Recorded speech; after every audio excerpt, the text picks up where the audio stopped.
Hey guys, welcome back. Get ready, because today we are jumping back into the world of Mushoku Tensei. In this video, we're covering Volume 18, including Chapters 1 to 14. Sit back, relax, and let's get into it.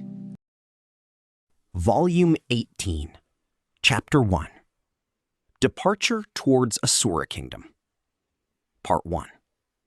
There are 8 members for the journey: Ariel, Luke, Sylphie, Elmore, Clean, Ghislaine, Eris, and I joined as part of the princess's escort. A huge 2-wheeled carriage and 5 horses. Unexpectedly, the preparations for the voyage of second Princess Ariel Anemoy Asura, who hailed from a country as great as the Kingdom of Asura, were rather simple. Ostensibly, it was because we were returning incognito, hiding the truth that we are returning via teleportation from the public. However, in spite of being incognito, many people were lined up at the entrance of the Magic City Sharia. The principal of the Magic University, along with members of the Student Council, General Manager of the Magic Guild, Head of the Magic Tool Atelier, among others, heads of various organizations, members of royalty from the Magic Triumvirate, and representatives of nobles came to see Ariel off one after another. I wonder if these guys don't know what incognito means. Out of all its possible meanings, none of them included a big number of farewells, escorted in such a grandiose way. Part 2. Now it's time for departure. We will travel by teleportation, horseback, and carriage. Take the horse carriage to the Sky Castle via Magic Teleportation Circle, which teleports the entire group just north of the upper jaw of the Red Dragon, at which point we will travel southward by land. Perugius also set up a magic circle where the horse-drawn carriages can enter. If Perugius can do that much, I wanted him to send Arumanfi to Asura Kingdom to draw the magic circle. I tried to voice my suggestion, but Perugius said that out of the 13 people, including himself, only 2 are able to draw the teleportation magic circle. They're Perugius and Silvaro. In addition, it looks like the teleportation circles can't be installed anywhere. The teleportation magic circle in the Sky Castle is fueled by Perugius's magic, but to activate the teleportation magic circle that acts as the receiver, a certain condition must be met. As for the condition, it's magic. In the past, taking advantage of places that possessed a high magic density, the genius that created what came to be called teleportation magic produced a magic tool that semi-permanently activated the magic through absorbing magic from its surroundings. In other words, teleportation circles cannot be made in places that did not possess a high magic density. The fact that teleportation magic circles I used to travel to the Begarito continent were located deep in a forest and the desert were due to such reasons. Of course, from later research, it became possible to keep the magic circle active by attaching magic crystals periodically. In the case of using a magic crystal, it's called manual feed type magic. Because the magic density is thin in most of the area around Asura Kingdom, most magic circles are the manual feed type. The magic crystal is installed during an emergency and is removed when not in use. Only a select few accurately know where to place the magic crystal. In our situation, both were destroyed. The type that didn't require a magic crystal, along with type that did require a magic crystal. Everything had been blown apart. The location, the equipment, and the magic circle. If the 3 factors previously mentioned are not known, it is impossible to create a magic teleportation circle. So how does Perugius intend to come to the Asura Royal Palace? For now, they told me, you don't need to worry about that. Because of Ariel-sama, it looks like they intend to make a surprise appearance. Amazing! It's amazing! Rudeus, look! The town is so small! The moment when we transferred to the air fortress, Eris raised her voice. After jumping off the horse to look down on the sky and up at the castle, she raised a voice of admiration. It was an unexpectedly childish reaction from a 20-year-old woman. We could not help but cast wry smiles. Still, it's really heartwarming. One person's mood somehow became better after seeing Eris's reaction. It's Silveril, who has been waiting before the magic circle. She looked quite pleased seeing Eris running wild, enough to even be seen as such with the mask over her face. I hope you like the scenery from the Sky Castle, Chaos Breaker. It's the best! First time I've seen something like this! Seeing the carefree smile of Eris, Silveril's favor for Eris increased. Honesty is the best policy. Is that so? Then allow me to introduce myself. I'm the first familiar of Perugia-sama, Silveril of the Void. Pleased to make your acquaintance. Rudeus Greyrat! Iris seemed itching to go into the castle. Was it just my imagination, or did it look like Silveril was showing her around with a happy mood, explaining this and that? While watching that charming scene, we followed them. While explaining this and that to Iris, Silveril guided us to the audience room. We planned to greet Perugius before our departure. So you've come. As always, Perugius was proudly sitting on a chair while surrounded by his familiars. This time, only a greeting was done. And so when Ariel came forward and started to make a formal statement, Iris swiftly stepped forward. And who are you? I was horrified. In my mind floated the image of Eris clenching her fist and hitting Perugius. Even if it's Perugius, he will not be so forgiving if we tried to pick a fight with him. When quickly tried to stop her, Eris knelt down to her knee. Rudeus Greyrat. Nice to meet you.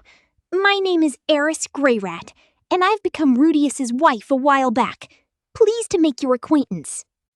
I was taken aback. Wait a minute. Who is this person kneeling respectfully again? Armored Dragon King Perugius Dola. Rudeus Greyrat. I know about you. Trained in the Sword Holy Land, challenging Orsted. Befitting of the nickname Mad Sword King. I am still immature. Oh. Although Eris is trying to be humble, but she's speaking in monotone. Possibly she only memorized the words without knowing the meaning. Perugius. Rudeus Greyrat. Your attitude is admirable. I like it. In that case, I too need to apologize for my subordinates' actions during the incident 8 years ago. Eris looks up, and she made a quizzical look. That face. It was the face of, I don't remember that. Do not worry about it. Perugius. Is that so? I appreciate it. Perugius laughed and shook his hand carelessly. Eris stood up. She walked towards me with a fully self-satisfied expression. It was a face that seemed to say, I can do this much if I want to, you know. She might have been practicing a lot for this. In any case, Perugius seems to like Eris. His attitude towards her is different from the one towards me. As I thought, everyone would be fond of an honest person without a hidden side. Getting along with each other is a good thing. Silvaril. Everybody, please follow me. After Ariel gave her greeting, Silvaril guided us out of the audience room. The teleportation magic circle was located in a place reached by looping around after going through the entrance. The teleportation magic circle was emitting a faint light from the inner part of a currently empty large hall. Silvaril explained this and that regarding the hall, but I'll omit that. We step on the magic circle. Part 4.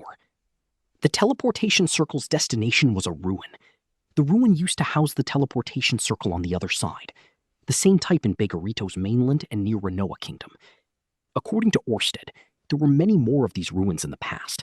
A variety of races seemed to have been moving freely between the continents. It became totally prohibited to prevent it being exploited in the event of war. A certain dragon tribe hated this rule. Thus, they hid the ruins they were using on their own by putting barriers around the ruins. All over the world, there will always be guys that stand against the world only for their convenience. Since we can move comfortably thanks to that, I am not going to blame such desires. The ruin was within a dense forest. From the valley called Red Dragon's Upper Jaw, it's a little northwest on the map, according to the information received that was confirmed in advance. However, that is where the problem was about to occur.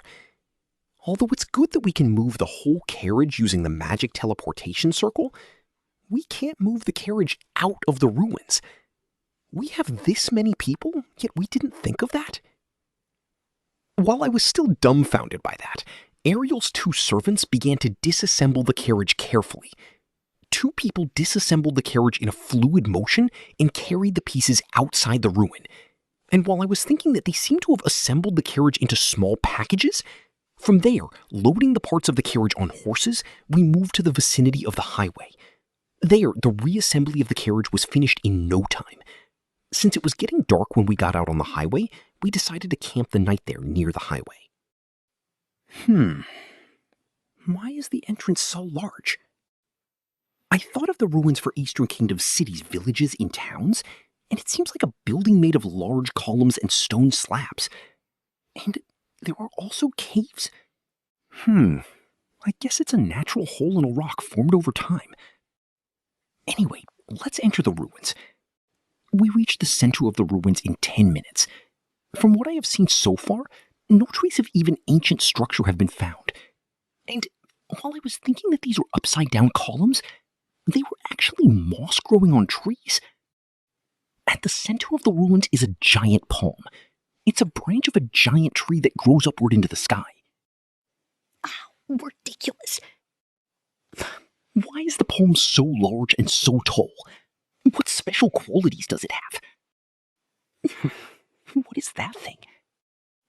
What is that size 10 for? What is that size 10 for? What is that size 10 for? What is that size 10 for? What is that size 10 for? What is that size 10 for? What is that size 10 for? Whew. Surrounding the campfire, we prepared food. There was no need to worry about kindling or food in this place. With woods nearby, it's been collected from the demons that attacked us in the forest. Beast-type monsters and firewood. Treants, also some wild grass. Firewood, treants, they really do exist everywhere. There's even one living in my house, so maybe treants are the next ruler of the world. Normally, I would just sit on the ground, but one of Ariel's group had brought a carpet. Should I say, as expected of the princess? Sylphie and 2 servants were in charge of cooking. I offered to help, but I was gently turned down. Well, with Sylphie's skill, even if I help, I will just get in the way. Just in case, I told them that I can make tableware and cookware if there's not enough. During the cooking, I was feeling bored. I thought about patrolling the surrounding area to alert the party for incoming danger, but Gislin and Eris are already doing that. It looks like my turn won't come. In this journey, there was no work for me. This is the first time it's been like this. I've never experienced this, not even during the time when I was traveling alone and intruding on other parties. In those days, I, having a surplus of magic, was treasured as a person useful for various chores, from the purification of water to the production of tableware. Since there are several servants here who can use magic, the work that was usually mine seems to have disappeared. Well, my job is not to look after Ariel. Since I am fighting against Hitogami, I need to determine who his apostles are and defeat them. Our current conjecture is Leek, Darius, and one more person. The possibility of the North Emperor or Water God being an apostle is high. I have heard ways to deal with them from Orsted. I simulated in my mind what I was taught many times, but I should try it out in actual combat. Anyway, I look at Luke while muttering. A splendid armored figure, he stood close to Ariel. He's in a position to immediately protect Ariel at a critical moment. If Luke is an apostle of Hitogami, and if I decided to not kill him, I wonder what Orsted would do about Luke. Luke's important to Ariel. When Orsted requires Asura's assistance after Ariel becomes king, it would be bad if there was an apostle of Hitogami advising Ariel. No, Asura Kingdom will be coming to Orsted's aid far into the future, which means that Luke will probably be dead by that time. So it probably doesn't matter. But if Ariel died immediately, there wouldn't be a meaning for her to become king.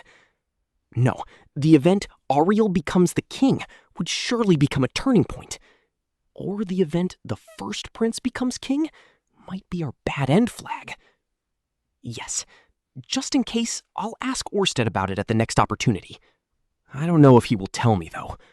Orsted does not tell me in detail about the events 100 years in the future. I asked him about how Hitogami said, "The world will be destroyed if I die," but he just replied, "That possibility exists." It feels like he will be fine with whatever happens afterwards as long as he can kill Hitogami. Well, even if the world is destroyed in the future, the me in the present can't afford to worry about it. My goal for now is to protect my family as best as I can. It would be irresponsible, but I can't be so hard-headed. The events of the future must be settled by the people of that generation. But would my descendant lend their hand to Orsted even knowing the world will be destroyed beforehand? Or maybe they will lend their hands without knowing about it. If it is the latter, it's a little pitiful. To prepare for that possibility, it would be better if I leave some words for them for the time being. Rudy, the meal is ready. Ghislaine and Eris too. Let's eat. My thoughts were interrupted after hearing those words. Well, after I get back from the Asura Kingdom, I should write about it in my diary. I have a tendency to forget things. Dinner was delicious, as expected of Sylphie, and the other two attendants are also amazing. Even though we don't have a lot of food supplies in this situation, they could make it this delicious. I should ask them to teach me the next occasion there is spare time. Part 5. Night. Ariel is the only one that is using the tent, while the rest of us are on watch duty shifts. We watch in sets of 2. That said, there's 7 people excluding Ariel, so there are 3 shifts. At that time, one person patrols the surroundings. Me, Sylphie, Eris, and Ghislaine, all of which have the ability to defeat a demon alone. I'm going to patrol the surroundings. The first day is my turn. As I say that to others, I begin to walk away from the bonfire, towards the deep forest ahead. In total darkness, the only light source is the torch that I am holding. However, I know that there are no monsters in this area, but being cautious is never a bad thing. Pause. Then, after walking for about 5 minutes and quite a distance away from the campfire, a guy abruptly appeared in the dark. A flowing, silver-haired man with golden sanpaku eyes. A man with a scary face akin to a devil. He appeared out of the darkness. "Deke!" I screamed involuntarily and was about to let the torch fall from my hand. Excuse me. Thanks for your effort. Orsted-sama." Orsted. While I was greeting him, I sat on the nearby tree roots. Orsted also sat down on the tree root on the opposite side. Orsted is following us. It seems that Perugius also knew about this, since the magic circle was used to follow us. Thus, we scheduled a period of contact during the journey. Since it will be suspicious if we meet too often, we only meet once every few days, and only during my turn to patrol around. Luke isn't making any suspicious moves. The journey is also going smoothly. And I finished my regular report. Since it's the first day, there is not much to be said. Orsted also didn't seem to expect anything, and didn't pursue this matter any further. That's good. Maybe there won't be anything for a few days. Right. Just be extra careful after passing through the Red Dragon's upper jaw. Okay. The Red Dragon's upper jaw. It is a connected valley at the Red Dragon Mountains that separates the northern part of the Central Continent and the Asura Kingdom. An unforked valley, wide enough that big carriages can pass each other in the valley area. By the way, I was nearly killed by Orsted in the Red Dragon's lower jaw. After passing the valley, there is a large forest. It's a famous forest in the Asura Kingdom. That forest is called the Red Dragon's Beard. But it is often lumped together with the valley to the north and called the Red Dragon's Upper Jaw. Also, although it was part of the Asura Kingdom, to the south from the forest is the border of the Asura Kingdom. As if to surround the south side of the forest, there was a rampart like the Great Wall of China built there, with a few hundred soldiers stationed there. It was to stop the monsters from entering the south and also to prepare for an invasion from the north. There are all kinds of reasons. And the most important point, this deep forest is often used to deal with important people. Once you enter the forest, it becomes a place where there will be no witnesses. In some areas of the forest, there are powerful monsters, and there are bandits prowling along the northern and southern paths. It's a great place to secretly assassinate someone. If Darius had received advice from Hidegami, this is where he will send his assassins. After all, sending soldiers to the northern part of the upper jaw of Red Dragon would be considered as invasion of another country. If they attacked the princess after passing the southern checkpoint within Asura Kingdom, it will surely become big news. It will become bad press for Darius under these two circumstances. Therefore, the first chance to kill the princess is here. If it is here, they are able to kill Ariel with the least possible risk. Orsted predicted so. So, it will be as planned. Yes. If there is an attack, taking the highway will probably be risky. Since the highway is dangerous, I will suggest an alternative route. And at the same time, we could go and scout for Triss and her band of thieves. If there is no attack, Orsted will move at that time. A self-directed play. For that end, we stashed away a bunch of summoning scrolls, along with magic crystals. We will find out that the magic beasts in the area are being controlled by some individual. That's the plan. Orsted, if there is an attack, the possibility of the North Emperor Aber Corvette appearing is high. Be careful of that guy. Yes, just as planned. Oh. If Asura Kingdom has hired the North Emperor and the Water God, Orsted saw that the possibility that the North Emperor is dispatched as an assassin is high. The swordsman named Auber, it seems he is good at those kinds of jobs. An unpredictable swordsman that symbolizes the North God style. From his hairstyle and clothes to his way of fighting, everything about him is unique. A man gifted in surprise attack. Peacock sword. Auber Corvette. Eris has already been informed beforehand about the possibility of fighting him and the Water God. If I'm right, Eris had learned swordsmanship from Rada and Auber for some time. Surely it will be difficult to fight against your former master. Although I thought that, she only folded her arms and answered, "Yes, I can't wait." Those two people, I wonder if she didn't build any close relationships with those people, like with Ghislaine.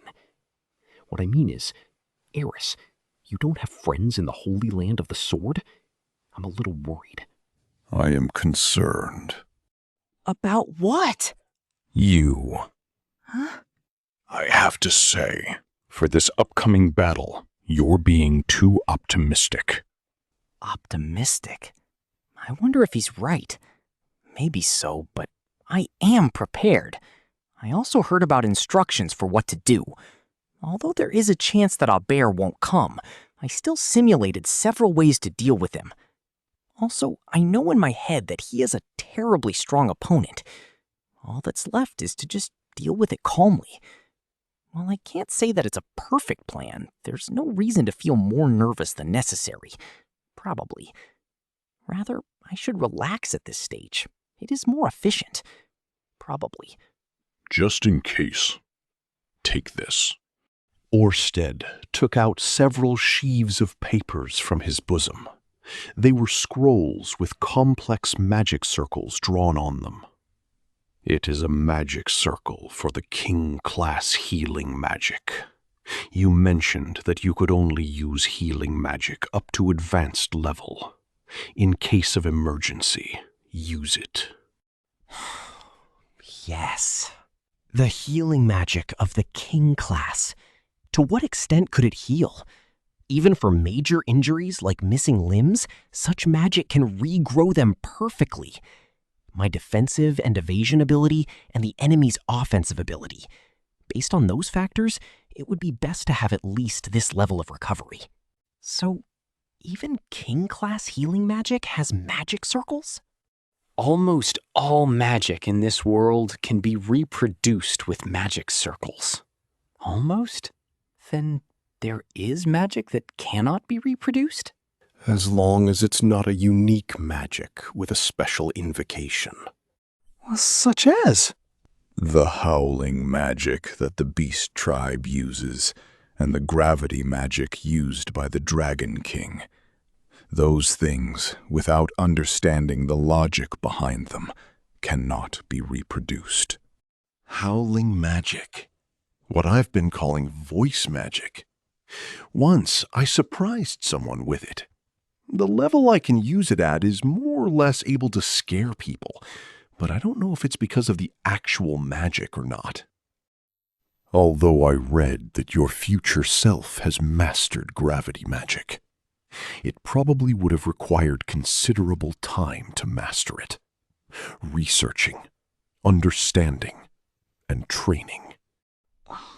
Orsted-sama, I've heard that you can use all the techniques in this world. Can you also use gravity magic? That's right, although it's not a very user-friendly technique. Oh, so you could. That's expected. But I assume you don't know from the moment you're born. You too have to learn them one at a time, right? It is so. I see. At the moment, I can't even imagine the basic principle, even if I heard it. With time, maybe it'll naturally come to me, how anti-gravity and the like would work. Well, rather than pursuing what I do not know, or if I can learn it, it's better to do what I can do right now. Such things could wait for when I had more space to breathe. All right, now the next matter to discuss is Luke. Come to think of it, Orsted-sama, assuming that Luke is an apostle of Hitogami, it's up to me whether or not I need to kill him, right? Orsted, that's right. In the event that I don't kill Luke and Princess Ariel still becomes king, what will happen to him? Nothing will happen. When that time comes, he will also escape from Hitogami's grasp. Is it safe to assume that only 3 apostles of Hitogami will appear? Can we leave him as it is? It will not be a problem. Humans will remain as apostles of Hitogami only until the result of his future prediction comes. Until the result of a future prediction? Something this important should be said earlier. What the hell? What if I thought the apostles could change in the middle of a fight? And a certain turning point acts as a boundary for Hitogami's future sight. In this case, the turning point is when Ariel does or doesn't remove Grabel and Darius and becomes queen.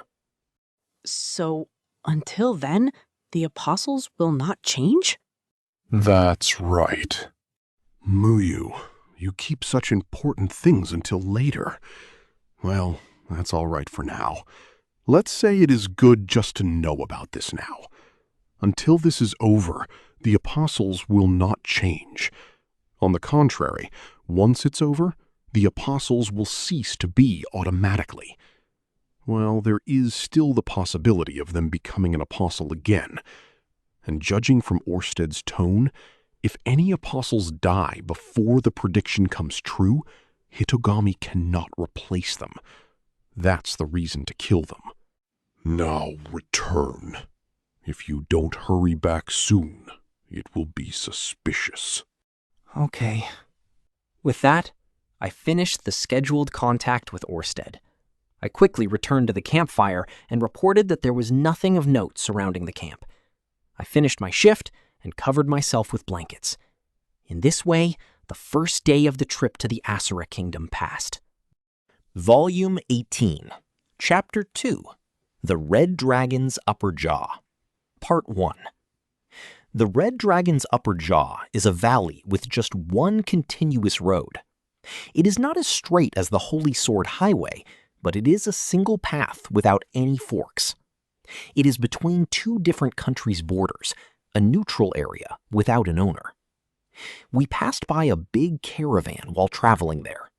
There were 10 wagons and more than 50 horses carrying the cargo. It is a big caravan carrying cargo from the Asura Kingdom to the Magic Triumvirate. The caravan is traveling in a single file, escorted by adventurers. These adventurers have been glaring at us harshly. Seeing that, I suddenly remembered about my old days. There was also a time when I was part of the escort of a caravan heading to the north. It wasn't as big as the caravan we passed, but if I remember correctly, it had many young merchants in it. I think if they came to greet me, I wouldn't remember any of their names. At that time, I was alone. Solitude. I was so lonely. After all, at that time, I was under the impression that I had been abandoned by Eris. During that time, I thought my life as a man was over. During that time, I thought nothing mattered anymore, and there was nothing to believe in this world. In those days, strengthening my body and worshiping God were my only truths in this world. Since then, I have done all kinds of things. I got my confidence back through Sylphie, and now I'm a father of one. I'm not one you would call venerable, but I am a father. Clearing my misunderstanding with Eris, making her my wife. Roxy also came along and married me, and now she is pregnant with my second child. With those 3 wives, my nightlife has also become merrier. If the me in the past saw my current situation, what would he say? In my situation, if I wanted to rub some tits, maybe one of them will let me? Hey, why are you suddenly so quiet? I heard Eris's voice from my side. I suddenly noticed, unaware, that Eris and I were side by side. By the way, since I cannot ride a horse, I'm stuck sitting behind Sylphiette. Hey, Eris. What? Can I grope your tits? Saying that out of the blue? Of course not! Was it no good? Is asking so casually out of bounds? Well, the me in the past probably wouldn't have much to say. He would just laugh coldly to himself and say congratulations. The me in the past was one of those guys. I would keep my distance while congratulating them, acting like that happiness is unrelated to me. You know, Rudy, even though you asked to grope Eris, why didn't you ask me? Before I was aware of it, my hands were already massaging Sylphiette's chest. No wonder my hands started feeling good. Oh, my bad. I did that unconsciously. It's fine for now, since there aren't really any monsters here, but hold it in until after we leave the valley, okay? Thank you. Thank you, Sylphiette. You're a good girl. Truly, a good girl. But getting thanked for rubbing my chest is a bit... While scratching the back of her ear, Sylphiette gave a wise smile. I rubbed her chest at every opportunity after I married her. Sylphiette got used to me fondling her chest all the time, pretty much. I also formed a close attachment to her breasts. Rudeus, you can sit behind me tomorrow! Eris is burned up with jealousy, saying that while blushing, and ran up to the front row. I am quite popular. Well, we will be exiting the valley soon. An ambush will definitely come. With that in mind, I became more serious.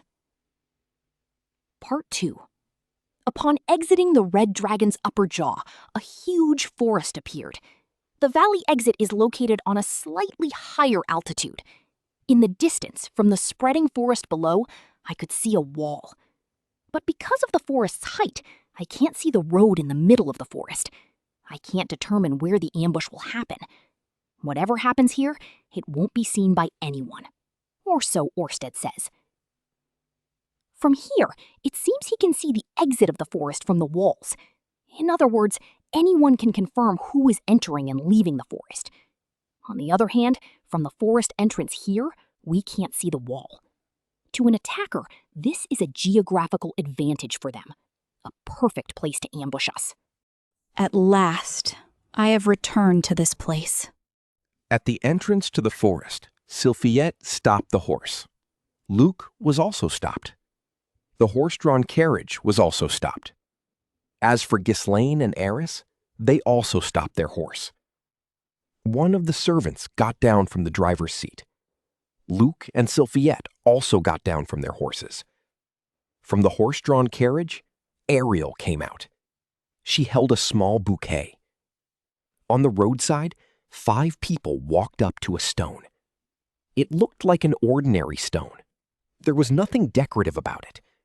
However, on the surface, there are X marks engraved. Ariel acted first, placing the bouquet on top of the stone, and I followed suit. The pose of prayer of the Millis Church. Ariel is not a devout believer of Millis. I've never seen her praying to God. The same goes for Luke. I don't know about the attendants, but Sylphiette is also different. In other words, the ones that are resting under the stone are people who served Ariel. Dead in this forest, in the Red Dragon's upper jaw, her night escorts, her magicians, or her attendants. I heard that in the Red Dragon's upper jaw, many of her escorts died, especially near the border. So I will also pray for the time being. From here on out, we will be at a greater risk of being ambushed. So, let's camp here for now and continue our journey tomorrow. At Ariel's words, Sylphiette went back to her horse. Her face seemed to be stiffer than usual. Part 3. In the evening of that day, I went over our formation once again. After that, we should take some time to review each member's specific role to avoid getting disoriented during any upcoming battles. Ghislaine and Eris are our main attackers. Sylphiette will be our support, who's able to quickly respond to any situation. And I will be the rear guard, with the demon eye of foresight. My role is to basically oversee the battle, since my eye of foresight can't see something that is outside of my field of view. In addition, Elmore and Luke will be protecting Ariel. I wish that those 3 could also be better equipped, but it can't be helped since their power in combat is lacking. Even if they did fight alongside Ghislaine and Eris, they would just get in the way. In any case, to protect Ariel, they must stay by her side. Using a magic tool to mimic Ariel, Clean acts as Ariel's double. It is a magic tool that can change hair color and facial features. To make the disguise more convincing, she trimmed her hair to about the same length as Ariel's. Their heights and figures are different, but that can't be helped. Anyway, for the sake of Ariel's life, those 2 remaining servants will act as sacrifices. I know nothing about them, but I'd like to finish this without anybody getting murdered. Tomorrow, we will move on the assumption that there will be an attack. We moved here using the teleportation circle, so won't the assailant be expecting us much later? Senior Minister Darius is a very thorough person. He had already made preparations the moment Father became ill. Like that. Who or what kind of enemy will we face? No one knows yet. But I already shared information about the North Emperor and Water God who were hired by the Ashura Kingdom. On top of that, the North Emperor Aber will also become our enemy. I'm telling them with that warning in mind. I thought about how to fight him so we could handle this problem more efficiently, but if Aber and Luke are the apostles of Hitogami, there is a possibility that they've already made countermeasures, making preparations to fight him while they make preparations to counter that. If that happens, I can't even count on my demon eye, so I will deal with it personally this time, warning everyone of Aber's surprise attack while protecting everyone's safety. Well, rather than me protecting Ghislaine and everyone, I feel like I'm the one being protected. Anyways, let's do our best so that no one dies. Part 4.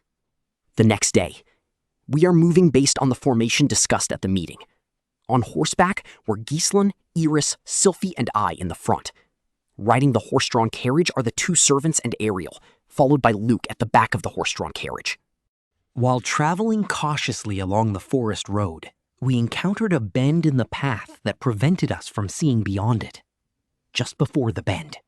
On a certain small tree, I found a mark carved into it. A mark that looks like a $sign. A signal that Orsted and I came up with in advance. It means there's an ambush ahead. Good. We don't need a self-directed play then. Pushing the capability of my foresight eye to the max, I tighten the grip on my staff. I also activated Zafrif's arm, so I am ready to use the magic absorbing stone at a moment's notice. Blowguns and poison darts may suddenly come flying, or showers of advanced magic may rain down towards the horse-drawn carriage. In either situation, if I can see it with my demon eye, I can avoid it.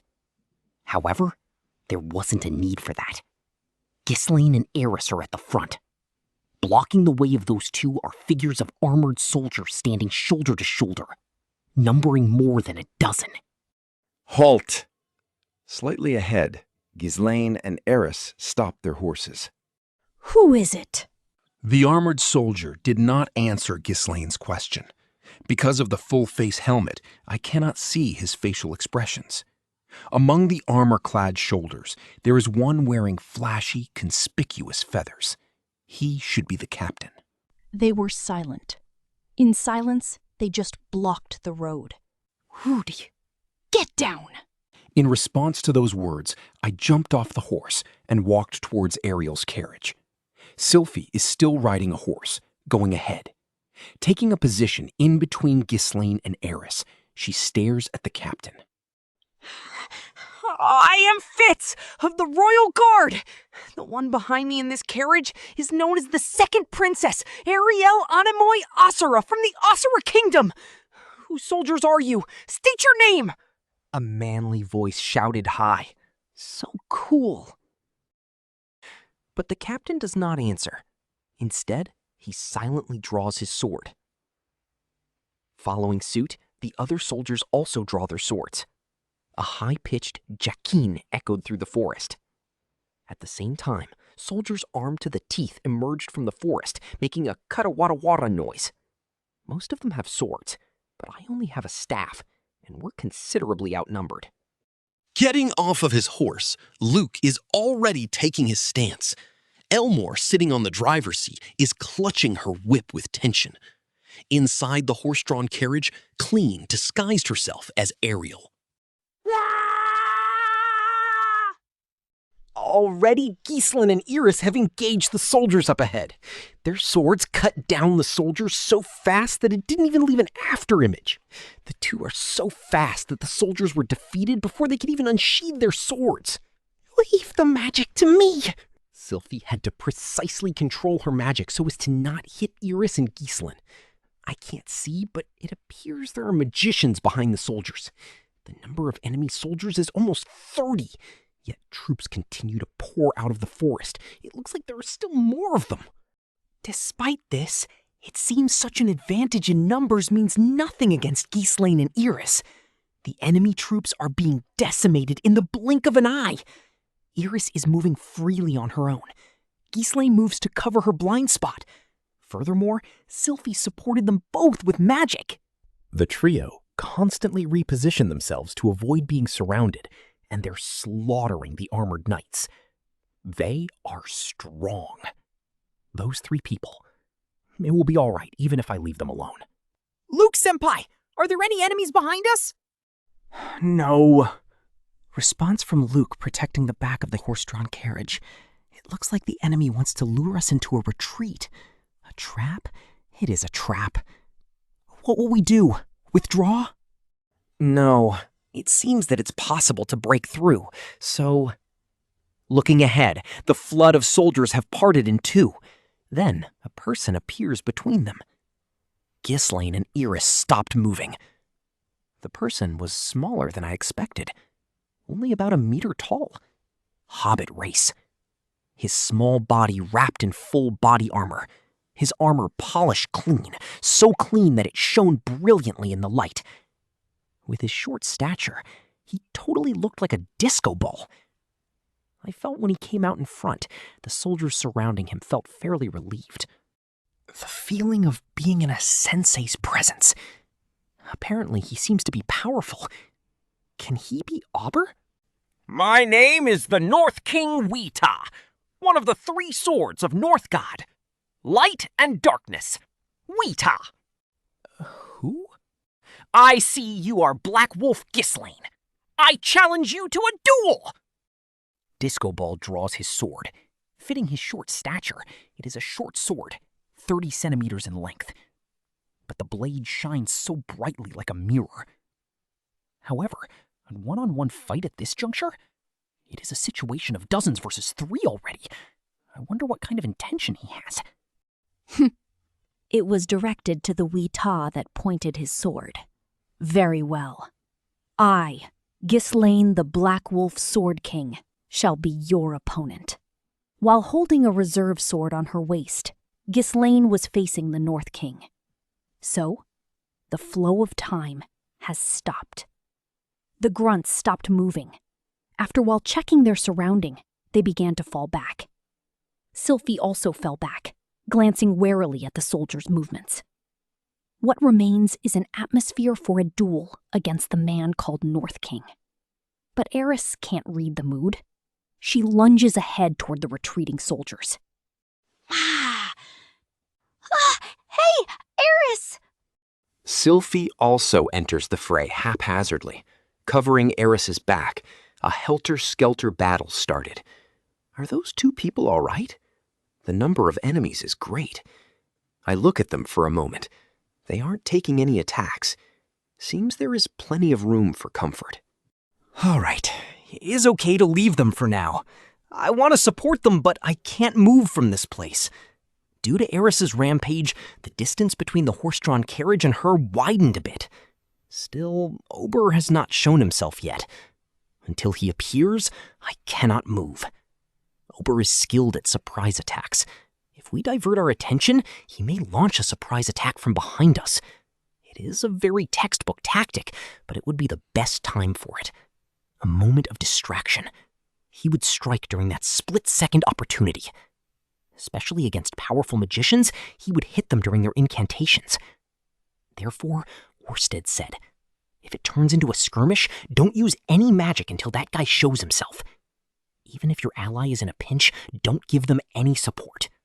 If you are patient, Ober would change his target. He will launch an attack on those who are most off guard. In that moment, you could snipe him. Therefore, I cannot move. I need to be alert of my surroundings with my eyes wide open. Even so, I feel concerned. Instead of the North Emperor, the North King Wita appears out of nowhere. If another strong guy comes out and it is not Ober, I guess I will need to give the order to retreat. Good. Fah. Black Wolf Ghislaine, your skill is rotting. And against Wita, Ghislaine is being pressed back a bit. Or rather, Ghislaine's movement is strange. When Ghislaine tries to go in for an attack, she stops for a moment and turns her face. Wita doesn't miss a chance like that. He dashes into Ghislaine's body at a speed you wouldn't expect from his short limbs and launches a shower of attacks. His thrusts only made shallow wounds on Ghislaine's skin. It looks like she avoided a fatal blow. Since the beginning of their duel, Ghislaine has yet to take a step forward to attack. She would ready her stance and motion an attack, but turns away each time for some reason, allowing Wita to counter. Something happened, but I don't know what it is from my position. What did you do? I try to observe Wita. He is as sparkly and shiny as a disco ball, and is hard to keep an eye on. While he moves in to strike Ghislaine, he puts out his left hand. His left hand is not holding anything. Then, is he using magic? Ghislaine turns away her face. Was it sand? You are trying to blind her? No, it doesn't seem that way. I don't see anything coming out from his hand. But there is no doubt that Wita's left hand causes Ghislaine to turn away. Ghislaine couldn't look at him whenever his left hand pointed towards her direction. Oh, is that how it is? Light. By reflecting sunlight with that mirror-like armor, he robs Ghislaine of her sight. Every time Ghislaine goes in for an attack, he blinds her. What a dirty trick! However, Ghislaine looks like she is having difficulty. If she continues on like this, she might lose. Should I cover for her? What should I do? If I don't act now, it will be too late. First of all, is Auber really here? Do I keep guard or leave Ghislaine to die? All right, I began to pour magic into Aqua Hartia, using earth and water magic. In other words, the usual quagmire, melded magic, mud rain. In a moment, the clouds cover the sky. The falling raindrops are brown like chocolate. It quickly covers the battlefield. Rain that contains mere mud. It did not have any offensive power. As it falls on the ground, it turns the ground slick and loose, which robs the soldiers of their mobility. Some slip and some fall over. Since Eris and Ghislaine trained their lower body, the mud has no impact on them. As for Sylphie, it dyes her hair brown, but let's set that aside for now. No! As Weetaw's polished armor becomes muddy, the disco ball loses its light. Gah! The yell of Ghislaine's fighting spirit resonated through the woods. From the blade near her waist, Ghislaine fires off a sword of light. Weetaw tumbled to avoid it, but blood was gushing from his shoulder. With this, the winner has been decided. I continued to be vigilant against Auber. Then, I looked back. What? Right behind us, there was a man. I saw a strange person, wearing a rainbow-colored jacket, knee-length pants, with 3 swords attached to his waist. There was a peacock tattoo on his cheek, and his hairstyle was like a satellite dish. He is wearing a dirt-colored cloak on his back, and from that cloak, a trail of silky sand spills down.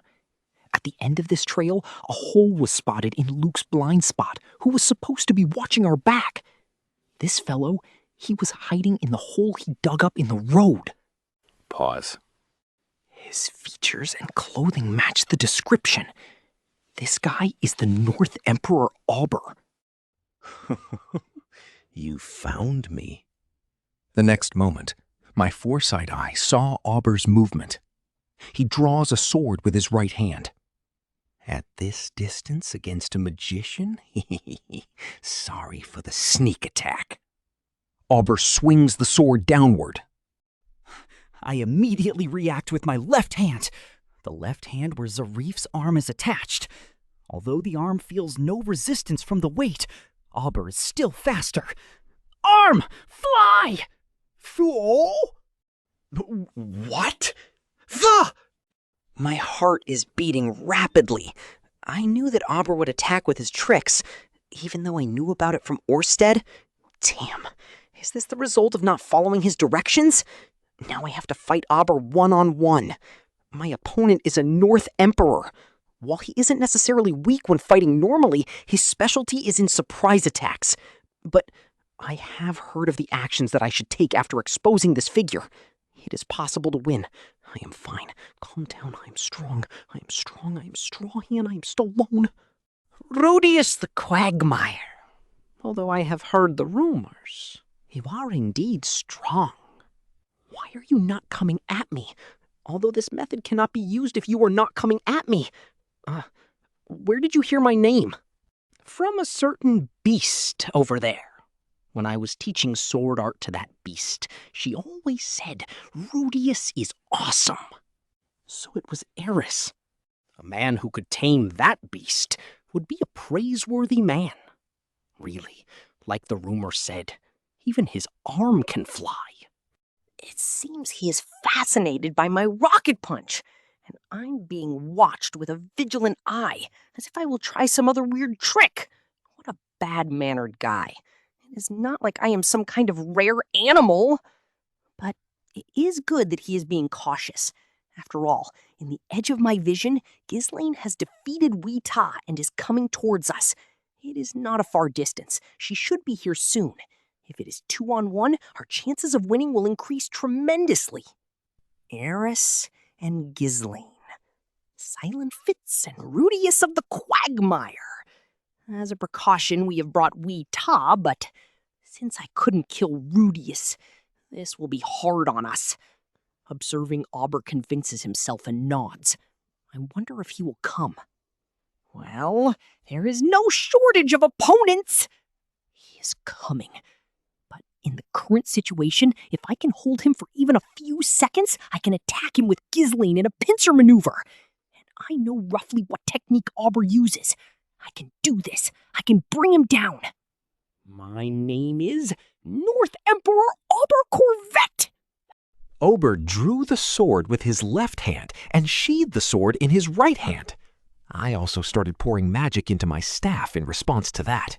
This is goodbye. Ober started running, not toward me, but toward Ghislaine. Did he just say goodbye? Auber! Oh, it's Ghislaine! Long time no see! Gah! As expected, you haven't changed at all. Before anyone noticed, Auber had thrown the bag that was in his hand. The bag flies to Ghislaine in a smooth arc. Ghislaine promptly cuts the bag while it is still in midair. Upon being cleaved, some kind of smoke suddenly scatters from the bag. Ghislaine's face is showered by it immediately. This is bad. Stone cannon! Ooh! Auber easily avoided the rock cannonball that came flying from behind with a fluid movement. Can Ghislaine give chase? No, that is impossible. Flour was showered on her face, making her eyes shed tears uncontrollably and causing her to sneeze repeatedly. Mixed with spices, it is a special tear gas from Auber. Slipping around Ghislaine like a cockroach, Auber was getting close to Sylphie and Eris, who were slaughtering the soldiers. Retreat! Retreat! Regroup! With those words, men begin to escape into the forest all at once. And Eris noticed Auber at the same time. Moving her body to protect Sylphie, she was trying to intercept him. Ooga! My sword ablaze! At the same time the chanting stopped, Auber's sword was covered in flames. While sidestepping in and quickly removing something from his waist, Auber put something in his mouth. I also know this trick. I can make it. Boo! Quanterwall. Oil gushes from Auber's mouth to ignite the flaming sword and attacks Eris. But the magic I launched managed to stop it. The fire hit the water wall and was extinguished in a moment. Eris does not care about the water wall in front of her. So as to tear to pieces both the opponent and my magical attacks, she slashed her raised sword diagonally downward from the shoulder, assailing Auber. Ta! A sound of Zansu was heard. With a thud, the upper body of Auber, who was divided, fell to the ground. All right! Tch. While I was delighted, Eris clicked her tongue. When I looked closely, what fell to the ground was not Auber's upper body. It is a log. Without realizing it, a log had fallen on the ground. The log wrapped in a sand-covered cloak. Huh? I wonder what happened. It should have been seen with my foresight eye, but I do not know what happened. And at that moment, I thought that something was flying towards the log. A talon claw. A claw with a rope flew toward the log, catching onto the cloth and pulling it from a distance. The claw flew lightly in the air and settled into the man that was holding the tip of the rope. In the forest, there was Auber, wearing a cloak and hiding behind some flowers. Auber, that he would recover his cloak with that claw? Is that cloak some kind of magic item? To allow the party wearing the cloak to instantly swap out like that? Was it Utsusemi no Jutsu? I didn't hear about this, boss. You've improved your skills, mad dog. I'll be leaving first. Let us meet again. Wait! Wait, Eris? Eris tried to chase Auber, but she was stopped by Sylphie. There are still soldiers in the forest. Don't chase after him alone. After hearing these words, Eris looked back towards me, then to the direction where Auber disappeared. Clicking her tongue, she sheathed her sword. Eris walked back towards me unhappily, Sylphie continued to vigilantly search for remaining enemies while holding her wand. For now, there seems to be no signs of any enemies nearby. Only corpses remain. For now, the raid will end with this, but Auber may launch another surprise attack, so we must stay alert. We should at least stay vigilant until the night. Part 5. Result of the battle. The enemy, nearly destroyed. Damage against us, almost nil. The only damage was Ghislaine's sneezing and tears that did not stop for almost an hour. Since detoxification and healing magic didn't work, we were a little bit impatient, but the symptoms subsided when flushed with water magic. I often feel the weakness of healing and detoxification magic. Maybe it doesn't cure hay fever either. It seems that there is no hay fever in this world. I immediately helped to clean up the corpses we had piled by the roadside. Normally, it might have been okay to just leave them, but right now, we were still in the forest. If you leave dead people alone here, their bodies will be revived into the undead. Basically, leaving corpses in a place like this is forbidden. We stripped the armor, piled up the remains together, and then burned the corpses. Pause. While going about the work, Luke's complexion became grim. The more he worked, the grimmer his expression became. This wasn't because he knew the identity of the corpses. Rather, his focus was on the armor the corpses were wearing. I wonder if there is something on it. Hey, Luke! This crest is... I found the reason immediately. As for what it was, it could be found on a lot of the corpses. On their armor, a crest was emblazoned. The crest symbolized a certain lord from the Osira kingdom. That crest was from a place known as the Millbots territory. It is a territory that is owned by one of the 4 major noble families that had a strong military force in the Osira kingdom. The soldiers who attacked us came from the faction that ruled over that territory. That means... Luke muttered what I had already guessed. Fools. The Lord of Millbot's territory, Philemon Notice Greyrat, had betrayed Ariel. Volume 18, Chapter 3. Conjecture, Part 1. 1 hour after the ambush, after dealing with the dead bodies, we've set up camp in a secluded part of the forest. Surrounded by a stone fence, we're in the middle of a war council around a bonfire. Foolishness. Such foolishness. Luke looked stupefied. Seeing that Philemon turned his back on us, he mumbled harshly with vacant eyes. Was it surprising? No, only to Luke. Ariel and the others looked nonchalant. It seems like they have considered that possibility. Only Luke is shocked, since he is Philemon's relative. Or was it from the lies Hitogami fed him? What did Hitogami tell him? And has the lie already been exposed? Knowing him, I doubt he'll do something so convenient. Should I prod him for answers? No, I should wait for an opportunity. Ariel-sama! What is it, Rudeus-sama? I think Auber will attack again, whether we are in this forest, before we cross the border, or after we cross the border. I think he will attack us on a regular basis. I suppose so.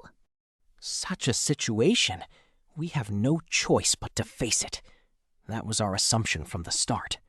I was able to fight him this time, but Auber was a more formidable enemy than I thought. On top of that, the number of enemies in this raid are greater than I thought. Apparently, the other side is going all out to kill you, Ariel-sama. For the next attack, they will definitely come more prepared than the last time. Is it that difficult to just fight them off? Hearing Ariel's word, I nod. I won't say it's difficult, but perhaps the border checkpoint will be the next ambush. It might be a trap, I think. But without teleportation magic, we can only move onward. The conversation is going exactly as I expected. Talking to Ariel is so easy. It feels like she already knows what I want to say. Yeah, but if you already know they will lay a trap, all we need to do is avoid it. Well, then is there another way to cross the border without walking into their trap? Yes. How? Before I realize it, all eyes are focused on Ariel and I. I feel that it's a little hard to talk. Rudeus. Around the border, there are bandits and slave traders whose main occupation is smuggling. Let's negotiate with them. If all goes well, we may cross the border without passing the checkpoint. After hearing my suggestion, Ariel was posing thoughtfully, saying, Sylphie is giving a somewhat quizzical face.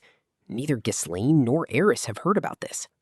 Ariel-sama, didn't you said earlier that we shouldn't do sketchy things? Yes.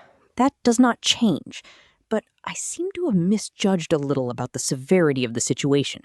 My intention remains the same. Is that so? I was nodding while saying that. Ariel seemed convinced. She stared at Sylphie, and then looks at the surroundings while her eyebrows are making a // shape. Sylphie, what do you think? I think it is a good idea. I do not know how credible the thief band is, but if Rudy suggested it, I think it is less dangerous than crossing the checkpoint. I'm not satisfied with Rudy's suggestion. Why didn't he suggest that in advance? Also, why did you give that suggestion only after we were ambushed? It seemed as though you were waiting for this attack. Luke? Luke gulped, and Ariel looks at Luke. He slowly raises his head as if he saw a ghost, looking at me with pondering eyes. What are you plotting? He said clearly.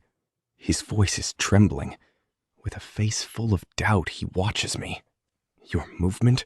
It was as if you already knew that Auber would launch a surprise attack. I had already predicted this. It looked like you also knew his fighting style. That's thanks to my foresight eye. Still, Luke, shouldn't you be grateful that I checked your blind spot? Auber's retreat seems too suspicious. If I was killed by his first strike, then I guess he would have pressed the attack without retreating. I know, but why didn't you stop that guy from escaping? I could have stopped him if I used a large-scale attack magic, but in that case, Sylphie and Eris would have been in my line of fire. Also, there's a possibility that he has some magic items to evade my magic attack. Really? Hey, your tone sounds like I've joined hands with Auber. Oh, is that so? It was this sort of scenario? I joined hands with Auber and Darius and orchestrated that ambush. That's the first conclusion most people make. You've got me. If you just think a little bit, you will surely see that I'm not allying with Auber and Darius. Luke-senpai, didn't I help Ariel-sama under your request? I certainly did request your aid, but your actions are strange. My father would not betray me. Father is... Luke's behavior is suspicious. So this is the work of Hitogami. Just what kind of advice did Hitogami give to Luke? Wait, maybe Luke is not visible to Hitogami right now? That should be the case with Orsted nearby. The presence of Orsted acts as a jammer for Hitogami. It's possible that his adviceful Luke has missed the target.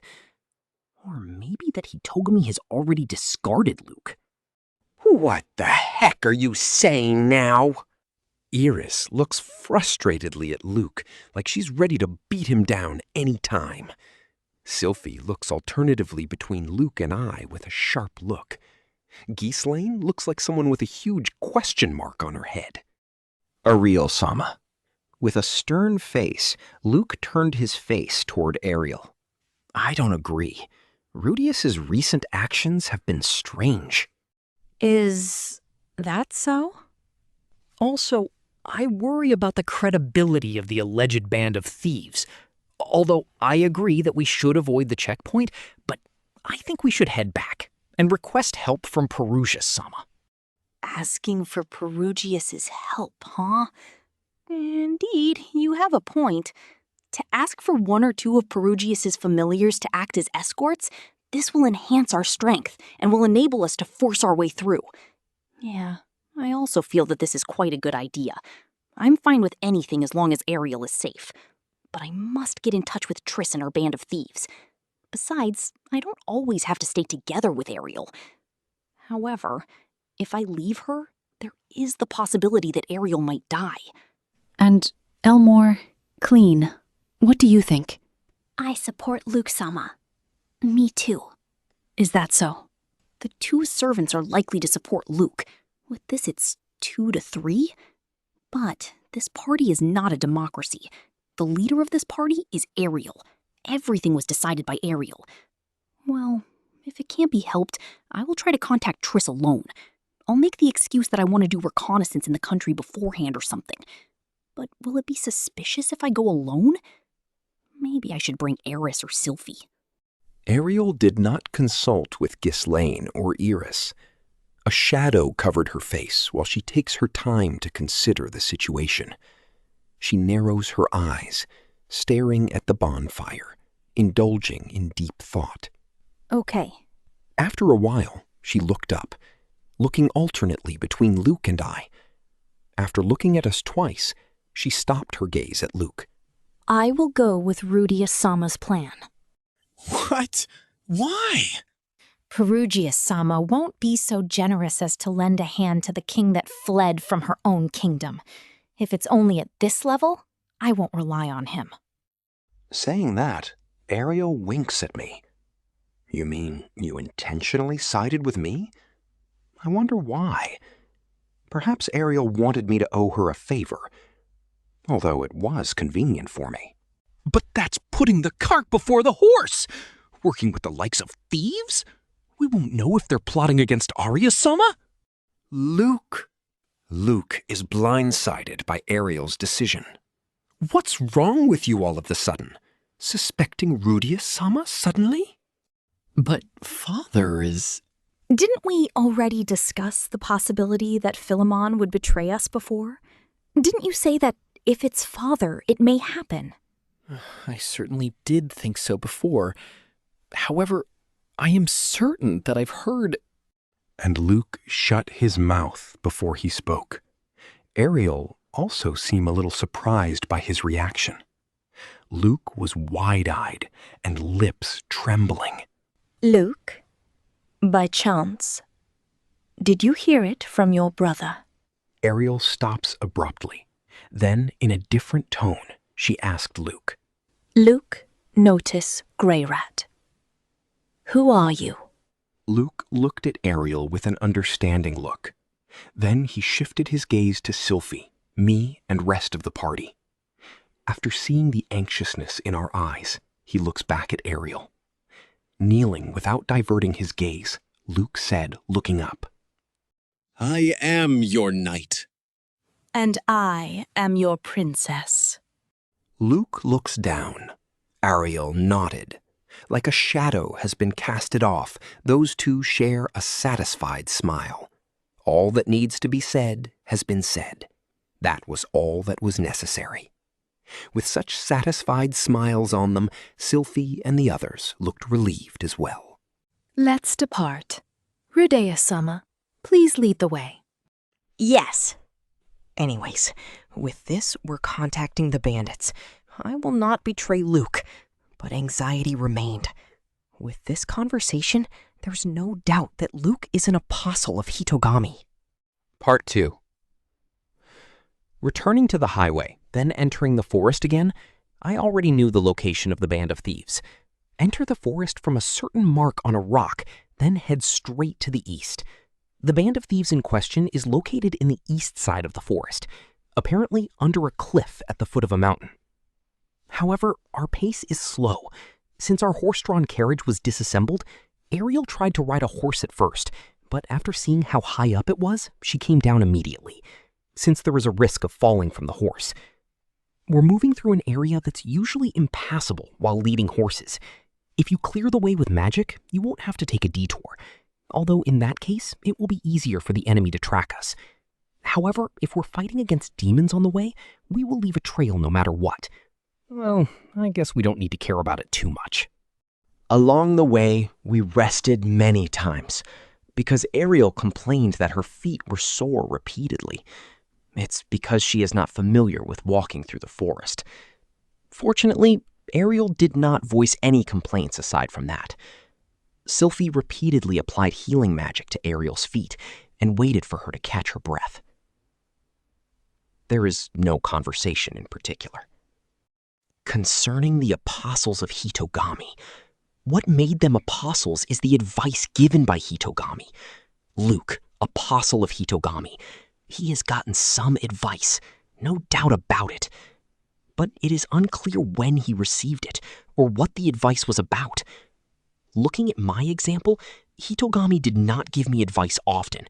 He came out frequently on occasion, but on average, he comes about once a year. If Luke's situation is similar, he would have received advice maybe once or twice. Most likely, Luke received advice just before he came to my place. It's to make me an ally for Ariel. Right. That advice is directly linked to Luke's action.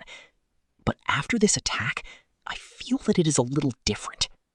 Perhaps Luke received advice about the Notice House, and now he has been treating me awfully. Like before, he is giving me a threatening attitude, accusing me as the culprit. For example, I'm trying to take over the Notice House? Or... no, stupid. If you just think about it a little, you'll know that I don't want that. If I'm really interested in that, I wouldn't live in the Magic City Sharia, and I would have been more aggressive towards Ariel. People value things differently. If you value something, you tend to assume it's coveted. And if you're told that someone's aiming for the same thing, you're prone to believe it.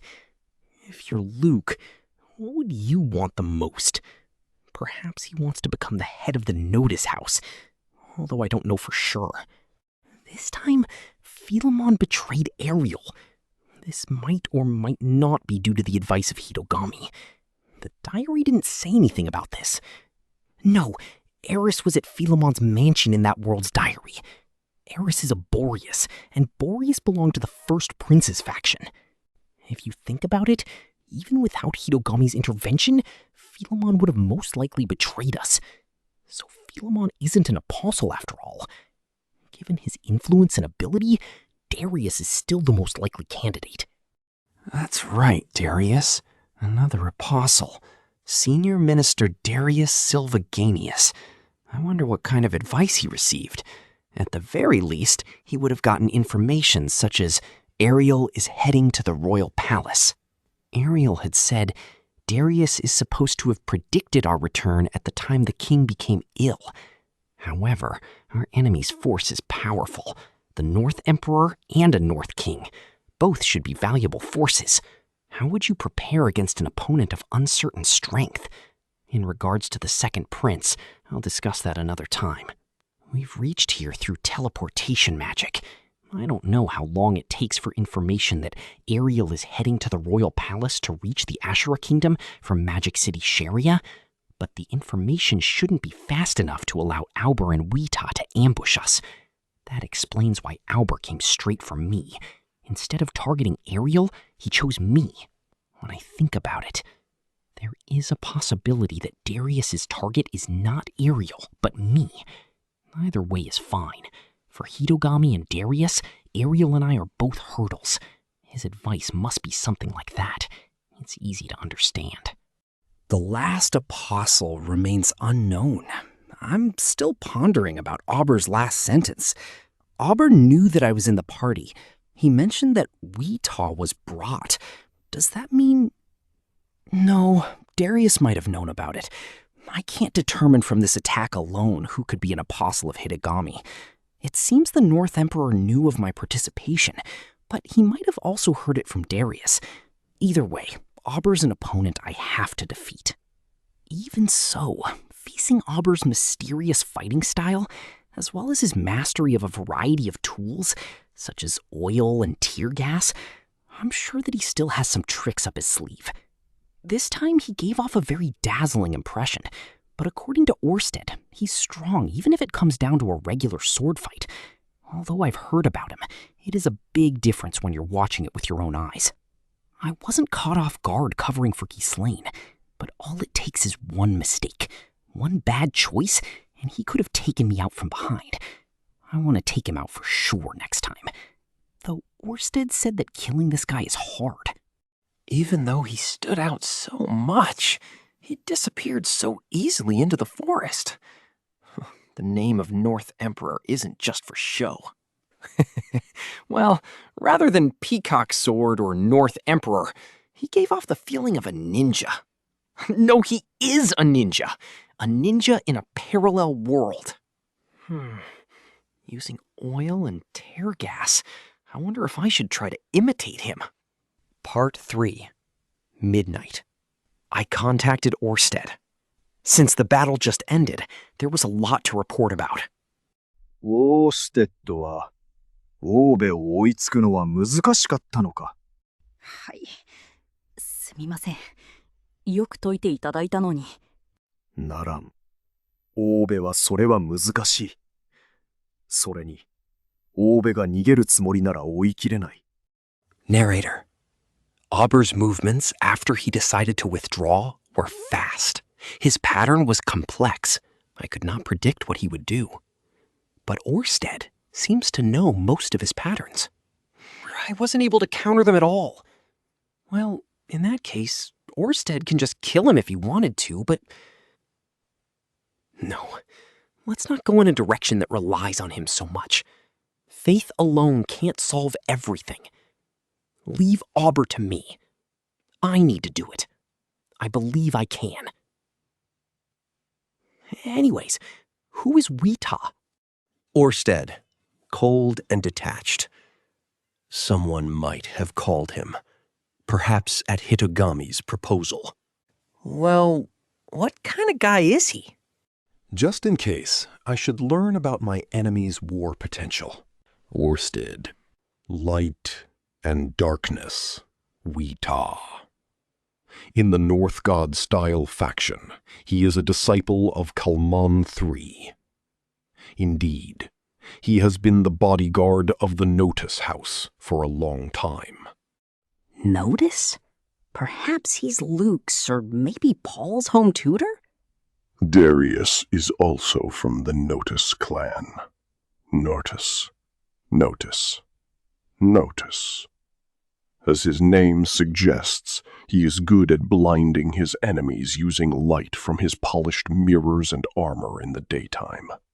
At night, he inks his entire body, using fog and a magic tool that emits black smoke to blend into the darkness. Thus, in the daytime, dirty his armor. During the nighttime, light up the battlefield. That will counter him. Supposedly. His sword skills aren't bad, but Ghislaine and Iris should be able to handle him. That makes sense.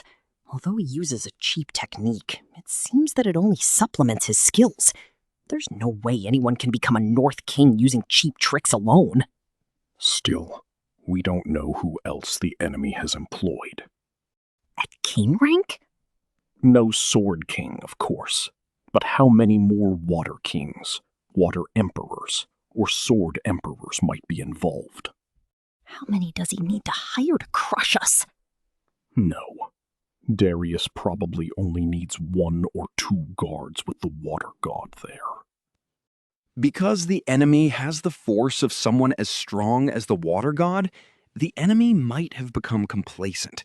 Hitogami might have suggested all the additional hires in that case, but it's only advice after all. Since the 3 swords of North God were all present inside Asura Kingdom, the possibility exists that all of them have been hired.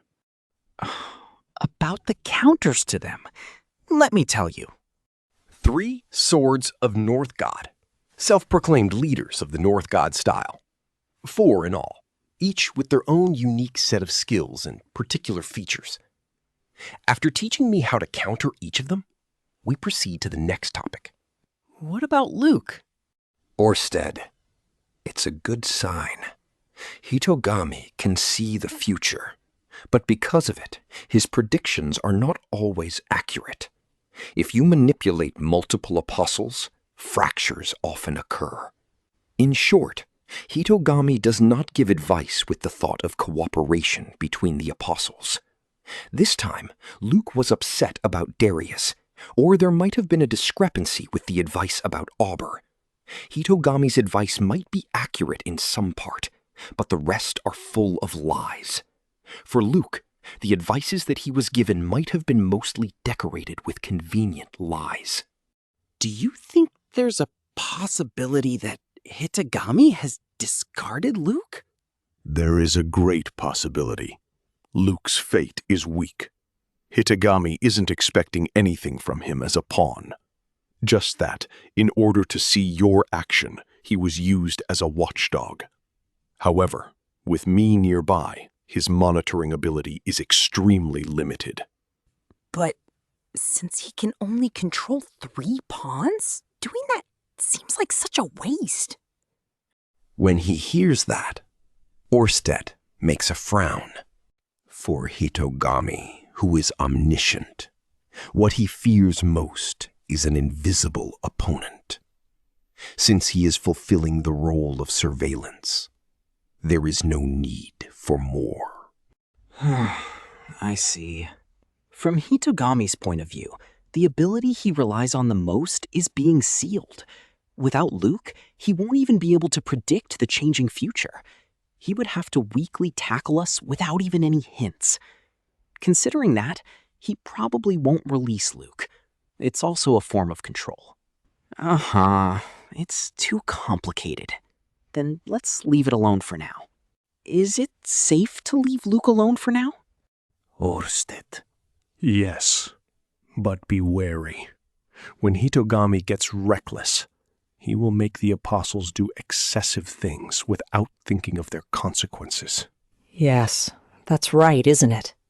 For example, when he sent me to attack Orsted. Kill him before he makes a big move! Orsted, before I do that, may I talk to Luke? What will you talk about? Whether or not he is in contact with Hitogami, and whether or not he received any advice, so as to convince him to not believe the words of Hitogami. Perhaps he will become a double agent for us. Who? I feel like it will be a wasted effort. Luke is suspicious of me. It must be from something Hitogami has said to him. When it comes to trust, I've never really made the effort to get him to trust me. My relationship with Luke is just that. I think it's a waste, but try it. I was given permission. Consider the timing, only to talk afterwards. I might just be looking for trouble, but still. So far, things are going well.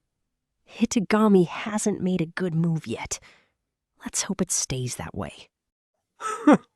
Thus, the regular report was completed. Part 4. I left Orsted's place. The plan is on track. At least, I think that's the case. After the fight with Ober in the Red Dragon's upper jaw, the next step is to make Trace our companion. A few things are different from what we expected, but it doesn't affect the plan that much. In that case, I should move forward with confidence. Despite saying that, I'm a bit scared at how smooth things are going. Especially when it comes to Luke, everything might come apart at the seams before I realize it. Though Orsted apparently doesn't think so.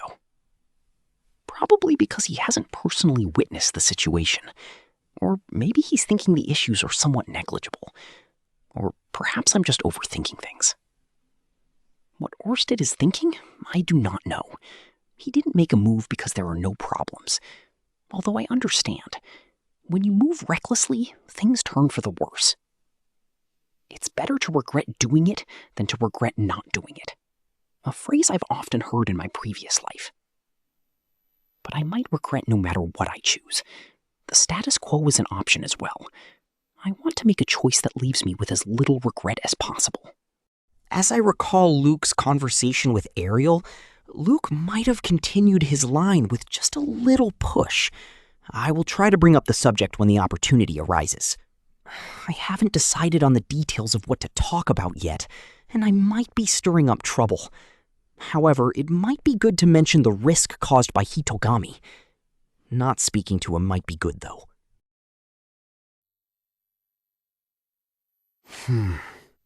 While thinking that, I head back to camp. I report that the surrounding area is safe. The people who were on patrol today were Clean, Sylphie, and I. My patrol was short. It didn't even take 30 minutes. During those 30 minutes, the silhouettes around the bonfire increased by 1. 3 shadows. Did someone wake up? If there is a monster attack while I'm not here, Geeseline or Eris might have woken up. But the figure wasn't that big, though it was larger than the delicate and petite Sylphie, and about the size of an average woman, about the same as Clean. Her back is higher than those two, but she wasn't Eris. Could it be Elmore? Why is she up? When I approached thinking that, one of the silhouettes got up. It's a nice night, Rudeus-sama. Behind the campfire stood Ariel. The light from the campfire casted a shadow on her beautiful face. She has a face that made Clean and Sylphie worry. How about we take a little stroll? Volume 18, Chapter 4, Ariel's Choice, Part 1, Under the Moonlight. I am taking a stroll with Ariel in the forest. Just the two of us. Sylphie, the 2 servants, and Luke aren't here. Ariel was holding a torch. She led the way. If we go too far, we'll end up going to the place where I just met Orsted a while ago. Rudeus-sama, I've been meaning to have a talk in private for a long time now. Cleanie and Sylphie didn't follow us. Ariel stopped.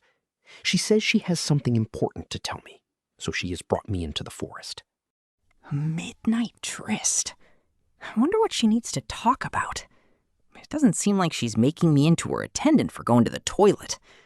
I won't be surprised if you're going to show something to me that you usually didn't show to others. But I don't know why you're taking me along. Ariel and I walked for about 5 minutes away from the campfire. Making sure we were far enough away, she looked back. Arya-sama, I want to keep the contents of this conversation a secret. That's why I'm doing all this. Let's stop the jokes for now. Ariel wanted to talk about a serious matter. What did you want to discuss?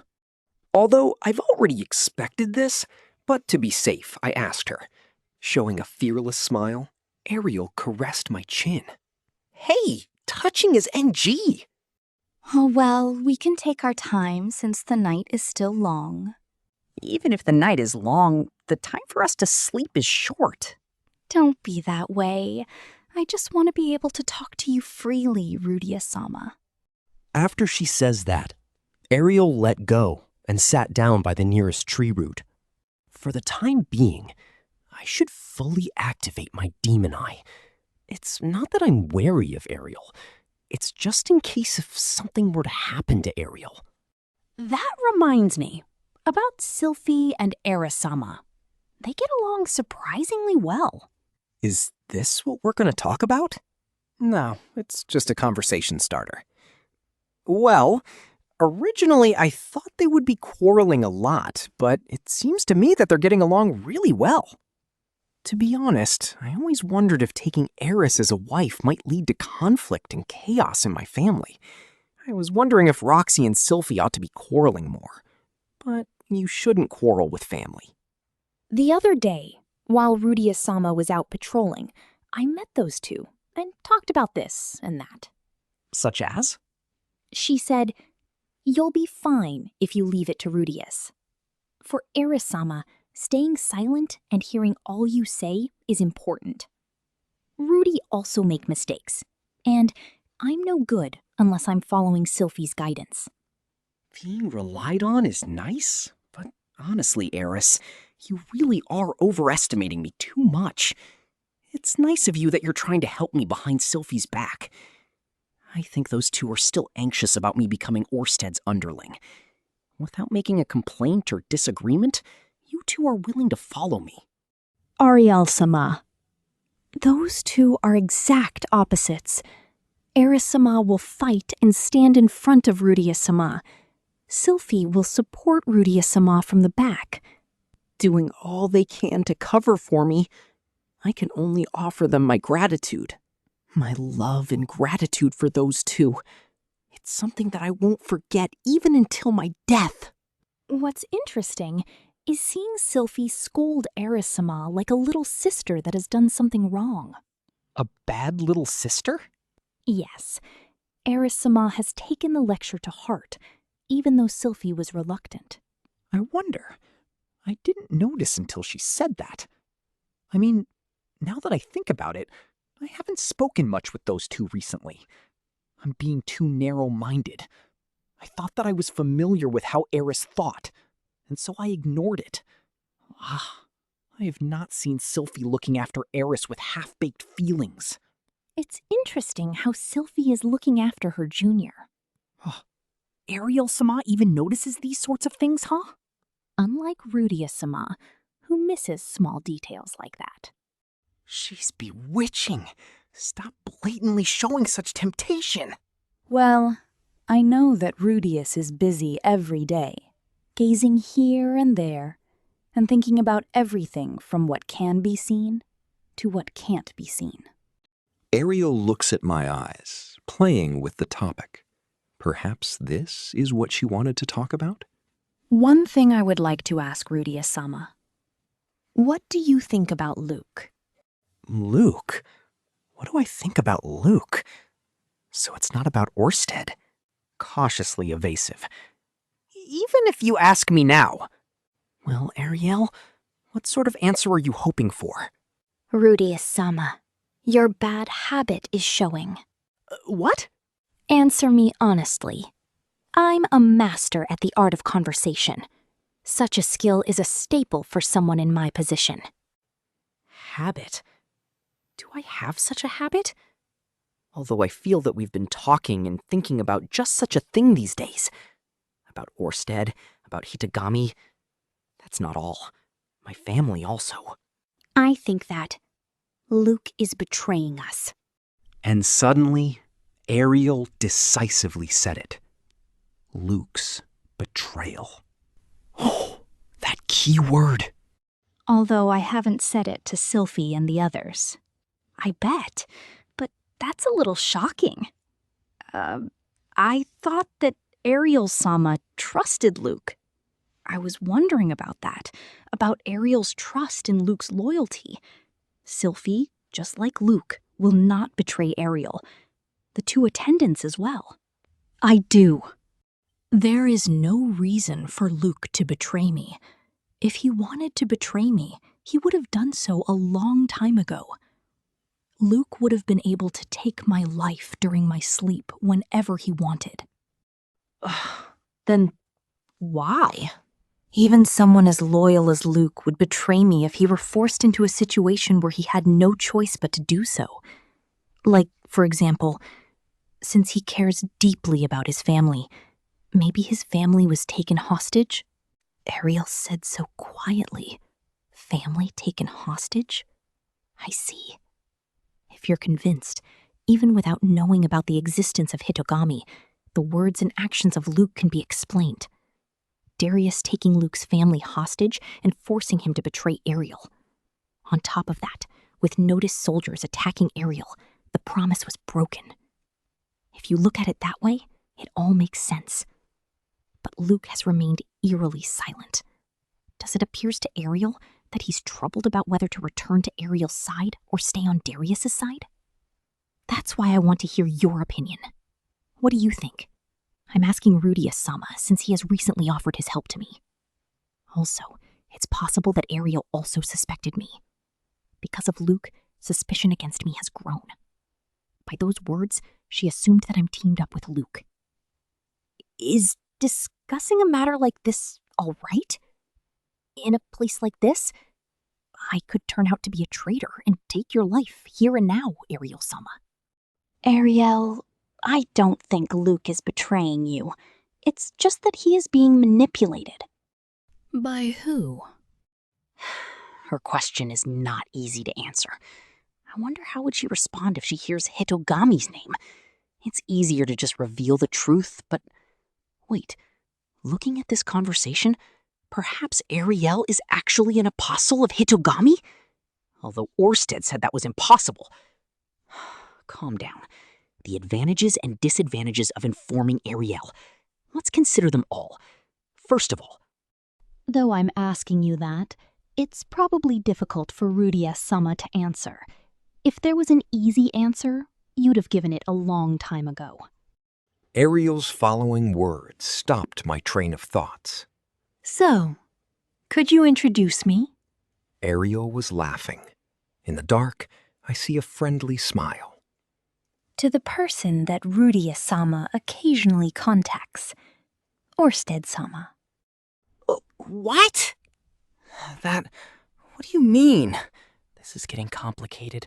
Did Orsted's name just come out? Wasn't it about Luke? Was this her real intention? It's not too much of a surprise, is it? After all, Rudeus-sama is the subordinate of Orsted-sama. Also, I would like to ascertain which side Orsted belongs to. Inside my head. Is Orsted on Ariel's side, or is he on Grobble's side? Is that what you mean? Damn, I don't want to have such a roundabout conversation. What happened to the Ariel-sama who's always easy to talk to? Even if you ascertain it, what do you intend to do about it? If he is on this side, then no matter how terrifying he is, I plan to endure it. Endure it, you say? It is necessary for the royal family to get along with people even if they are unpleasant, if it will be beneficial. Therefore, it will probably be okay. I see. So that's how it is. Though I wonder if it will be that simple with Orsted's curse. What if he belongs to that side? Then I will bring him to my side. You are really amazing. He's nearby, isn't he? Orsted-sama, or someone who can contact him? However, I have some reservations about this. I'm not sure if this is something that I can decide at my discretion. Even if Ariel intends to endure it, Orsted's curse is too strong. He gets recognized as an enemy just by being looked at. If she says she'll endure it, but then when she actually meets him, the result is that Ariel sees me as an enemy. It would be too painful to watch. That said, if I refusing might seem like I'm declaring that I have something to feel guilty about. At the very least, he isn't going to interfere with Ariel's path to the crown.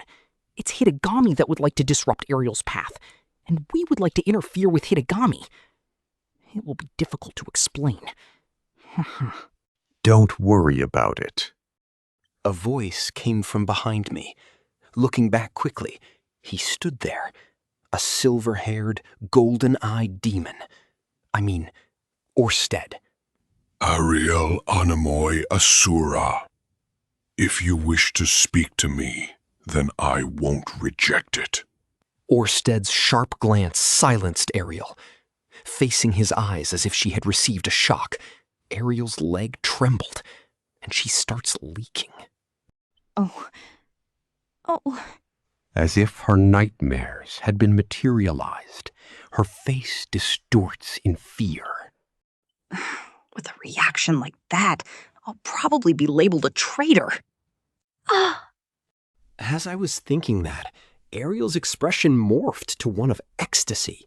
Looking like she was feeling good, I thought. Seems like she's going to be fine. After a while, Ariel recovered.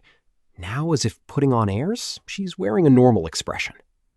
I washed her dirty pants and panties with water magic and dried them with my original magic, dry steaming, a melded magic of fire and wind. In exchange for the rapid drying, the fabric gets damaged. Aisha gets angry if I use it. Thus, it is designated as a forbidden technique in my home. There's no choice. It can be said that this time is an emergency. Even so, although I intended to live a relatively long life, I never thought that there would come a day where I get to wash a princess's panties. As expected of a princess, even her panties are made of this world's high-quality silk. While I am washing her panties, Ariel is wearing my robe that I gave her. The robe is a bit too long on her. After they dried, Ariel changes back into her pants and panties. Wearing the robe that has touched the naked nether regions of a princess has me a little excited. Her fragrance lingers. Maybe because I haven't done anything erotic in the past few days, my gauge has accumulated a bit. I'll expend it later. Since Eris and Sylvie are nearby, I'll hold back for now. Orsted watches me suspiciously while I was busy thinking this. I apologize, Orsted-sama, for I have shown you such an unsightly appearance. No, it's all right. After things settled down, Ariel spoke to Orsted. Her face is slightly pale, but it doesn't show her fear of Orsted. Please don't show such a scary face. It is my normal face. Oh, this must be the effect of the curse. That is right. Even so, I wonder why Orsted came out. Never mind that. It is the boss's decision. Now your job is to watch the conversation between these two people. I see. Although I've met many Mikos and cursed children, I can see that there is an exceptionally strong curse on you. However, you seem to be able to overcome that. Being able to negotiate diplomatically under any circumstance is the forte of the Asura royal family. Though, deep down, you don't trust me. Orsted. Yes. Therefore, I hoped for the opportunity to be able to talk to you. Conversation, such as mutual checks and balances. Now, it's my turn to feel uncomfortable. No, being a good audience is fine. The sweet smell that's wafting from the robe makes me anxious and lose concentration. Let's go straight to the point. Orsted-sama, why do you lend me your support? Because the person behind Darius is my enemy. Behind Darius? Is it my brother? The first Prince Grable? It's someone else. Then who could it be? Your question is hard to answer for now, even for the boss. Orsted. It is the human god, Hitogami. You said Hitogami's name. I wonder what Orsted intends to do by revealing that much. Although I think it's unnecessary, since Ariel won't become your enemy. Ariel, when you say human god, do you mean the one from the myths, or one of the gods of creation? Orsted, monotone and cold. That human god and my enemy, Hitogami, are not necessarily the same, but that's what he calls himself. For what reason would such a god team up with Darius? In order to kill you and make Grable the king. Ariel had a face that was taken aback. With that face, she slowly looks at me. I see. Although it sounds unbelievable, it doesn't appear to be a lie now that I look at Rudeus-sama's face. My face is being used as a lie detector. Am I so easy to read? Even though I was putting on my best poker face? I'll consult with Sylvie about this. What she thinks about my face. I wonder if she will say that I'm handsome. But why does such an exalted deity favor my brother? Is it because he is more suitable to be the king? No. Hitogami operates for more selfish reasons. May I hear more about those reasons? Orsted looks at me. After making a slightly troubled face, he turned to face Ariel. Orsted, monotone and cold. In about 100 years, the Asura kingdom will be exposed to danger. Whether you or Grable becomes king will affect how the Asura kingdom responds to that danger. Hey, I've never heard this story before. If Grable became king, it will try to resolve the crisis through military weaponry. If you became king, it will resolve the crisis through magic. When you say 100 years later, will we still be alive? The policies made by you two after you become king are different.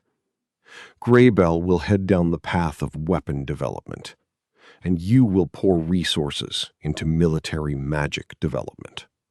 Boss, why didn't you tell me this story? If you rely on military power, Asura Kingdom will fall.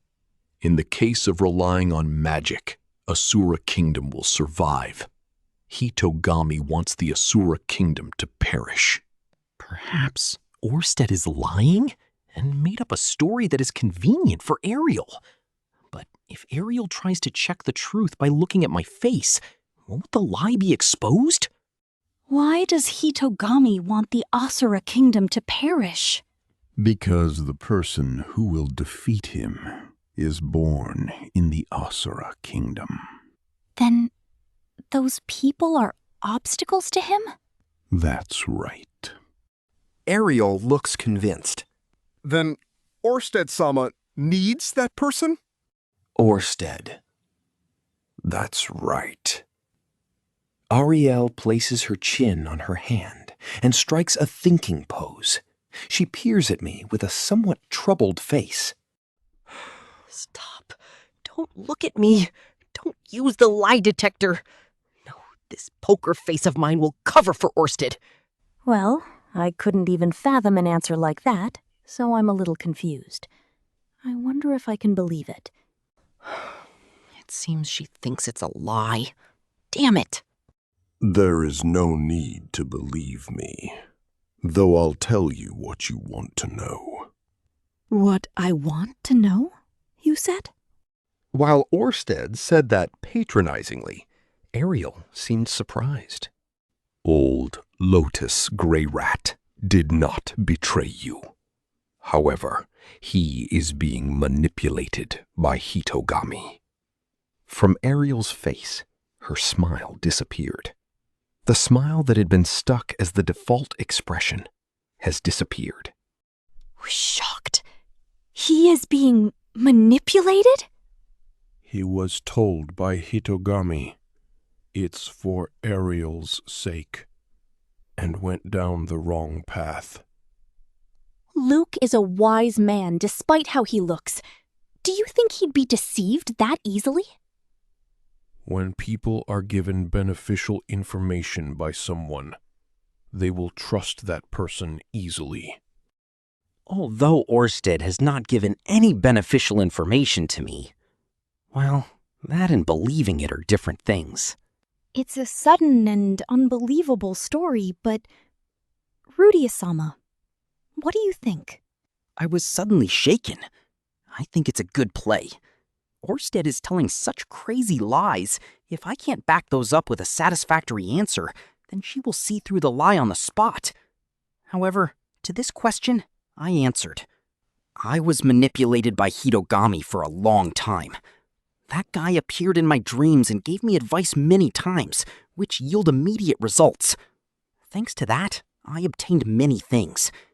As for Hitogami, in the very end, it was all a strategic move to betray me at the last moment. I acted in accordance with the advice of that guy and believed him. Then I was betrayed. In the end, I was forced to fight Orsted-sama last time. I believe that Luke's situation is similar. As a matter of fact, I'm surprised at my own speech.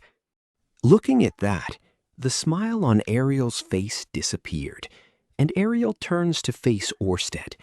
She opens her mouth to speak, stops, then shakes her head. Once again, she looked up after she decided on what to say. That means Luke is not on Darius's side, right? Orsted. Yes. Although he's been made to cooperate unwittingly, Luke himself isn't conscious about it. Putting aside everything else, what Ariel wanted to hear about the most was Luke. From the authenticity of Orsted's words. I am relieved to hear that. Do you believe me? If it were any other situation, I would not believe it. Though there are things that made me convinced. Rudeus-sama frequently takes glances at Luke. I was taking that many glances at him? Although everything feels too convenient, you might be deceiving me, but I will try to believe it. Ordeal aside, I wonder if she's believing it because of me. It's good news, but it's complicated. So, are there others that are Hitogami's apostles? Darius is a candidate. That's probably for the best. Anyone else? There is a high possibility that either the North Emperor Auber or the water god Rada is an apostle. The apostles. There are only 3? Yes, no more than that. I see. In other words, Rudeus-sama and Orsted-sama, the reason that you fight the apostles is so you can stop Hitogami's plans? Yes. You learn fast. There's a reason why I take pride in being an understanding person. Although Orsted-sama, she didn't smile. Ever since earlier, her facial expression has been stiff. So, Orsted-sama, I have a proposal. What? Since our purposes are aligned, I think I will also follow the instructions of Orsted-sama. Even if you have that intention, those around you won't listen. It's all well and good if the others don't know about this. Even if I sold my soul to the devil, it's impossible to complain if no one knew. Orsted just looked a little down when she called him a devil. I will do anything to win. The stronger the allies, the better. Didn't you consider the possibility that I lied and would betray you at the last moment? I'm not stupid enough to miss a chance because of fear of risks. Rudeus-sama, what you're saying is cool, but you probably actually feel like you're swearing allegiance to the great devil king of evil. When I was also kneeling to Orsted, I had the same feeling. However, the Orsted Corporation is a good company with great benefits. Just because an evil-looking guy is the CEO doesn't mean his treatment towards his employees is necessarily bad. For now, though, Orsted-sama, I want you to leave Luke to me. You should dedicate yourself to fighting against the apostles of Hitogami with Rudeus-sama, and I will focus my efforts on gaining the support of nobles and Luke. If we do this, the burden each person carries is also reduced, so it's the most efficient thing to do. I guess that's okay. Then I leave matters regarding Luke to you. Persuade him if possible, but if necessary, kill him. As you command. Ariel knelt before Orsted. Orsted greeted it with a scary face as usual. Part 3. Expect the unexpected. I guess this is one of those situations. Before I realized it, Ariel has also become Orsted's subordinate. Thereafter, Orsted informed her of his future plans. Him and Ariel formed a unified front. Rudeus-sama, keep this matter a secret from Sylphie and the others. Yeah, more importantly, are you fine with this? Yes. At last I felt refreshed. Oh, is it about that toilet matter? As she said that, Ariel had a refreshing face. Now, I finally established cooperation in the truest sense with Rudeus-sama. Right. As for me, I still feel uneasy about some of this. Still, I will obey Orsted for now and leave it be. Ariel-sama. What is it? I should tell you now. In your attempt to persuade Luke, should he try to harm Eris or Sylphie, I will kill him. You're not following Orsted-sama's decision? I'm only following Orsted-sama because that's the only way to protect my family. I decide to warn her beforehand. Of course, I don't know how it'll actually turn out, although I've confidently conveyed my resolve to kill Luke. Let's believe in Ariel. Rather than me trying to convince Luke one-on-one, Ariel might have a better chance of success. I understand, Rudeus-sama. Please, take care of me in the future. Likewise. Thus, Ariel became Orsted's subordinate, and my colleague, when we returned to camp with each other. Sylphie puffed out her cheek, of course. Volume 18, Chapter 5, Tristina, Part 1. The next day, we entered the territory of the Band of Thieves. There's no one tailing us. There is also no sign of Auber or any soldiers. Regardless, it looks like the enemy hasn't considered the possibility of us taking an alternative route and just waited on the road ahead. Usually, Hitogami would have foreseen such an outcome. However, I'm wearing a crested armlet. The crested armlet engraved by the dragon god. Thanks to it, the future is altered in a way that Hitogami couldn't see. In other words, by taking a different route, we will be outside of Hitogami's prediction. Hopefully. It may be possible to predict Hitogami's moves by memorizing the contents of the diary. But from Orsted's tone, that's probably not a good idea. I might inaccurately recall the diary's content as well. While I'm in deep thought, the wind suddenly changed. Go. Stop. Ghislaine, who was walking slightly behind me, grabbed my shoulder at the same time. I'll go first. With Ghislaine's short words, Eris appears before me. I stopped her. If Eris participates, any negotiation will end up with her fist on the other party's face. Eris falls back quietly. However, she was looking at me instead of forward. They are surrounding us. We can still break through. Didn't you hear? I plan to negotiate. I see. I'll protect the princess. With that, Ghislaine moves back. When I look behind me, Ghislaine is speaking to Sylphie about something. I catch Ariel's gaze. Ariel gives me a take care signal. She's acting as if nothing happened yesterday. She said to leave the matters regarding Luke and the other nobles to her. Along the way, it appears that she was speaking to Luke, but the result is still unknown. Regardless, Orsted allowed Ariel to handle Luke's matter. I just need to follow his word. Putting that behind me, I thought about how to approach the thieves, taking the initiative to achieve victory, starting with a self-introduction. Still, it wouldn't hurt to let the other side show themselves. Right behind me, Eris is looking around. Tracing her line of sight into the forest, a black shadow occasionally appears. All day like this. No, ever since yesterday. Since Auber caught us by surprise yesterday, Eris is properly prepared now. After a little while, Eris stopped scanning the surroundings. Apparently, we've been completely surrounded. There's about 5 people, at least. Be careful. When did you learn searching skills like that? As I was thinking that, pushing his way through the bushes, a man showed up.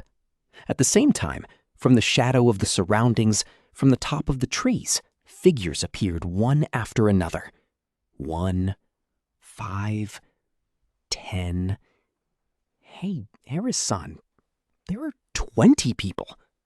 5 people? That is a bit too sloppy, you know? The man in the front, a bearded man wearing the best fur, armed with machetes on the waist, holding an unlit torch in one hand. He appears to be the leader. He looks like a bandit from every angle. To be heard in this place, that person raised his voice. What's returned by the echo? The rabbit's cellar and a thrushbird's call.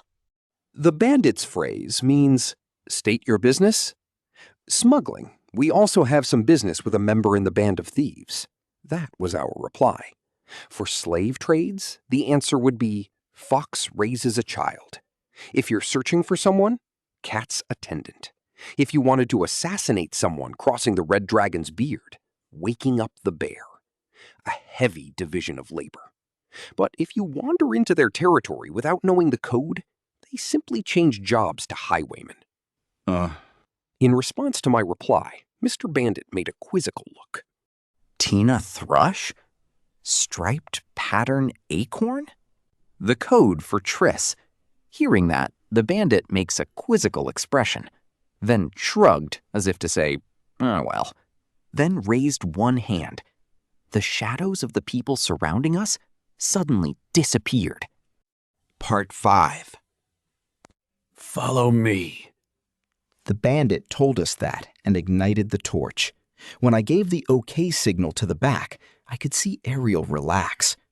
Before I turned around and continued, Eris was looking at me with wide eyes. Somehow, she looked excited. As expected of Rudeus. I'm wondering if that exchange just now is really that amazing. Let's go. Okay. We followed the bandit into the forest. Part 2. We were brought before a single hut built within the forest. There was a stable outside, a storehouse, and bedrooms inside. 3 bunk beds were lined up in the bedroom. The damp sheets and blankets are likely infested with insects, but a bed is a bed. Could this be the feeling of a lumberjack's hut? Mr. Bandit, I don't know his name since I didn't ask, but I gave him some money. I will bring Thrush here before dawn tomorrow. In the meantime, you can stay here. He reported that and left. He'll head back to headquarters and bring Triss for us. No questions asked. In this place, he doesn't pry into a customer's business. Only if you pay a premium, though. Whew. I set down our luggage for the time being and explained in detail our plan for the future, such as crossing the border at dawn and asking for assistance from the woman who's coming here. Tonight, we'll stay here. We can only pray that Darius doesn't catch wind of this before dawn. About that, I also want to pray. It's only a gut feeling since everything is going too well, but I have a feeling that everything is going to turn bad at any moment. Regardless, it's just a gut feeling after all. Having our dreams collapse and becoming playthings for the thieves, is it? Rudeus-sama. If that happens, please spare Clean and Elmore, okay? Oh, she knew what's gonna happen from now on, I guess. Oh, hey, Clean and Elmore are glaring at me. Please stop it, it was just a joke. It seems that for now I can sleep in a place with a roof tonight. Crossing the border tomorrow with a new route is going to be harsh. Let's get some rest tonight. At Ariel's words, everyone started to move. Ariel's face is dark with the color of fatigue. She is not accustomed to walking through the forest. I thought it would be the same for the 2 servants, but they seem to be energetic. The 2 are massaging Ariel's feet now. It seems like the servants have been training for 7 years just for this time. Luke is beside the window, looking out of the hut vigilantly. Occasionally, he would send a sharp glance towards me. Rudeus is still suspecting me? Maybe that fellow got tipped off by Hitogami about who the enemies are. Though, rather than Luke's, it would be Hitogami's enemies. Regardless, it's been decided that Aria will handle this matter. Let's look forward to her skills for now. Ghislaine is standing in the corner, in a position overlooking the whole room, as usual. I gave her a glance. She returns with a nod. Maybe there is no meaning to this assent. A mindless acknowledgement, probably. Sylphie went into the bedroom and started cleaning. Although I'm okay with it, I wonder if we're gonna sleep in those sheet and blanket. Well, we brought spare spreads, so we can just use the bed frame. Behind me, Eris is doing weapon maintenance, making a satisfied smile as she polishes her sword. With the sword giving off an eerie glow, Eris looks downright dangerous. Well, it means she's reliable. Although I wanted to get in touch with Orsted now. I'm not stupid enough to come out and say, I'm going out for a bit. For now, let's just check our equipment. Part 3. 2 hours later. Outside, the rain has started to fall. It is not a downpour like the rainy seasons of the Great Forest, but the sound of large droplets of rain hitting the ceiling of the cabin can be heard. Ariel fell asleep. Using the bed that was prepared by Sylphie, her sleeping sound is soon heard. Elmore is also turning in, while Luke was stationed as gatekeeper at the front door. 3 people, Klein, Eris, and Sylphie, are talking about something in a low voice. From the way Klein and Sylphie occasionally laugh, the subject is probably not serious. Relaxing is important, since they can't be on edge all the time. Ghislaine didn't move from her earlier position. She isn't standing anymore, but sitting near the entrance, with her eyes closed. I don't think she is sleeping. Not talkative. I finished inspecting my equipment, so I have some free time. I should do something with this free time. Huh. As I was thinking that, Ghislaine's ears twitched. Ghislaine was alert and direct. Someone is coming. In response, Eris rises. 2 people had their hand at their sword. The room froze. A little time after that, there was a knock at the door. Loud pounding. Ghislaine shot me a glance. I returned with a nod. Ghislaine opened the door. Then a person came in, a woman covered with a hood. She was dressed in rain gear made with demon leather. Even covered with her rain gear, it was apparent that she has a curvy figure. Jeez, open it faster, idiot. While cursing, the woman takes off her rain gear. Light brown hair, which isn't rare in Asura Kingdom. Clothes that covered her huge chest, which is rare in Asura Kingdom. Great breasts. I wonder if they're bigger than Eris's. Well then, who is the one that has business with me? Looking over the room, the woman said loudly, "Please don't say something dumb like having me sub in as a prostitute. Now state your business quickly. I'm a busy person, you know." A loud, intimidating, and frustrated voice is heard inside the whole cabin. Eris frowned, and Cleen sent a reproachful gaze. Before she could say anything, Sylphie spoke first. "I'm sorry, but there is someone sleeping in the back, so let's keep it down." Who would want to talk quietly after being cold in this rain? Are you trying to make a fool of me? Just so you know, this Triss is an impatient person. This woman should be Triss. Her impression is a little different from the diary. I had expected her to be a more quiet person. However, suddenly I feel annoyed. She seems to have respected me a fair bit in the diary, but only because I stole the sacred writings from the Milas sect. To the current me, I have nothing in common with Triss. However, in regards to that problem, Orsted has already made arrangements. The heck? What a bad joke. I'm in a bad mood. I lost playing dice and Donovan let it get to his head. I got spit on by that recently enslaved woman. I got cold during a rainy day and got sopping wet. If you don't tell me your business, I'm returning, you know, because today's a bad day. Next time, call me when I'm in a good mood. Except for the summon, the rest of her complaints had nothing to do with us. But letting her vent her anger now is the first priority. While I was trying to calm her down, Luke suddenly stepped up.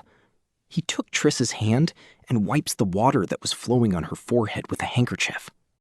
I apologize for calling you suddenly, Miss Triss. Please, calm down first. And could you give us some of your valuable time and listen to our story? Manners and speech that was filled with affectation. Triss, with her hand taken, opens then closes her mouth. Beginning to blush, she casts her sight downward. Well, if you put it that way, I will at least hear you out. Super effective. This is amazing. Is this the power of popular guys? Oh, before that, I haven't heard your name yet. It's Luke. Luke doesn't say his family name. After stating his name, he moved to the back. No, hearing that name, I see Triss wearing a quizzical look. It's a face that says that she's heard that name from somewhere. All right, now it's my turn. Nice to meet you, Triss-san. I greet her with my best smile. Who are you? Then Triss's quizzical face changed into an overly unpleasant face. It's a look that's full of suspicion. It looks like my smile isn't very effective. From now on, I must practice my smile in my spare time. Someone with a lovely smile. Aisha, maybe. Okay, I'll go with that. My name is Rudeus. Lowering my head while saying so, Triss raised her eyebrow, looking all over my body. Rudeus? Where have I heard that? Oh! In the middle of her thought, it seems she remembered something. Both eyebrows went up, her look changed to one of surprise. Quagmire. Oh, I'm more famous using that name? The worst and the cruelest magician in Sharia? Why are you in a place like this? The worst and cruelest? What kind of rumor has been spreading about me? And when I thought of that... Click. A sound rang. When she heard the sound, Triss tightened her mouth. I feel something itching around my back.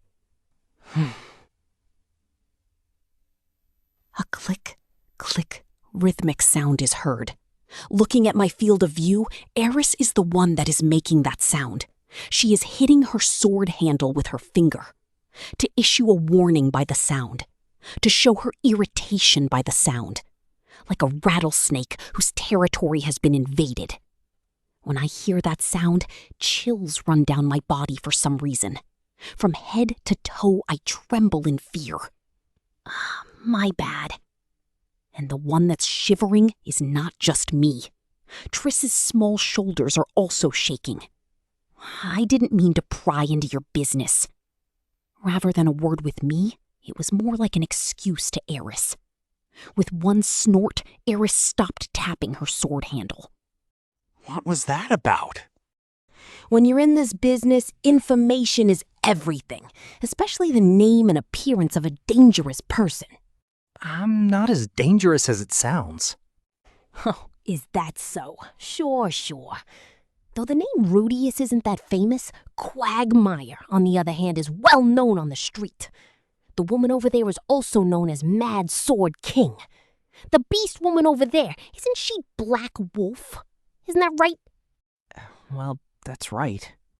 Using my real name was a mistake. She even knew about Eris. Don't tell me that you're also Hitogami's apostle?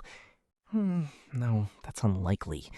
While she knows the information about Quagmire, she didn't know about my name Rudeus.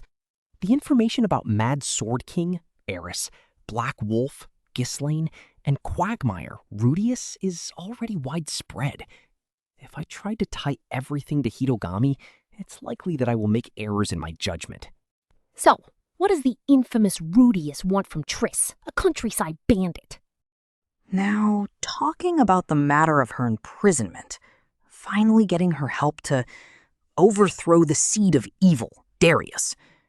Well, if I suddenly open with such a topic, she will reject it immediately.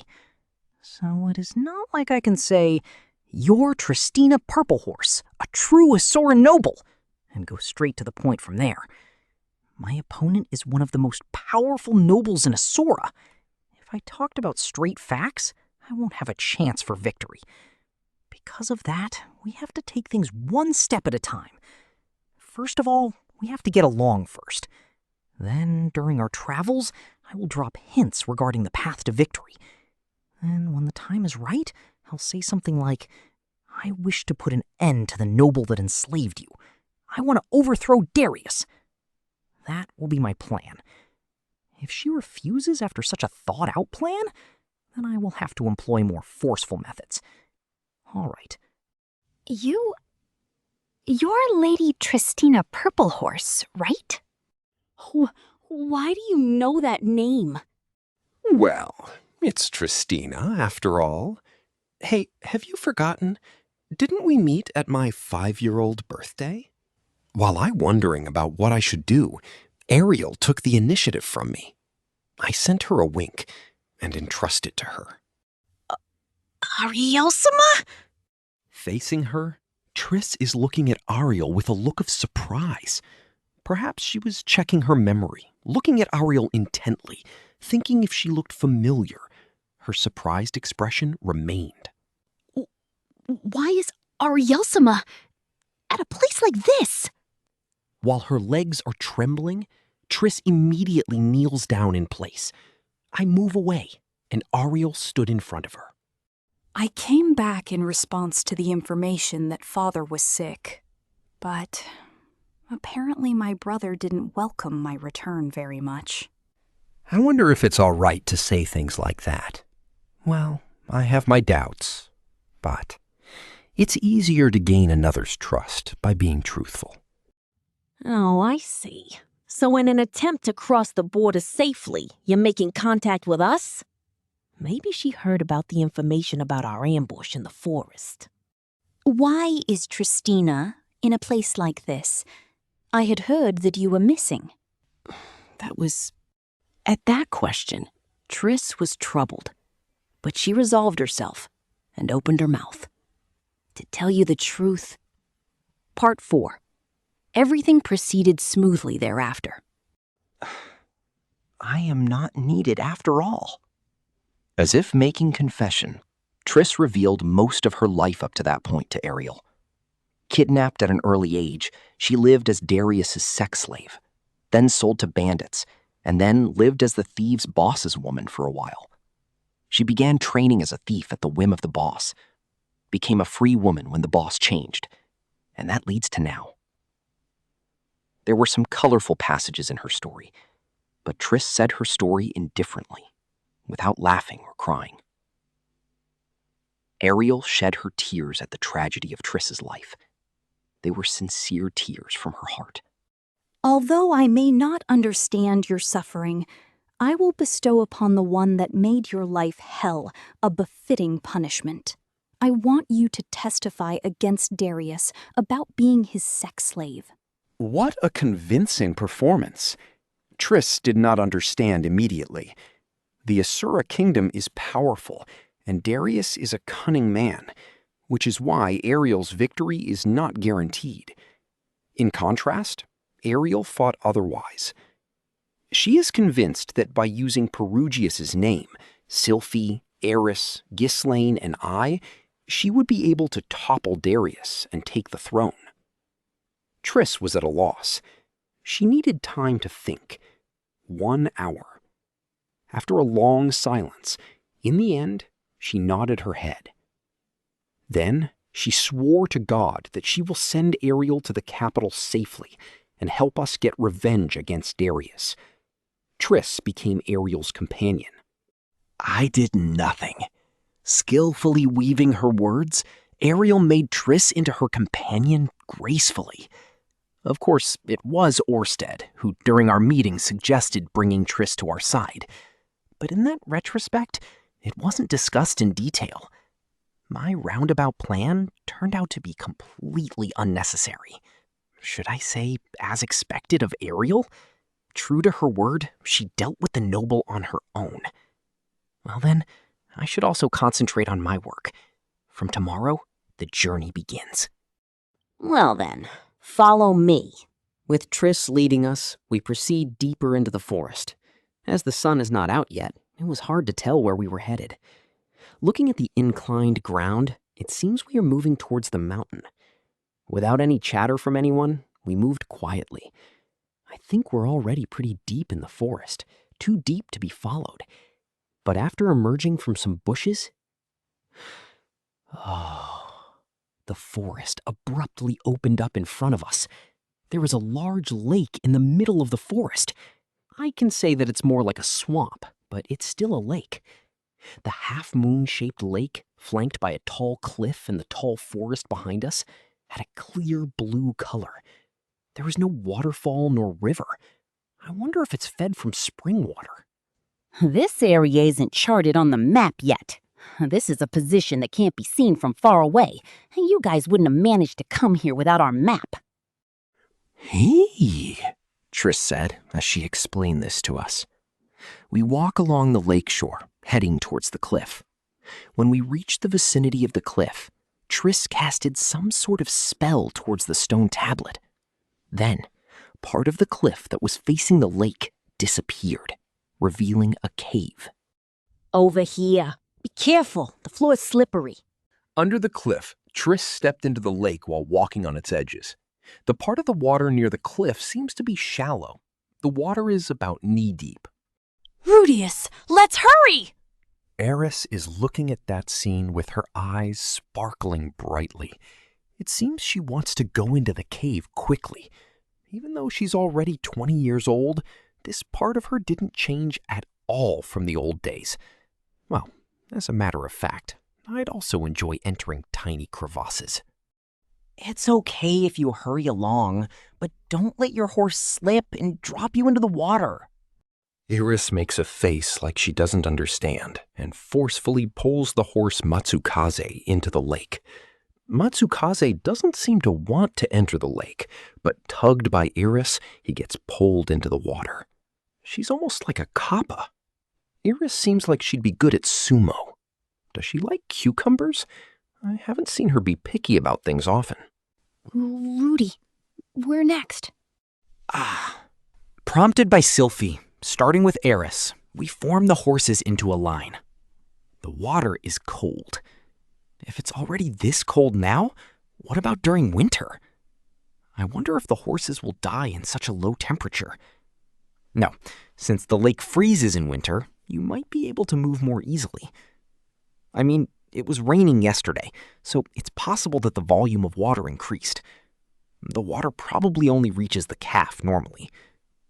The entrance to the cave goes uphill, so we got out of the water immediately. Stay behind me. The road is very messy and disorienting. Triss, leading with a torch, went through the dim cave. Just in case, I also summoned the spirit of the lamplight. Looking back, I see Ariel looking rather troubled by her wet pants. Ariel-sama, if you wish, I'll dry it for you later. Ariel, with a troubled face, forces a sweet smile. Looking back on yesterday, the fact that Triss became an acquaintance of Ariel so quickly could only be explained by good fortune. Ariel's charisma was effective as usual, even if the two had met by chance. Because of that, there was a feeling of as expected of Ariel-sama that spread throughout the cabin. As for Eris, she seemed annoyed for some reason. Eris's cranky mood aside, Ariel seems to support me earnestly. Rudy. When Ariel and I looked at each other, Sylphie's voice comes from my side. What is it, Sylphie, my lovely wife? Don't stare at Ariel-sama too much, or I'll pull your ear. I understand. I guess I can only stare at Sylphie. My ear was pulled. It's no good, even though Sylphie gets along with Ariel. If it was Eris or Roxy, then it would have been all right. But Ariel is no good for some reason. Let's just say the situation is similar to that with Nanahoshi. Looks like she thinks I might cheat again. In retaliation, I licked her ear from behind. The cave floor was beautifully tiled. It appears man-made. It will turn into a complicated maze up ahead, so please do not get lost. Magic beasts do not appear often, but be careful as sometimes they may come from behind. If you see a light in the distance, absolutely don't go towards it. That's because the territory outside belongs to the Red Dragons. We move on after listening to Triss's various warnings. The cave has a ceiling that is very wide and high. Triss says it has tortuous paths with many branching roads. However, it's not a labyrinth, just a man-made tunnel. Somehow, it's incredible, Sylphie said suddenly. Rudy, is this not a labyrinth? What? Oh yeah, this is not a labyrinth. Such a big tunnel. How was it made? Do you know? Asked by Sylphie, I was puzzled. Well, from what I heard, the Red Dragons began to live in this mountain around 400 years ago. Looking at the remnants, it looks like the ones that lived here before the Red Dragons were the dwarf race. Huh? Is that so? This tunnel is quite old then. Sylphie and I walk in the cave while holding a conversation between us. In the front, Eris is looking curiously down a strange passage before getting pulled forward by Ghislaine. Just for the worst case, we stayed overnight in a place with roof. mind might loosen a little. Come to think of it, Rudy. What? No, it's nothing. After Sylphie said that, she glanced back. While slightly apart, Ariel is right behind us.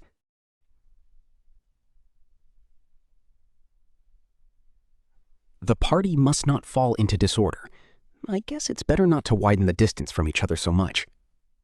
Demons seem to be few and far in between, but getting lost in this place is definitely no laughing matter. Part 3. We pass through the cave. Looking at the position of the sun, it is just barely around noon. Counting from the time we departed, about 8 hours have passed. Like the entrance, the exit is also hidden by magic.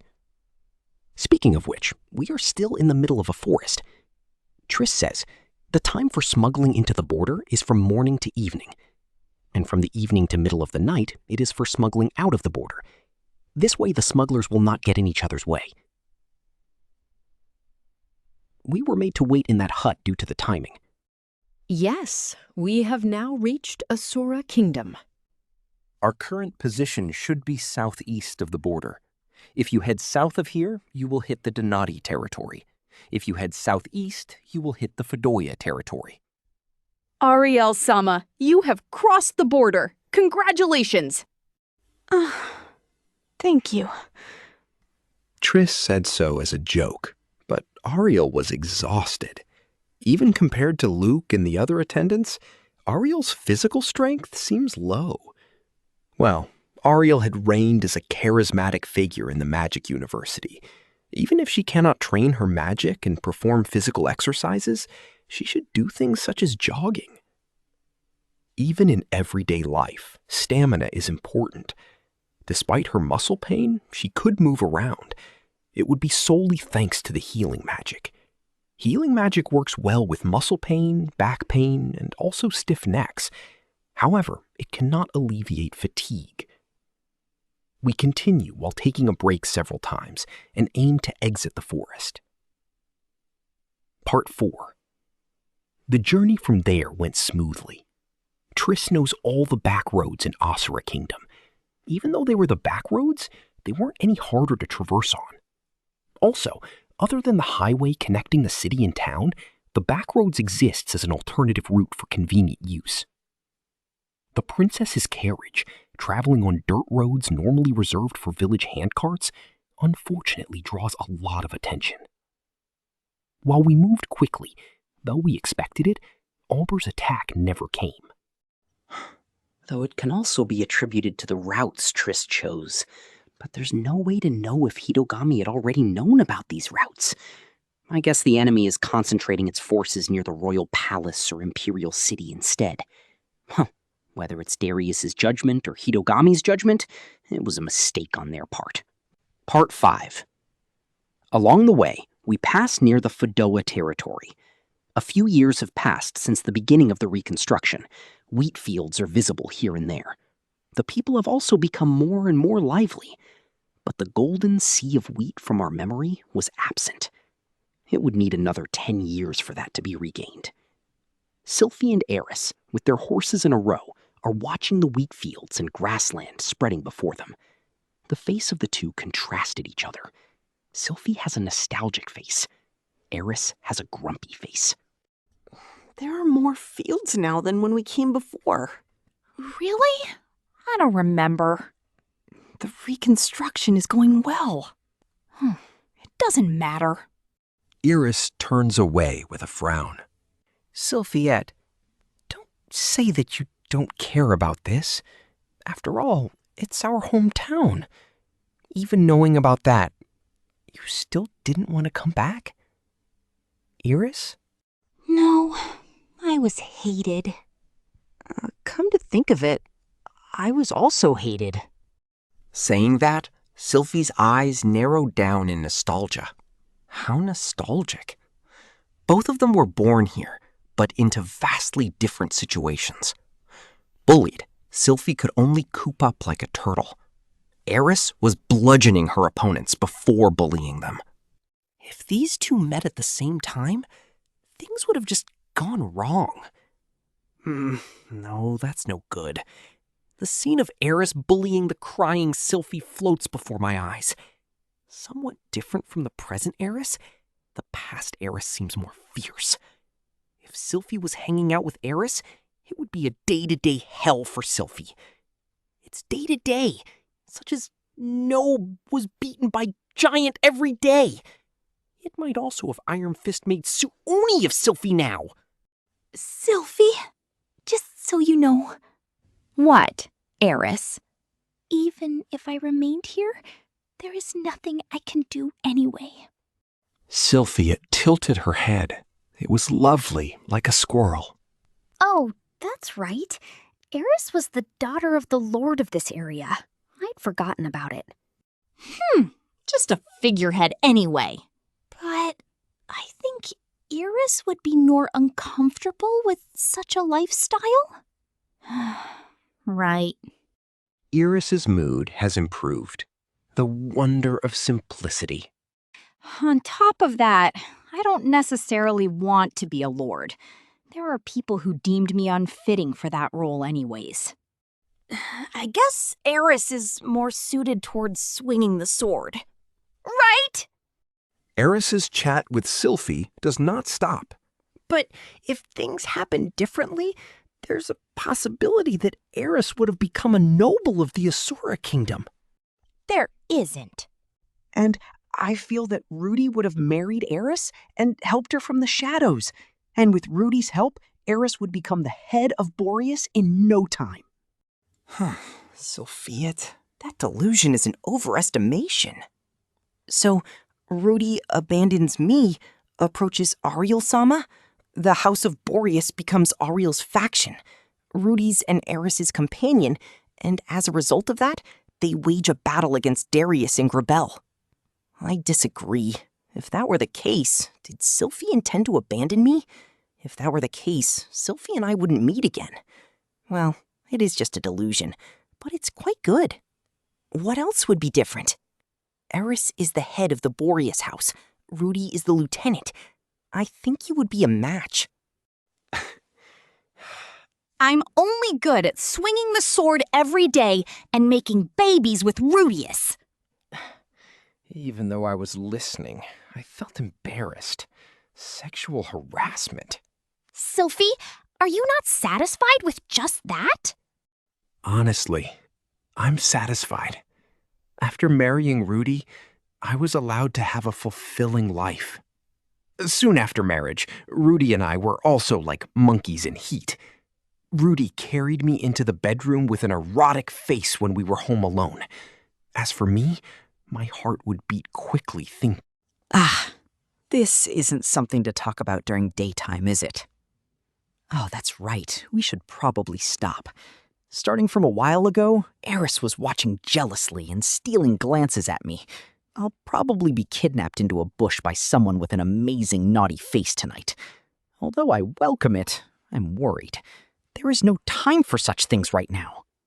Although I'm fine with things as they are now, I might become paranoid about the possibility of another wife. I also wonder about the possibility of having children. Oh, the child of Eris and Rudeus will most likely become naughty kids. What you mean by that? If they inherited my genes, they're going to be a lustful guy without exception. If it's like that, I'm worried about Lucy's future.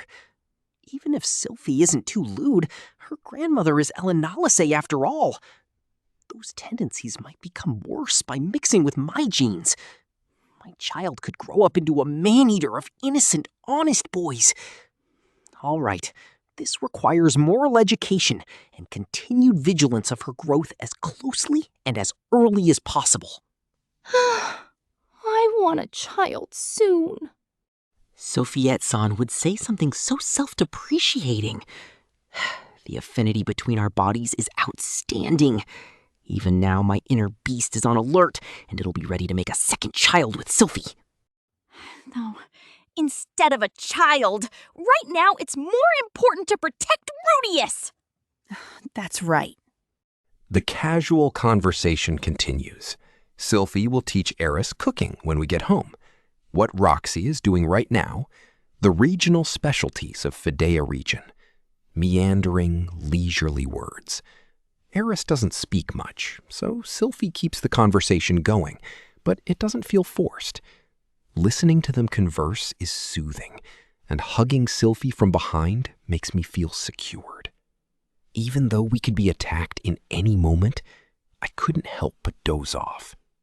Part 6. After traveling for about 10 days, we arrived at a town called Ricket. It's a great town that connects the end of the Donati territory to the Ashura capital. The flow of traffic stretched from northern to central Ashura, though there are more merchants traveling northward than southward. Therefore, people such as village chiefs from the Donati territory are attracted here, selling their crops into the south, as well as buying crops from other regions. It feels like an important trade hub in the Ashura Kingdom. Saying that, I wonder how important this place is to Ashura Kingdom. Trading towns such as these are larger than the Magic City Sharia. Normally, we try to stay hidden on the way to the capital. We collect information from each village, but always hiding our tracks from our pursuer. In a city as large as this, though, hiding places and places where we can be attacked are both hard to come by. Rather, it's the opposite. This is a good place to hide. Although I think that, unfortunately, we stand out from the crowd. It's a given for Ariel, but Ghislaine, Eris, and Sylphie also stand out. Their appearances as individuals are too unique. Also, Luke is a celebrity in the Asura Kingdom. Unfortunately, it's impossible to avoid this town. Though Triss is familiar with the roads, she can't make new ones. Roads are made to connect one place to another. It might sound like I'm waxing poetics, but I'm quite earnest here. Basically, all roads from the capital city to the Donati territory pass by this town at some point. Being such a convenient choke point, the possibility to get ambushed here is high. It's the next checkpoint after crossing the border. And although I thought that, we didn't get stopped by guards at the entrance to the town, and there were no soldiers in armor setting up roadblocks inside the town either. Guided by Triss, we're moving to her recommended hotel. It's an ordinary inn at first glance, but it's an inn that consists of only gangsters and those who were in organizations similar to Triss. The buildings that surround the inn are all properties of the organization, and in an emergency, we can also escape using an underground passage. It's just like a ninja house. Ariel stays inside the inn, and Triss went out to gather information. The rest of us act as Ariel's guards. Part 7. Currently, Ghislaine and I are near the stairs on the first floor. Sylphie and Eris are near Ariel's room on the second floor. We are all guarding our respective locations. In the room with Ariel are Luke and the two attendants in disguise. Though I think it's unlikely, I hope that Luke doesn't go berserk and attack Ariel. If he does go mad, before he lunges at her, we can do something. Hopefully. I look at Ghislaine. Standing to the side of the stairs, she was looking towards the entrance with her ears up. Recently, I haven't had many conversations with Ghislaine. She's engaged in the role of escort more seriously than I am. I wonder if all these armored men should get out of the way. I tried to make conversations, but she said it interferes with her hearing and stops the conversation. Maybe she hates me? Such a thought sprouts. But she doesn't even hold conversations with Eris, always diligent. Ghislaine, what is it? I was saved the other day.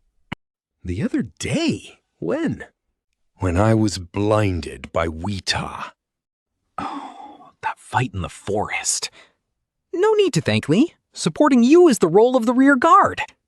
Your quick wit reminds me of the old days. When she says old days, that would be 10 years ago. Comparing to back then, I've changed quite a lot about myself.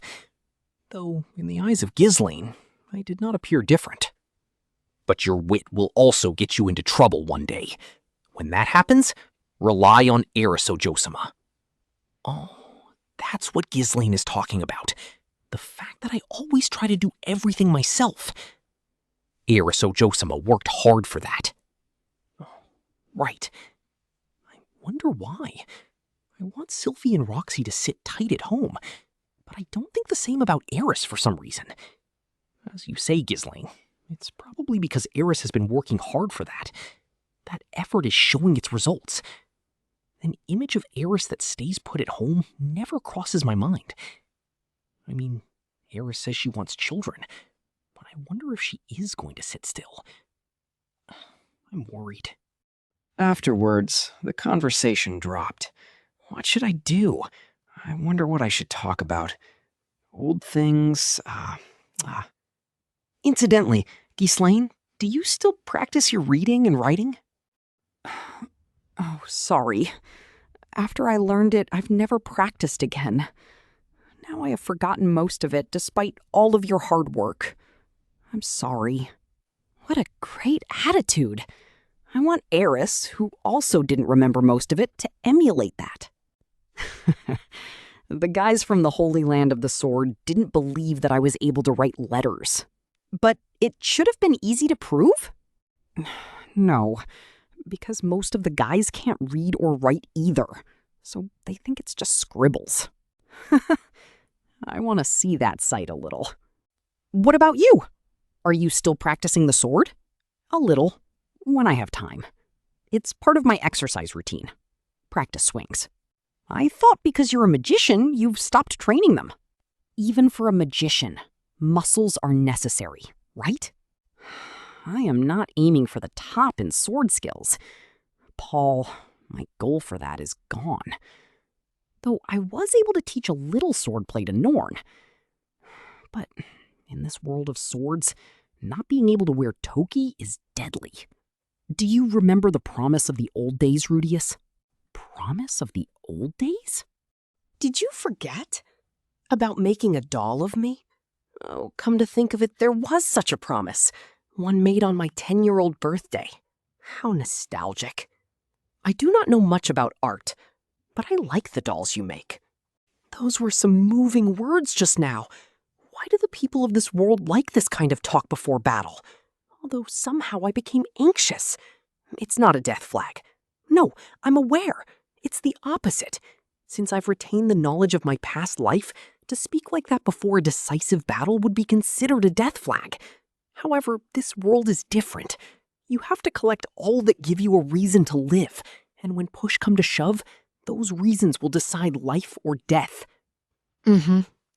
Then, Ghislaine twitches her nose and ears. As I tighten the grip on my staff, becoming alert, Ghislaine waves me down. No, it's all right. A person walked through the door of the inn. Triss. Holding a bag in each hand, she closes the door with her foot. As she walks steadily towards us, she holds out one of the bags. Good work. Here, have some rations. Thank you very much. Be grateful to Triss Nason as you accept this. Well, good luck. While waving her hands, Triss went up to the second floor of the inn. I think in the past 10 days, she has fit in quite well. Personality-wise, she's similar to the two attendants. A fellow aerial believer. A little cheeky, but not a bad person. Though her dress is quite revealing. I'm troubled about where to look. In terms of how revealing it is, Ghislaine's clothes are comparable. But in Ghislaine's case, it's the style of a warrior. Muscle is an art. Triss's mood is good today. That's true. I wonder if something happened. While talking, I also picked up a pear. I peeled off the skin with a knife and took a bite. It tastes crunchy, but less sweet and sour. The fruits of this world aren't very palatable in general. Well, this one is not that bad. Ghislaine Dodolia. She might have gotten some good information. Gisu was like that too. In times like these, his mood would improve tremendously. I see. Ariel constantly has Triss collect information about one thing or another, from the location of Darius's private army, Auber, and everything else. She reports everything that has caught her eyes to Ariel. After organizing such an enormous amount of information and sifting through them, she comes to me for consultation. I mean, there is a possibility that I've also missed important information, but there's probably no other option than to give up for that matter, because I'm not talented enough to control everything. Come to think of it, Gisu had said that he's going to Asura Kingdom.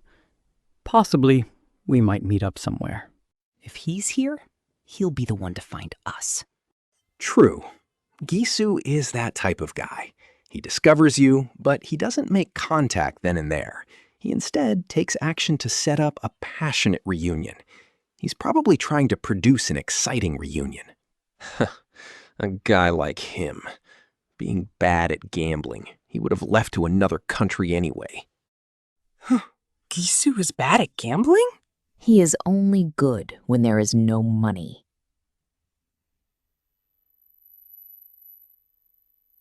This was a story I heard from Roxy, though. Asura Kingdom seems to be a country where an adventurer can't easily live. In addition to the small number of demons, knights are sent to rural places, and court magicians and knights are sent to do monster hunts on a regular basis, which also serve as training and exercise. Hence, the number of monster subjugation requests is next to nothing. Because the major guilds have something like collection teams, there are no gathering and harvesting quests. Though there seems to be something like farm helpers that are needed now and then. Anyway, the work for adventurers is almost nothing compared to other countries. This trend increases as you move closer to the imperial city, the capital Ars. Rudeus Greyrat. If you are strong or educated, I hear you will be employed as bouncers and tutors. But jobs like that are only a handful, since in the first place, there is no need to be an adventurer. In short, because Asura Kingdom already has many specialists for various tasks, there aren't many jobs available for adventurers. Questionable meatheads are not needed here. The Holy Kingdom of Melis also have an adventurers guild, but the story is similar there. Ghislaine voiced whilst twitching her ears. Her expression is a little tense. Maybe an actual enemy is coming this time. I hurriedly throw away the paracord, grip my staff, and stare at the entrance. However, Ghislaine's gaze isn't at the door entrance. It's at the top of the stairs. My ears hear the voice of someone arguing from the top of the stairs. What? For now, I will take a look. Okay.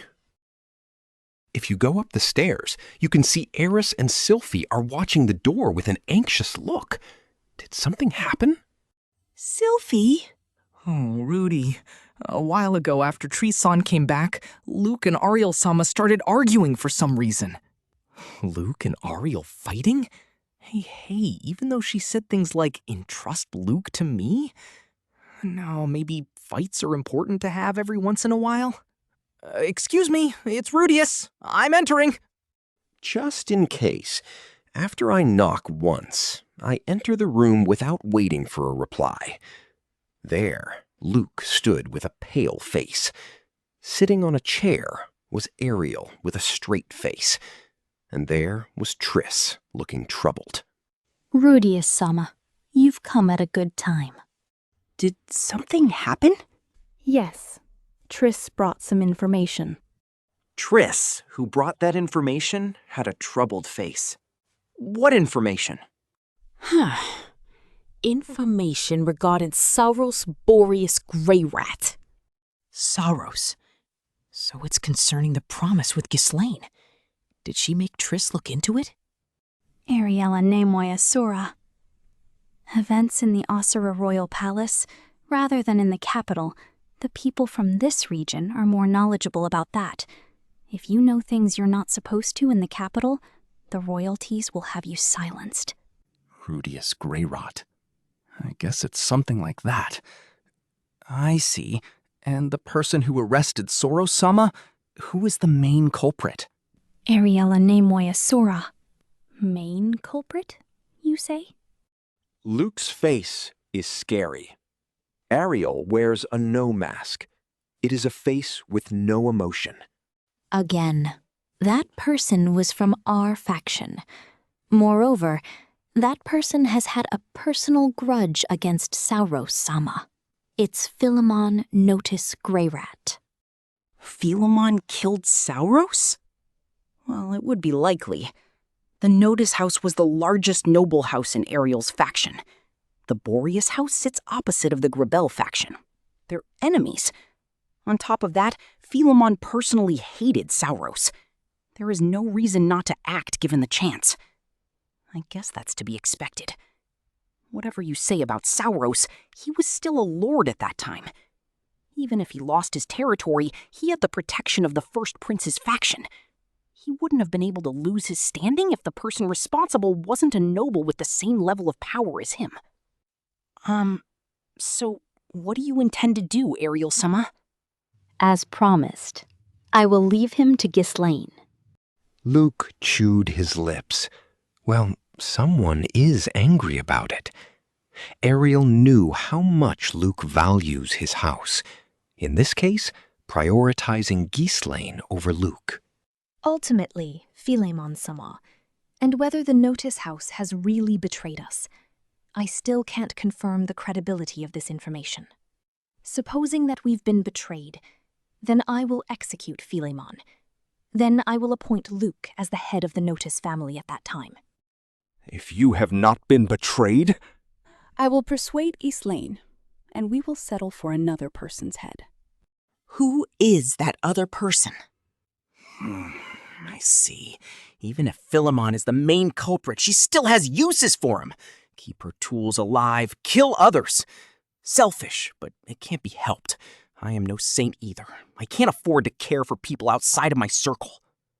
Luke, that's all right with you, right? Whether it's betrayal or murder, there isn't a shred of evidence. Luke had a sour face.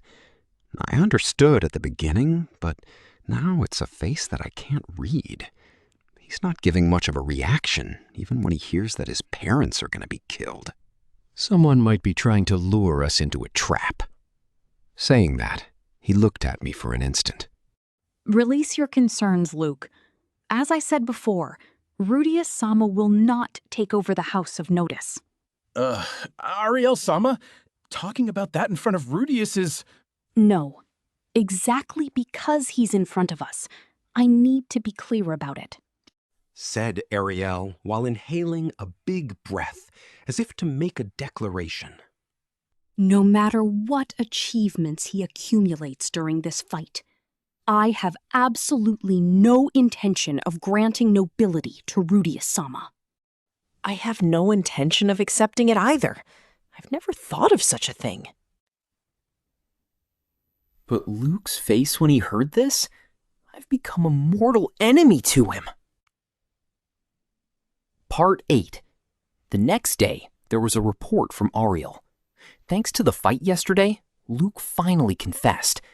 As it turns out, Luke had indeed received advice from Hitagami. As for the advice, Luke received just one. The timing was while preparing for the trip. What he heard is basically, beware of Rudeus's betrayal. Desiring to be a lord of the Notice House, Rudeus will defect to Darius's side. The purpose is status, money, and Ariel's body. Without being discovered by Sylphie, I acted behind the scenes. Pretended to be Ariel's ally and led her into traps by the day. Passed information to Darius by the night. All of it has been secretly planned by me from several years ago. Marrying Sylphie is also a part of my plan. That Rudeus sure is talented. So talented that I wanted to trade places with him. If I can be so cold-blooded, my life would be much easier. At first, Luke thought, there is no way Rudeus has interest in social status, and didn't believe it.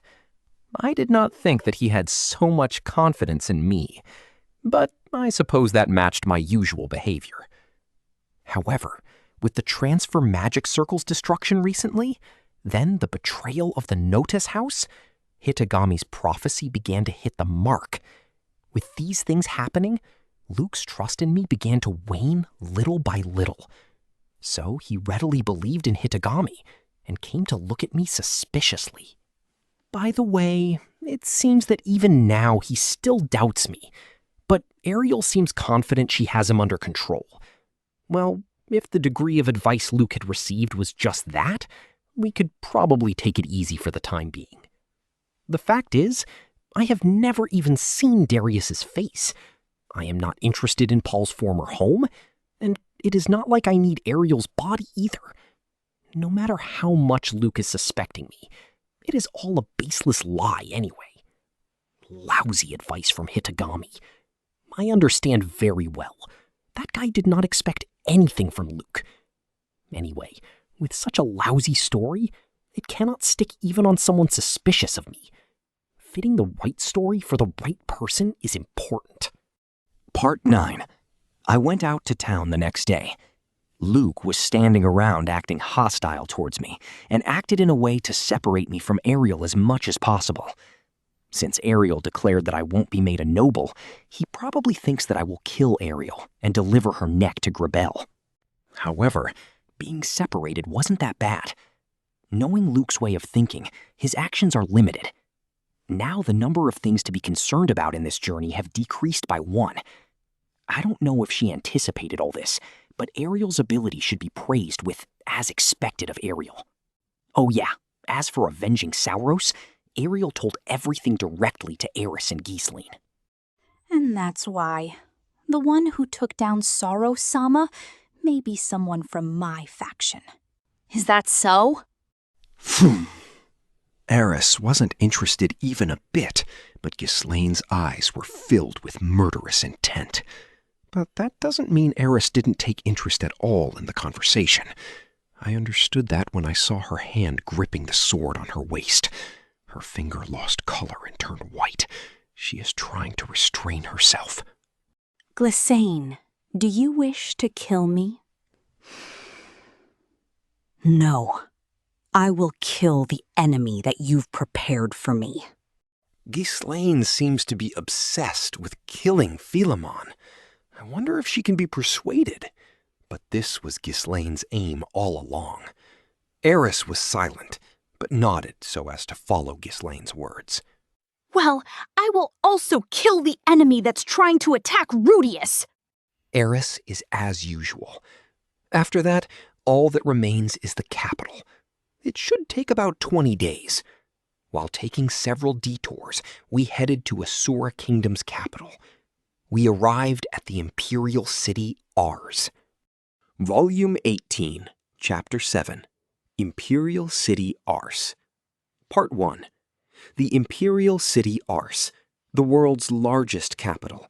The city was named after the hero who led the human race to victory in the Magic War.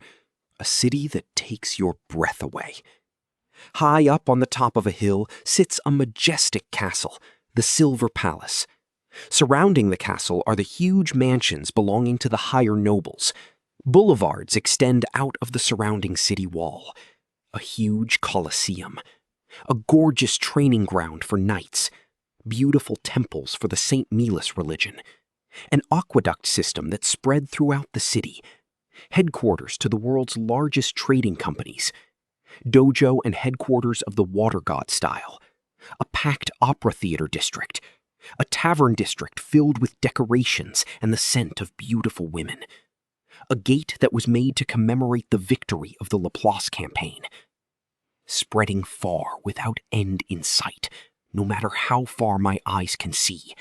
Beyond the Aruteru Mother's River and on and on. It is said that this is the oldest city of the human race in the world. Excerpt from Walk the World, written by adventurer Bloody Kant. Part 2. When I saw the imperial city from a small hill in the distance, Eris and I were shocked, with our mouths agape. The imperial city is huge, bigger than any other city I have seen in this world. First, about the castle that was built on top of the hill. This silver shining castle is as big as or bigger than Perugius's castle.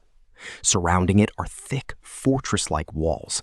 Walls high enough that they appear to be more than 20 meters in height. Even if a stray dragon were to attack, it would not be able to break that wall. Surrounding the wall are many extravagant mansions. It is a place where a majority of the high nobles live.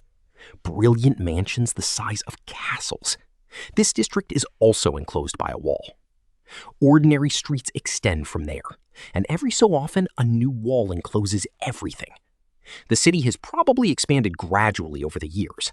Layers of new walls were added to accommodate the expanding city. However, the city walls stopped after the 5th layer. From that point on, the building simply sprawled out in all directions, going beyond the horizon. It was getting too expensive to build new walls, so in lieu of walls, knights are instead assigned the work of subjugating the monsters regularly. Compared to the mega cities in my previous life, this city seemed small. I felt this in my chest as I take in the view of this fantasy-esque city in the horizon. However, I'm home. However, each one of us wore a different expression. In a solemn mood, we all glared at the castle. Even Ariel got down from the carriage and looked at the castle. Let's go. At Ariel's request, we entered the capital. Part 3. The city seemed intimidating from the outside. It wasn't the case inside. The city entrance is the same as anywhere else. There were peddlers and adventurers everywhere. Compared to the other towns, though, the adventurers in this city seemed to be younger. While veteran adventurers were visible, they looked like they didn't have any energy or heart left to continue adventuring. Speaking of the differences, the roads here are considerably wider. At least 6 wagons can pass each other. That's 3 lanes in each direction. This road seems to continue until the city's main square. We'll head to my second house. That will be our base. We must have everything ready before we enter the royal palace. At Ariel's words, we continue on. Our destination is located in the High Noble District. Having said that, just moving through the city takes about half a day.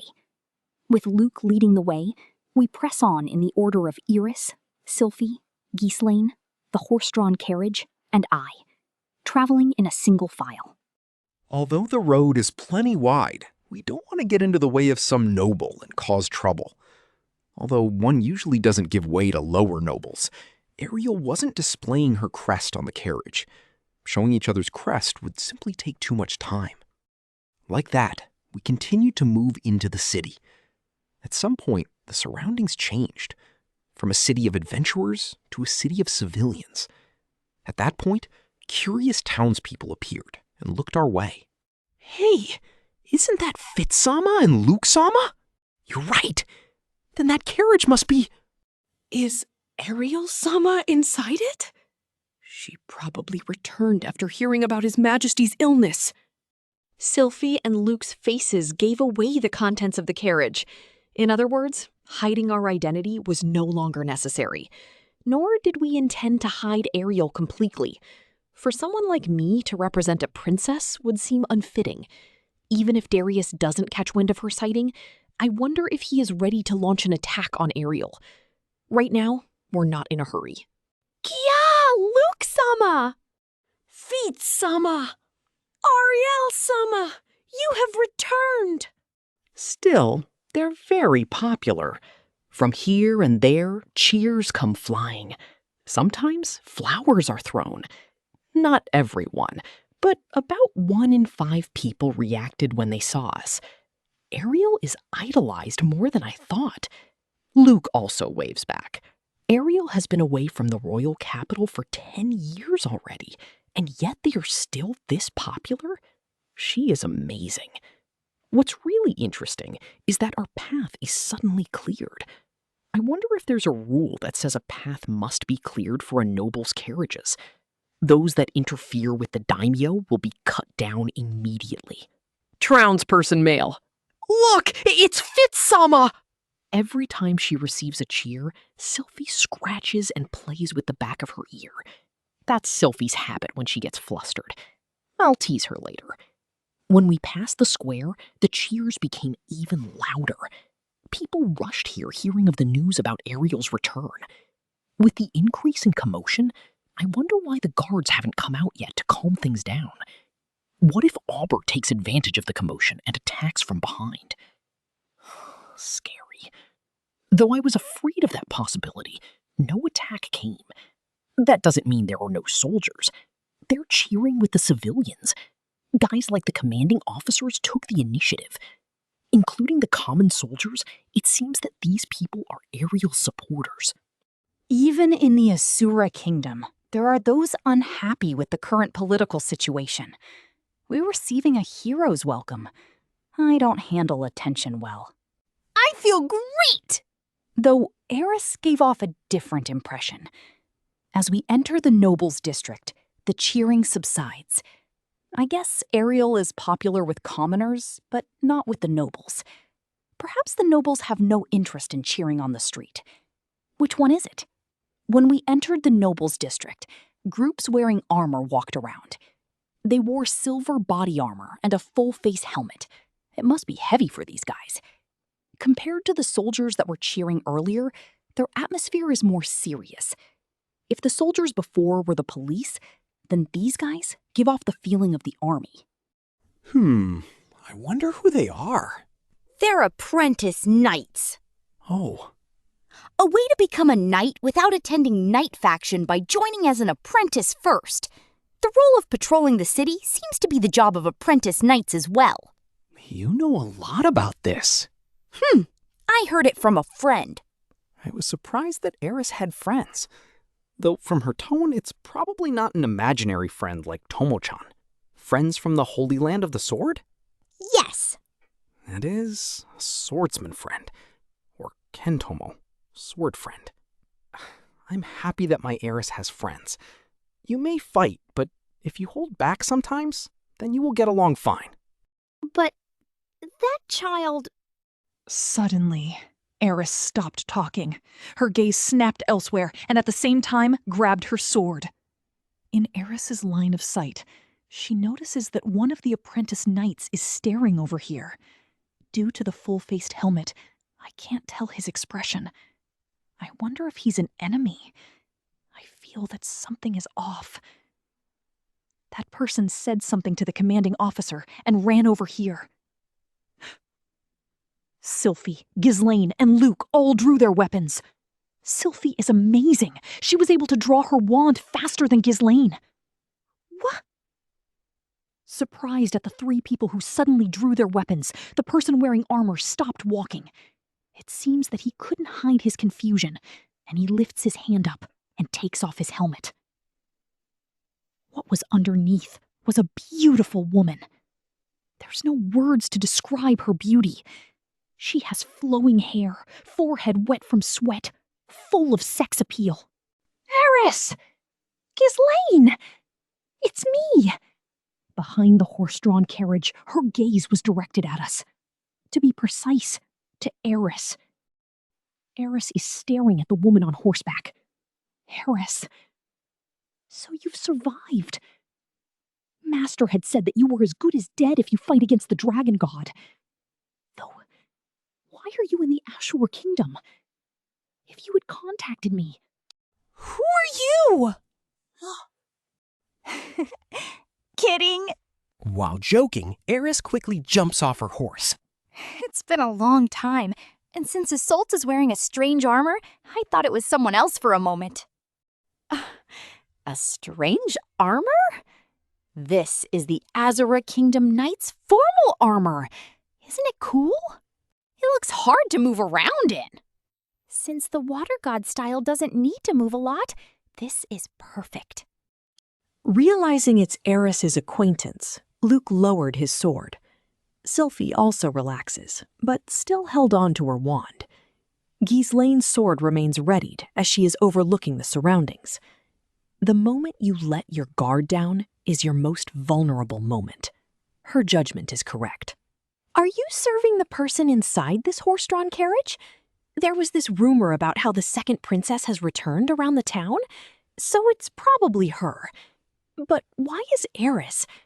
Oh, there was a story that Ariel was studying in the Magic City Sharia? Then when you met her, you were hired since you're a sword king? Something like that? contrary to her seemingly meek appearance, she is surprisingly talkative. Eris is quiet. Showered by her rapid-fired words, Eris folds her arms and takes her usual pose. Yeah, something like that. Apparently, she stopped listening in the middle of it. I'm sure that the conversations between these two women were always like this. By the recommendation of my master, I decided to become a knight. With the appointment of becoming a formal knight, I plan to obtain the title of Water Emperor. Really? That's good! Yeah. Luke turns his horse around and heads towards us. Before he comes to a stop, he asked with a gentle face, "I'm sorry to interrupt your time of reunion. Are you acquainted with Eris-san?" Yes, that's right. Sorry, but we're in a hurry. Let's continue this conversation later, so we won't lose time now. Saying in a soft demeanor, while facing Isolde, Luke bowed gracefully. "Then please excuse me, milady. I'm sorry, but we are in the middle of our duty. There's a time and place for everything. Until next time, please accept my humble apology." That's fine. Thank you. Then, allow me to excuse myself. Was that Rudeus? Like I've imagined, he has a perverse attitude. Even though he is a mage, he carries a sword. Is he trying to look cool? Harris, did you marry such a guy? Huh? He is indeed good looking, but I don't like his way of greeting another woman in front of his wife. Is Eris's taste bad? So as not to let Luke hear it, Isolde said this in a hushed tone. Eris has a puzzled face. Apparently, Isolde mistook Luke for me. At a position to hear such gossips clearly, I wanted to move away a little. While I have no intention to look cool, occasionally I also want to wield a sword. I'll be going now! Right. I apologize for delaying you when you are busy. Will you be staying here for a while? Hearing that, Eris glanced at me. At least, we'll probably stay in this city until Ariel takes the throne. I return with a nod. Isolde saw me for the first time at that moment. She has a puzzled face. That person is? Heen! And then Matsukaze moved. He moved towards Eris's side, against my will, and used his head to nudge her back. Hey, don't move without my permission. I'll give you some cabbage later. Oh, sorry. You're in a hurry? However, when she saw that behavior, Isolde got the hint. Well, when I'm off duty, I will show you around. At that time, please introduce this person. She said, "this person," and sent me a glance. If someone said, "Let me introduce you to Rudeus here," what kind of face will she make? I'm not very sure, but okay. You're not very sure. As always, it seems. Well then, may you have the protection of Saint Millis. After bowing gracefully, Isolde went away. So she is a believer of the Millis religion. Eris kept looking at the figure in her back, but soon faces forward and mounts the horse. After confirming Eris is ready, Luke starts to move, and the horse-drawn carriage begins to follow suit. Right. She is Water King Isolde. We met in the Holy Land of the Sword a while back. I see. It's good that you get along with each other well. Well, but... Cutting her words in the middle, Eris looked at Isolde. The silver-armored platoon moved away and disappeared into the alley. She may become our enemy. Oh, is that so? Water King Isolde cruel. I heard from Orsted that she is a person that may show up as an enemy. In the first place, I have already informed Eris about the high possibility that the water god Rada will be our enemy. At that time, Eris might have already presumed that Isolde will also become our enemy. Since her position is that of an apprentice knight, I don't think that would be the case. But anything is possible. Her position may be low, but her skill is still king rank. If it becomes a battlefield, the possibility that it'll come to that is high. Eris, Are you okay with that? I can't wait! The debt I owe her in the Holy Land of the Sword shall be paid! Is that so? I don't know myself, but those kinds of words came out without hesitation. In other words, these two people have such a relationship. It's a rivalry. I don't understand it that well. However, when it comes to giving up your life, it's not something I understand at all. If possible, I want both of them to survive and continue to compete, because it will all end if one of you dies. Part 4. We turned right in the middle of the road and continued uphill. Huge walls are being guarded by soldiers, but when Luke showed his crest, we are allowed through easily. After we passed through the district of intermediate nobles, and under a wall again, we were surrounded with houses that were as large as the castles of a small country. It is the district of the upper nobility. The second house of Ariel was in a somewhat distant position from the royal castle. Despite being located within the city, it is 5 times larger than my house. Not as big as Eris's family home that doubled as a fort in times of war, but way too big to be a private home. It was already evening. Since we entered the city in the early afternoon, we have spent half a day already. When we were entering the building's garden, people that looked like butlers came out. Seeing Luke, they immediately went inside and collected the maids in a hurry to greet us. In total, there are around 5 or so people. Even during her absence, they continued to manage Ariel's house. We are greeted by the servants and moved into the building. Inside, it was gorgeous. Although the furnishings in Perugius's castle are also top tier, it gave off a vibe of being a fine arts gallery. This feels like a villa belonging to an Asura noble. The rank of the place is on par with Eris's castle. After being assigned a room, I wash away the fatigue of travel by bathing. The bathroom had decorations made of metal. Even on the pail that is used for bathing was glittering. There is a bathtub right in the room, but there is also a bathroom as well. I probably wouldn't use that. After bathing, I had a meal. Present are 4 people: Ariel, Eris, Sylphie, and I. Ariel's attendants seem to be dining at a different location. Well, Rudeus-sama. Yes? With your help, Rudeus-sama, I was able to come here safely. After the meal is over, Ariel called me again. I will begin my operations from tomorrow, to welcome Perugius-sama, and to prepare the venue where I will bring down Senior Minister Darius, to verify the noble's request during my absence, and to gather information. Make contact with allies that have been lying in wait for us, strengthening our foundations. We will be busy. Yes. Before Darius makes his move, let's get the venue ready as soon as possible. Fortunately, the powerful nobles have already gathered here in the capital at the news of Father's illness. Soon, there will be a decisive battle. How much time will you need to make your preparations? 10 days. Okay. 10 days? That's fast.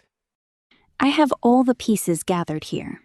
It'll depend on how the other side plays this, but I believe our victory is assured. Although I think that the possibility is low, but the possibility exists that the venue might unfortunately become a battlefield. Honestly, we should try to preserve our strength, but that's determined by what the other side has planned for us. I think our strength here is enough, but you can't be too sure. Before that, let's reduce the enemy's main force as much as we can first. Right. Rudeus-sama, Eris-sama, and Sylphie, I would like you to play that role. Preemptively depleting the enemy's forces.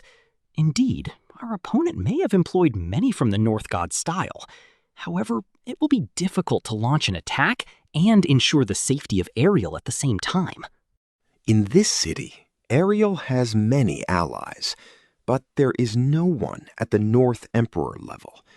Eris, Sylphie, and I are the offense team, while only Ghislaine and Luke will protect Ariel. Ghislaine is dependable, but if they send more than a North King, she might be in trouble. Therefore, I will act as the bait. The bait? I will reveal an opportunity for them to attack this place, on purpose. I'll be safe thanks to the magic items in my possession. Like that substitution magic ring, for example. Someone can use it to impersonate Ariel. Create a situation where we look vulnerable and strike the opponent back. In that situation, Ariel will make her move. Returning from meetings with nobles and behind-the-scenes work, during morning, evening, late at night, it would be possible to feint vulnerability in our movements. But, Sylphie, it means that you will have to play a little dangerous role. I have no objections. This is the last push, so let's do our best. So Sylphie will be Ariel's double. Well, if it becomes a battle, there is no safe place anyway. After coming this far, it doesn't matter where you are. Since the person herself is willing to do it, I will protect her with all my power as well. Will they take the bait? It's about 50-50, I'd say. After all, during our journey to the capital, we weren't attacked a single time. Although we were on alert and the journey lasted almost a month, there must have been a chance to attack. It'll be good if we can bait them out. If not, you'll at least be safe. Unless I get caught. If I do, it will be an all-out war. I think in that case, Rudeus-sama will be more burdened. I wonder if it will be okay. Do you not have reinforcements here? Ariel announced to the audience. The Renoa Kingdom have prepared some in advance, but they are only advanced-level swordsmen and advanced-level magicians at best. Since the other party has the North Emperor and the North Kings, at the day and place of the venue, we will be underpowered. That's true. If it comes to that point, we will borrow that person's power. That person? Is it Orsted? I wonder if he has already arrived in this town. We still keep contact, but there's only a few things to be reported since he is a man of few words. Since Luke is wary of me, Ariel may not meet Orsted again. Alia spoke with a resolved tone. Well, when it comes to that, I will request his help. Sylphie had tilted her neck at this exchange. But, well, it's fine. I will need your help in that regard. Okay. Things to do in the next 10 days were also decided. Starting tomorrow, the battle for the Asura Kingdom begins. Volume 18, Chapter 8, Mortal Combat at Dusk. Part 1. The next day, I left for the palace with Ariel. Triss is waiting for her turn to act back at base. The two servants are not with us. So it's 6 people now. The 2 servants will just get in the way when the fight breaks out. They also have their own homes to go back to.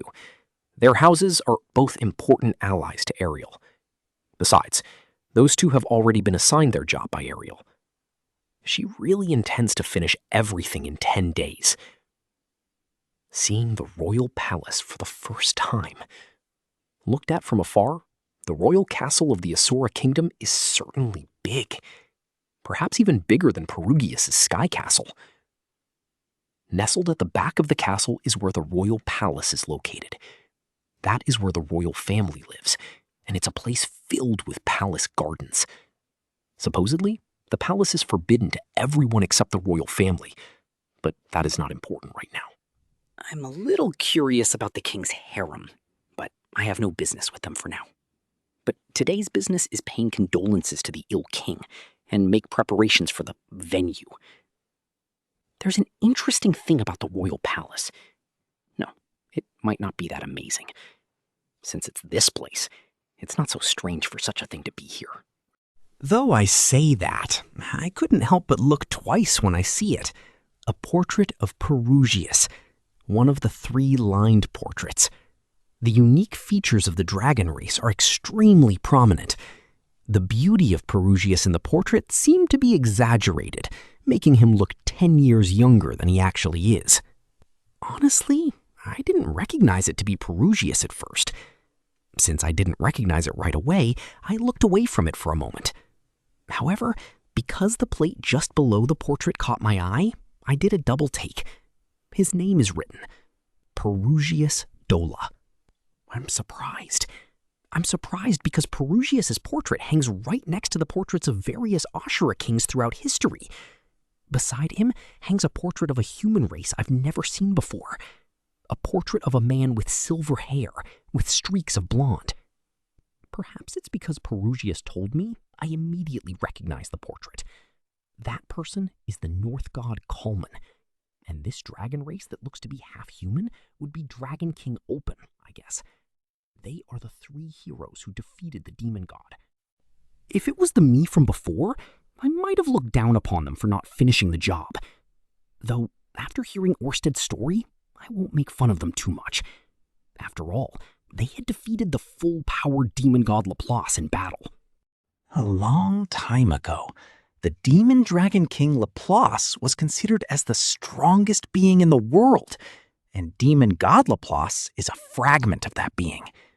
That's why these portraits are decorated in such a place, to remember and honor the legend of a hero.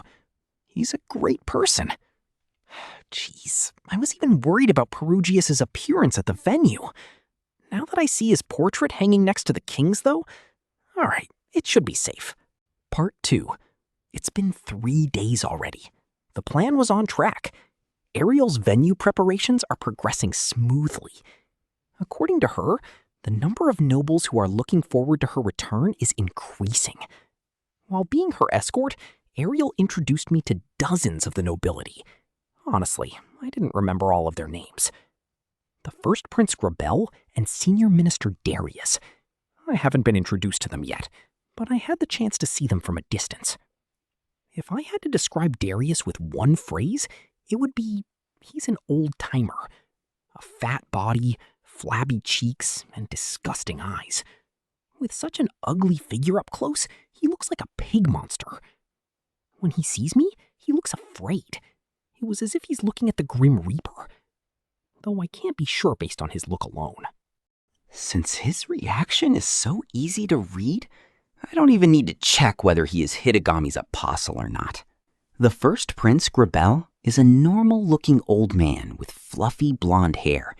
He's not a prince in his teens or his 20s like I imagined. The feeling that I get from his 30-something-year-old looks, combined with his mustache, is a little far away from the image of a prince. But when I saw him, there was a feeling of, I want to work under this person. This is probably his charisma at work. Come to think of it, I've heard rumors that the second Prince Halfadis lost a power struggle with the first prince, and that he is currently under house arrest. I wonder if Orsted did something about that? Maybe it's because Orsted knew this, he told me not to worry about the second prince? Anyways, the people who backed up the second prince faction had given up on victory, and with any luck, they will flock to Ariel's side after hearing of her return. They seem to help me and Ariel on the venue preparations. Ariel has her own fight, while my opponents are the ones that attack Ariel. We are attacked several times. We haven't caught any big game yet, but assassins were sent on a daily basis. Their target has been only Ariel thus far. More specifically, Sylphie, who is impersonating Ariel. Whether we are moving, eating, or sleeping, we can't afford to relax even during meals and sleep. Also, the real Ariel is wearing a wig and is masquerading as a maid. She eats the plain meals, but still better than that of lower-class knights of a poor maid, and sleeps soundly in the shoddy bedrooms of the maids. The number of assassination attempts is much higher than before, but it's not a big deal since Rudy is here, are Sylphie's words. Although the assassins are small fries, it's good practice for Eris, Ghislain, and me, although I suffered a shortage of it. If I was alone, I would have struggled a little, indecisive about whether or not to kill. If I think about it like that, I'm glad that I called Ghislain and Eris here. Fortunately, an enemy that can beat Eris and Ghislain did not show up. If it became an all-out war at the venue, it would be a little troublesome. I should be able to handle the North King and the North Emperor if they come at me one at a time. All that's left is the Water God. Sylphie can take care of the rest. However, if there is another strong opponent, Ariel's safety may be jeopardized. I hope Orsted can figure something out if that's the case.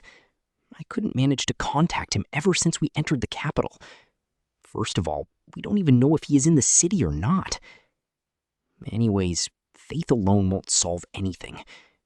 Also, just in case, I want to reduce the number of enemies. Ariel nods to acknowledge the situation when I consult her. Let's set up a trap.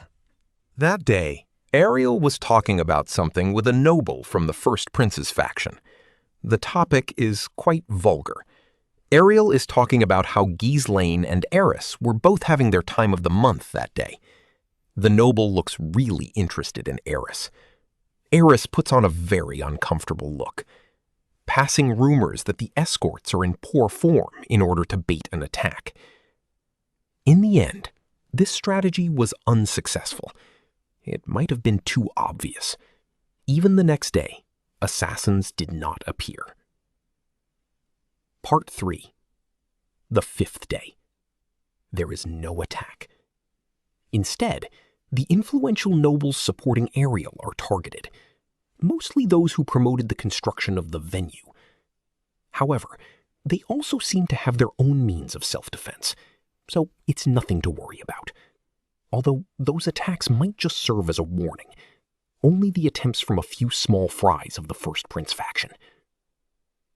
On that day, I meet a person. Philemon Rudeus Greyrat. Just as the information said, he had defected to Grabel's side. Philemon. He's in about his mid-30s. He had a face that was very similar to Paul's, but he doesn't have the sense of self-confidence and aloofness that Paul had. He gives off the impression of a fearful and hungry rat. Afraid of risks, taking the safe alternative, he's the type of man that flees at the first sign of trouble. I don't hate people like him, but this old man likely hated Sauros. Facing him, Luke talks about this and that. It would not be an exaggeration to call it a fight. About why he betrayed Ariel and what about their own efforts. You wouldn't understand, even if I explain it to you. Philemon ignored Luke's questions by saying that. Luke's face is full of disbelief. However, Luke pleads to him that it's not too late to come back to Ariel's side. Even so, he didn't listen. You think you're a better successor as family head than your brother or something? He spurs Luke and walks away. I think it's a terrible attitude. At least, it is not an attitude he should have towards his son, who had been struggling in a foreign country for more than 10 years. However, Paul was also like that once. I can understand his pain. Asura nobles have their own set of morals. I shouldn't one-sidedly judge them. Assuming that Ariel wins over Luke, and Grabel wins over Luke's older brother, regardless of who takes the crown, the Notice House will survive. Considering that, and their attitude, in some ways, it might just be jealousy towards Luke, or he might just simply hate Luke. Putting my personal feelings aside, more likely than not, Ghislaine will kill Philemon. Then Luke's family will be put on the brink of collapse. If Luke cares, he'll have to take on as the house head. But he might also consider his own feelings. It's a bad situation. Part 4. Day 9. Preparations of the venue have been completed. The party itself will be located in the royal castle. All of the famous nobles of the Asura kingdom will be participating. Ariel wanted it that way. For the second Princess Ariel to host a party to nominate the first Prince Grabel as the next king. If it were me, I would not participate in such a party, which obviously looks like a trap. About the reason why the Asura nobles are attending, participation of such parties is a noble's duty. It seems that there were a number of interferences, but Ariel overcame them all. All that's left is the actual show. Now it's my turn. Tomorrow, it's going to be a tough day. Someone might die. Will it be Eris, or Sylphie, Or Ghislaine? I will do everything I can to make sure that doesn't happen. I might not be able to sleep with all the excitement today. Maybe I should ask to sleep with Eris tonight. Part 5. It happened on the evening of this night. It was a moonless night. All preparations are complete, and the only thing left to do is to wait for the real thing tomorrow. Tonight, just sleep and rest up. With that thought in mind, we head back to base. A man stands in the middle of the road. If you look at his head, he looks like a man from the beast race. Rabbit's ears. Certainly from the Mirudetto race. It's a bunny if it's a woman, but I wonder what I'd say if it's a man. Wearing matte black armor, he stands with a straight sword in hand, blocking the way of the horse-drawn carriage. Who is it? Luke on the side of the carriage is out in front. It was a challenge. He keeps quiet. I didn't expect an answer. The assailant's name is one of the 3 swords of the North God style, the North King Twin Swords, Knuckleguard. He actually answered. The next moment, Knuckleguard splits into 2. Slowly, as if it's a mirage, he splits up in 2. Knuckle Knee-chan, is it a good idea to say our name at this time? Probably not. What a surprise. Guard is smart. It is because I have been studying in recent years. Never mind. He didn't split. They're twins. It was actually 2 swordsmen with identical faces. Knuckle Knee-chan. Oh yeah, we definitely shouldn't have. Twin. I know. Well, to be honest, it's obvious who hired them, even if they didn't say. And at that slightly anticlimactic moment, Eris came forward. She dismounts from the horse and unsheaths her sword. Rudeus Greyrat! In response to the massive amount of killing intent, the twins' ears twitched. Knuckle Knee-chan. Oh, I've heard the rumors. Mad Sword King. Twin. Her sword skill sharp like a fang and a temper violent like a demon beast creature. Knuckle Knee-chan. We of the weak Mirudetto tribe express our gratitude. Twin. There is no shortage of opponents. Eris has set her sword in an upward position. The twins stand side to side in mirrored stances.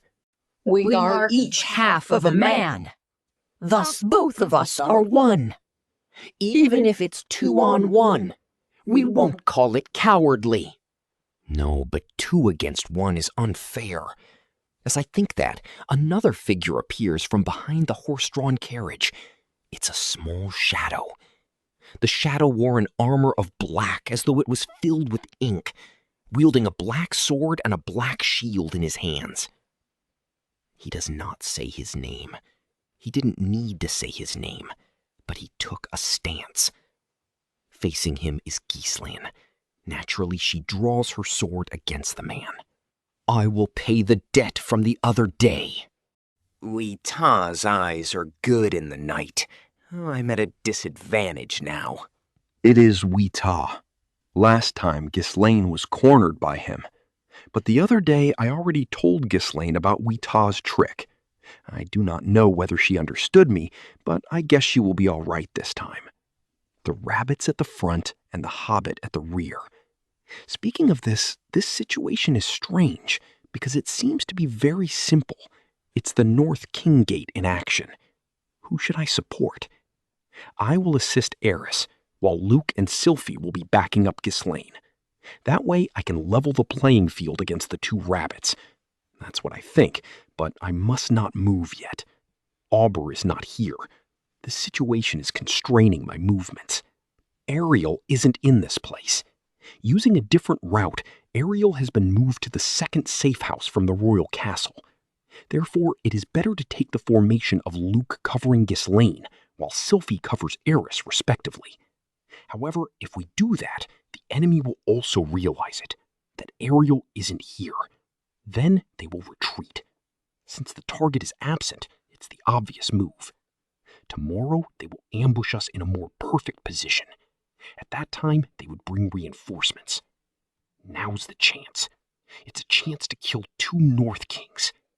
If they are not defeated here, tomorrow will be harder. If Luke covers Ghislaine, then I will cover Eris. In that case, Auber would engage Sylphie. Sylphie can't win against Auber. I can't say that with certainty, but Orsted said so. Again, I'm stuck. No. Think. The last time, where was Auber lurking? We aren't in a forest this time, so he's not in the ground. This time, he is lurking somewhere nearby. If he is lurking nearby, he's surely in our line of sight. So I only need to spot him, find out his hiding place, and finish him with a single blow. That way, I can assist Ghislaine and Eris without worry. It's all right, Rudeus. I can win by myself. Eris's voice resounds in the dark night. Indeed, no swordsman can stop Eris, even for that knuckle guard or something. Since they call themselves each half of a man, I wonder if they're each at the North Saint level at best. If only to that extent, Eris should be able to suppress their swords with a single blow. If she strikes either side, one of them will die.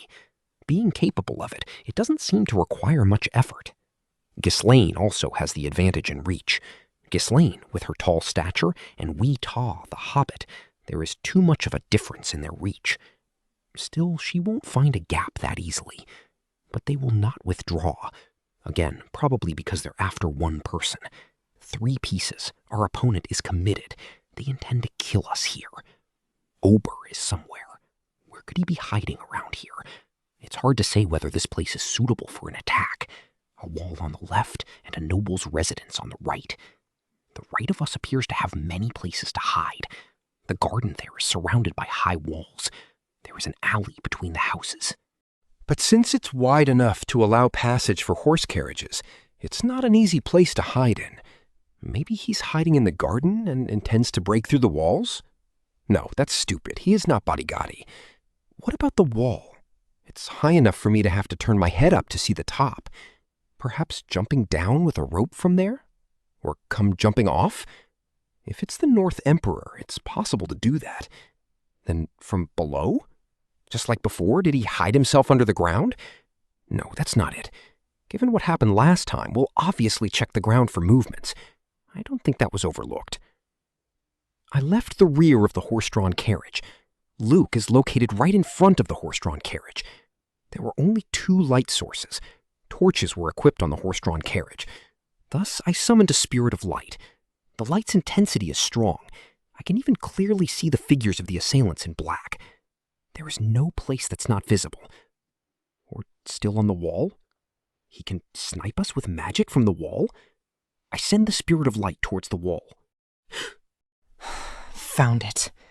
When I first saw the wall, I did not notice. I wasn't paying attention to the backgrounds. In the middle of the wall, a cloth pattern that closely resembles the color of the walls had been laid there. If it was during the day, it would have been obvious. Or if we had the light from car headlights, it would look peculiar. But with torches on the horse-drawn carriage, chances are that we won't notice the difference. However, if illuminated by the spirit of light, the difference can be seen. I win. I point my staff at the wall.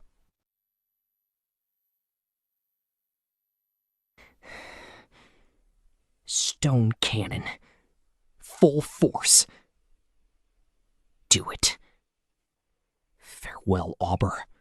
Quoi? Was it a gut feeling or intuition as a warrior? I did not hesitate even for a second. Despite that, he seems to have sensed something. Releasing the camouflage just in time, Auber manages to evade my magic. No, he didn't completely evade it. The stone cannon pierced through Auber's leg and left a big hole there. While taking a passive defense stance, he fell from the wall. Oh, gah! It marked the start of the battle. I shoot another round of stone cannon at Auber. Now that he has better footing, I was sure Auber would parry it without difficulty. Luke approached from behind, Shifting his body weight to his left hand, Auber deflected Luke's sword. While still lying down, he knocks Luke off balance and tries to stab him. I intercept it with the stone cannon. Auber jumps up and stands up on one foot. With one of his legs incapacitated, most of Auber's mobility is gone. While steadily standing on one leg, he looks at the front, back, me, and the horse-drawn carriage. Following his line of sight, during that moment's exchange, I managed to grasp the flow of the battle. Exactly as Eris declared, she defeated those two people alone. But Eris wasn't unscathed. Her shoulder is injured. Her left shoulder is hanging loosely. But Eris didn't care about her own wound and turned towards here. Her line of sight is on Auber. Ghislaine had overwhelmed Weetaw. Weetaw had already lost one arm. Weetaw had lost his shield, while Ghislaine is uninjured. Ghislaine is delivering the final blow to Weetaw when I looked her way. I'll be here! And at the same time, he threw something on the ground.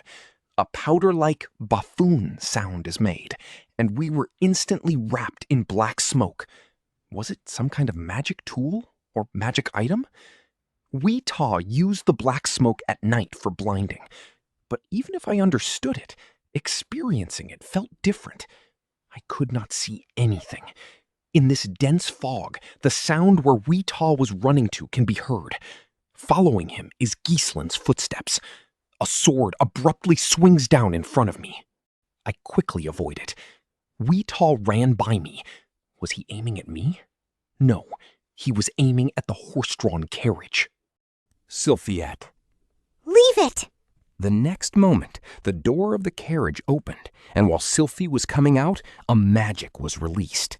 Melded magic, flame tornado.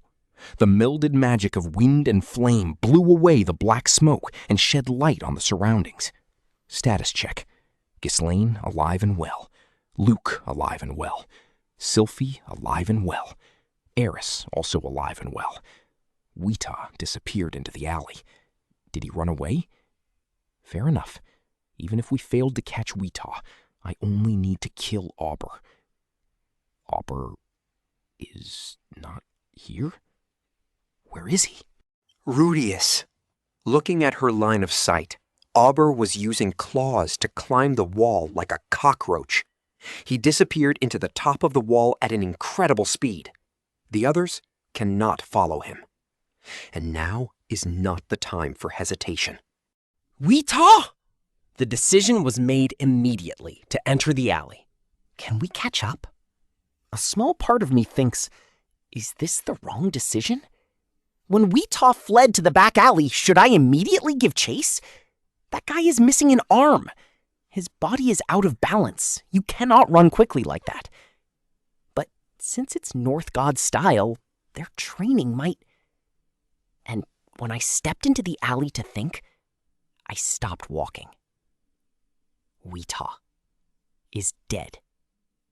A large hole is agape in his small body, and he fell into a pool of blood. This method of death felt like a déjà vu. I've experienced being killed in that manner. No signs of anyone around. However, he ought to have been here. And he did it. Orsted, that is. Rudeus, you did it! Looking back, Eris was there. From the roughly slashed shoulder, Eris shed blood and got sluggish while laughing and grinning. Oh, right. For now, I cast healing magic by touching Eris's shoulder. It is a terrible wound, although it didn't sever the tendon. Seeing you injured like this makes my heart ache. Thank you. A simple thanks from Eris before she turns around. She yelled out after returning back to the road. Rudeus killed the little one just now! At her words, sighs of relief flowed around. I'm sorry. I was a nuisance. No, I know Rudeus obviously did that so he can focus on Auber, but... It was a good opportunity when he got attacked by me earlier, but I was a little slow. I also missed a chance. It happens. While talking to each other, We dealt with the corpses. If I had used a different magic, Auber might not have had a chance to escape. Alternatively, I should have used Quagmire beforehand to rob him of his mobility. Well, it's pointless to think about it now. The fight ended in an instant, a fluid situation. All that matters is that we won. Things said now won't change anything. This time, we succeeded in killing 2 people. Actually, 3. We have succeeded in reducing the enemy's forces as planned. Auber had escaped, but I can claim victory here. All that's left tomorrow is the main event. The North King Wee-Ta, the North King Knuckleguard, the Incredibles, 3 Swords of Northgod, Auber of the Peacock Sword. He is skillful, using an irregular fighting style, taking advantage of terrain and magic tools. With simple skills and flashy outfits, he was named the Peacock. Wee-Ta of the Light and Darkness. In order to overcome his handicap of a hobbit's small body, he excelled at blinding the enemy. He also has a way to fight even when he is deprived of sight. Dead. Knuckleguard of the Twin Sword. Twin swordsmen, to overwhelm their opponents with a mirror-like combination. 2 people as 1. Dead. 4 in all. The 3 Swords of Northgod. Volume 18, Chapter 9, Ariel's Battlefield, Part 1. The party is held in the royal castle, in one of the halls that was made for large-scale parties. A long table. The seating arrangement is predetermined. It is a venue that I thought would be impossible to prepare in only 10 days. With all the preparations complete, the only thing left is to welcome the guests. I steady my resolve. As members of the entrance staff, Eris and I stand guard near the waiting room entrance, keeping an eye out on the attendants. The waiting room is not particularly small. In fact, there is a buffet party here. Those who have a look of expectation. People who held an expression of anxiety. Such people had arrived at the venue early. They're in the waiting room. What will they do after they hear Ariel's story today?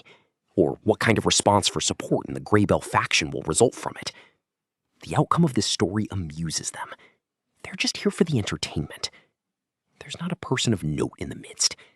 They have less impact in either case, merely small fries. The first big fish appeared somewhat late. Philemon Rudeus Greyrat. He is accompanied by his escort and eldest son. He has the eyes of someone who's likely to curse me, who was at the entrance, and told me. Fun.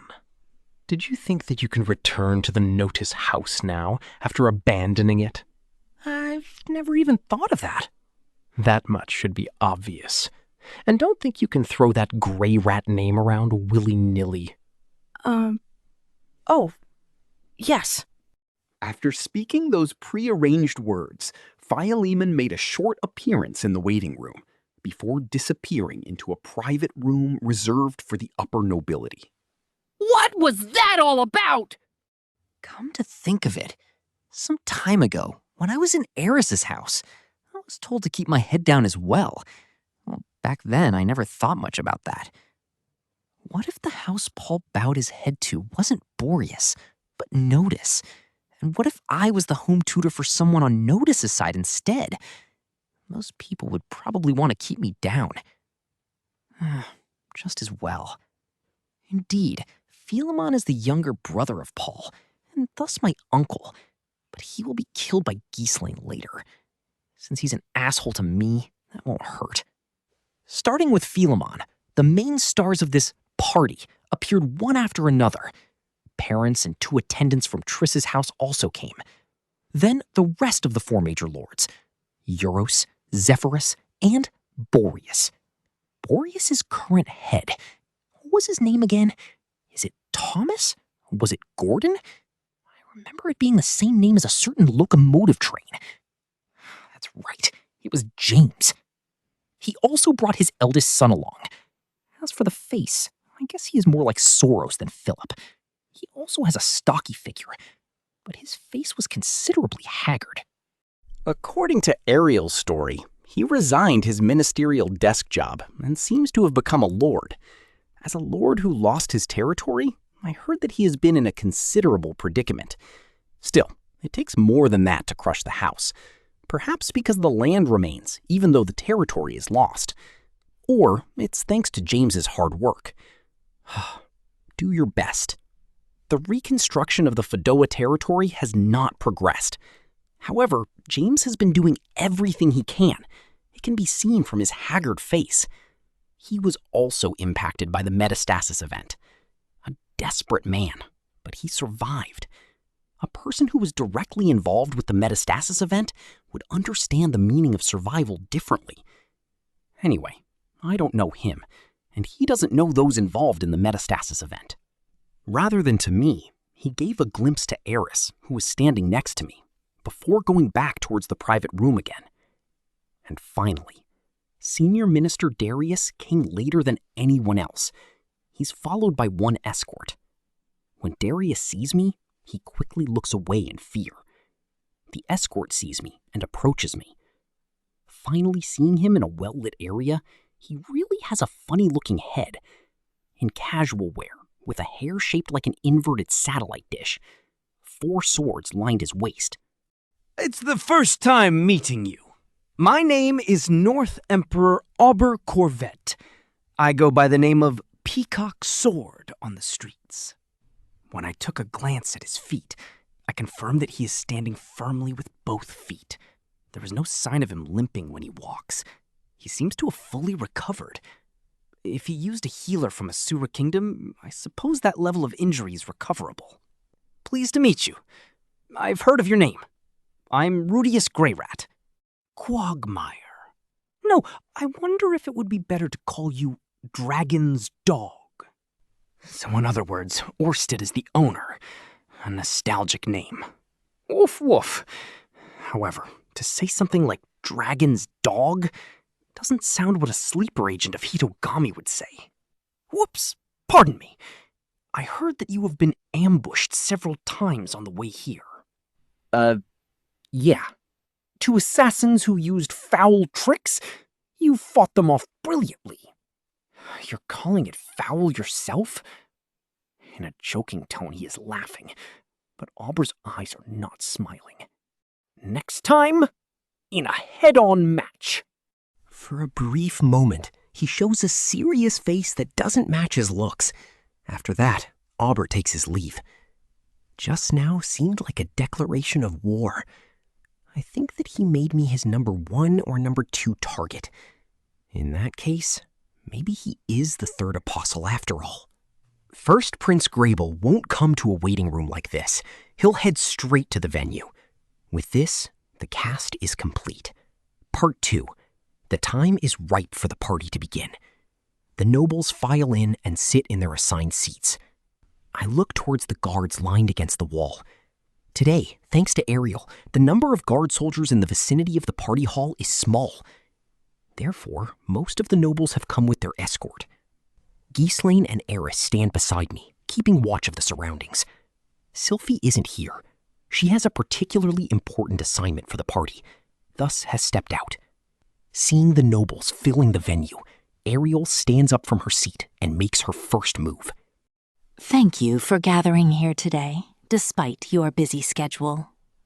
Ariel started her greeting. She began to talk about His Majesty's illness, this and that of the domestic situation in recent years. She talks about her thought of Asura Kingdom while studying abroad.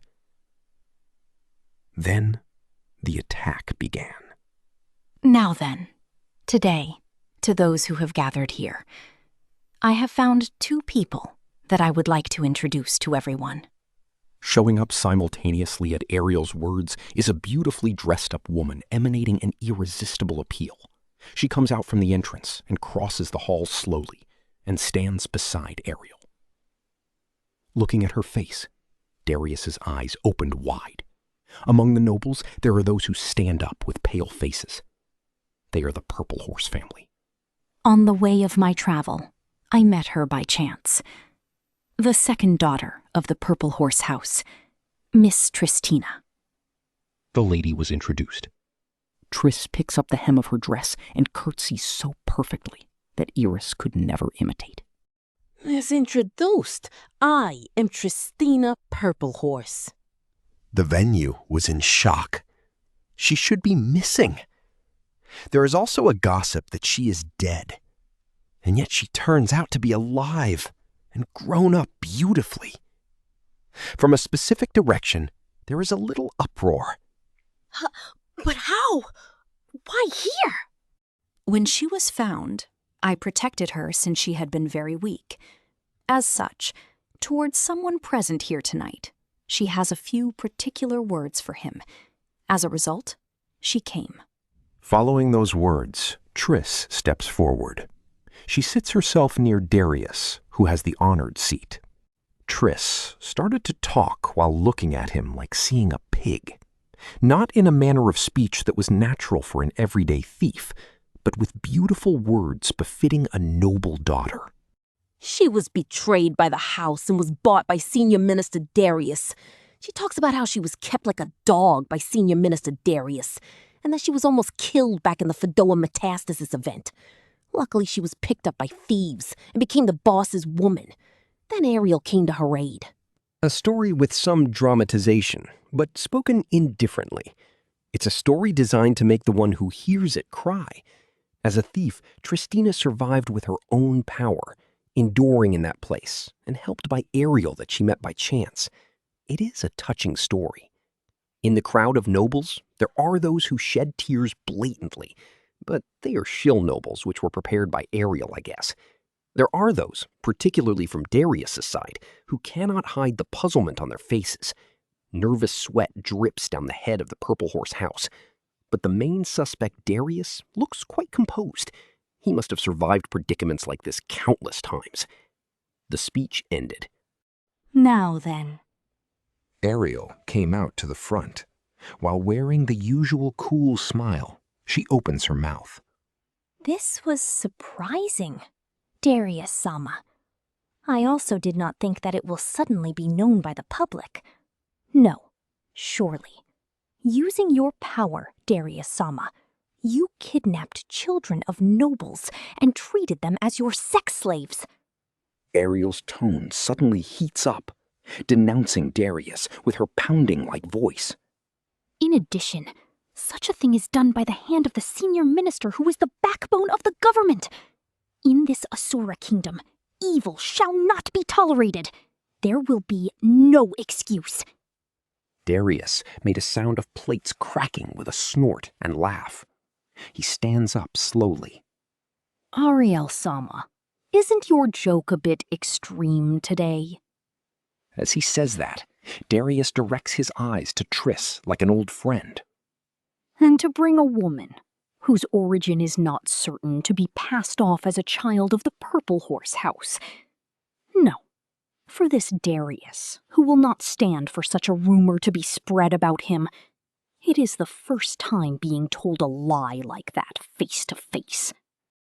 While laughing, Darius looks around his surroundings. He gestures to those around for support. So, Darius-sama, you said that that talk just now was a lie? Exactly. But allow me to question Ariel-sama. If this Lady Tristina is really a child of the Purple Horse house, can you prove that? Tristina. In Ariel's word, Tristina took out something from her breasts. It was a ring with a beautiful purple gem. On the jewelry, there is an engraved horse. This is used for someone from the Purple Horse house to prove kinship. The picture of the horse engraved on amethyst. Even with such evidence, there is no change on Darius's face. Rather, he has a more disgusting smile than earlier. I see. With that thing, she is certainly a child of the Purple Horse house. With disgusting eyes, Darius looks at Ariel and Triss while licking. And there is something I wish to say. Darius laughs. Oh dear. The other day, Miss Tristina from Purple Horse House had been discovered. Discovered?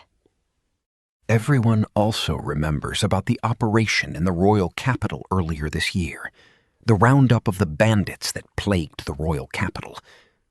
At that time, she was found. Miss Tristina's corpse. A month before? So that means he was ready. Of course, it seemed to have been washed away in the city already, so it's difficult to authenticate someone with the ring. But on Tristina's body, there is a characteristic known only by her family. The feature is, on the chest, she has a birthmark in the shape of a crescent moon. That is a lie. That shouldn't be the case. There is no such birthmark on Tristina. There shouldn't be. At least that's what I thought when I saw her in a more revealing outfit. Isn't that right?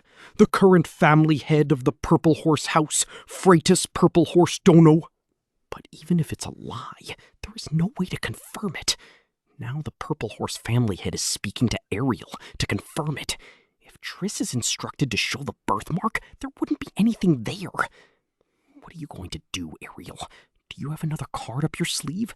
Such as giving her 7 wounds on chest beforehand? Although she's still composed, I wonder if she's flustered on the inside. The figurehead of the Purple Horse House stood up. If I look closely, his face indeed resembles Triss's. His figure is shaking, and he's twitching at the edge of his mouth, slightly different to the vixen that is Trissane.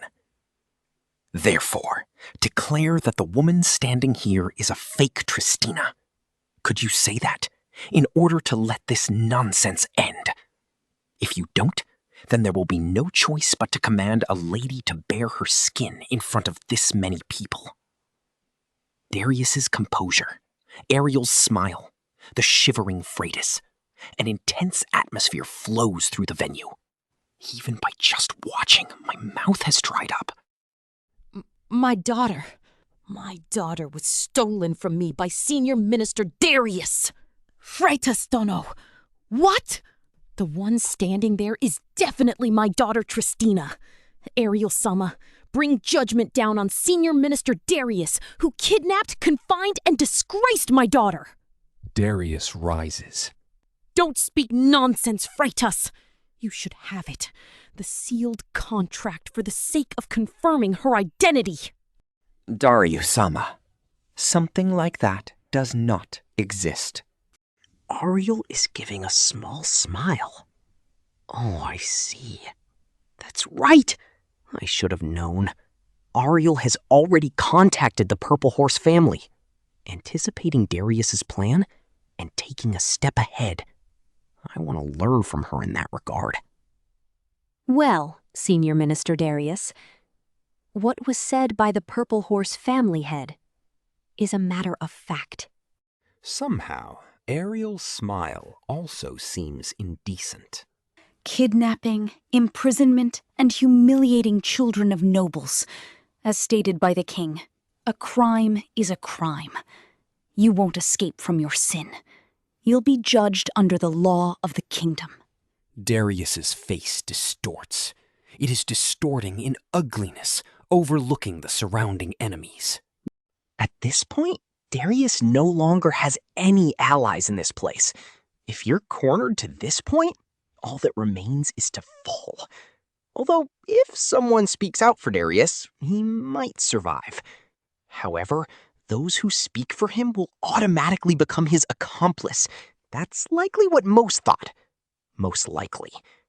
In the current situation, even with Darius gone, the first Prince Grabel's victory remains high. While Ariel was away, Grabel had consolidated his support. Right now, Darius is only a hindrance to him. In the future, he will be a nuisance. So, it's the end of Darius. Ariel has won against Darius. Even without doing anything, Darius will be ostracized by the other nobles. Even if it went unresolved in court, if there is dirt on Darius, the nobles would no doubt bring him down. But in this place, against the trouble of losing Darius, one person spoke. Darius is someone with a strong political ability above others. It's a surprisingly noisy party. As if he had chosen to appear at a suitable time, that man appeared. With a no-nonsense face, a middle-aged blonde prince, First Prince Grabel. He walks towards the best seat in the room and glares coldly at Ariel. Second round begins. Part 3. Ariel Animoy, what are you doing? Causing such huge commotion when father is still sick. What commotion? I did nothing, except protect the honor of the royal family. If that is the case, then think about the time and place. Grabel shook his head while frowning. Now that father has fallen ill, without Darius's skills, what will become of Azura Kingdom? Even so, a crime is still a crime. Even then, it's between Senior Minister Darius and the middle-ranked Purple Horse nobles. I shouldn't have to tell you that there are more important business the kingdom must attend to. Speaking about social standing so openly. In my previous life, cries over fairness and condemnation would be heard. But this is the Azura Kingdom. Social status is part of life, so the people of this world accepts it. Yes, of course, brother. But I will still repeat it again. A crime is a crime. If no one passes judgment, the kingdom would fall in decline. Crime, huh? Indeed. Indeed. That's right. But Ariel, there are many people in this place who ought to have their crimes exposed and receive punishment like that. I wonder, do you intend to punish all of them? Yes, of course, if it's necessary. She's implicitly saying, if it's unnecessary to me, I won't punish crimes. If this spreads, the Azura Kingdom will rot enough for the smell to linger. I think your judgment against Darius is unnecessary. However, you say that it is necessary. Grabel laughs scornfully and directs a composed smile to Ariel. Looks like we won't be able to come to an agreement on this. That's right. Grabel shook his head and sighed. He looked over the surroundings.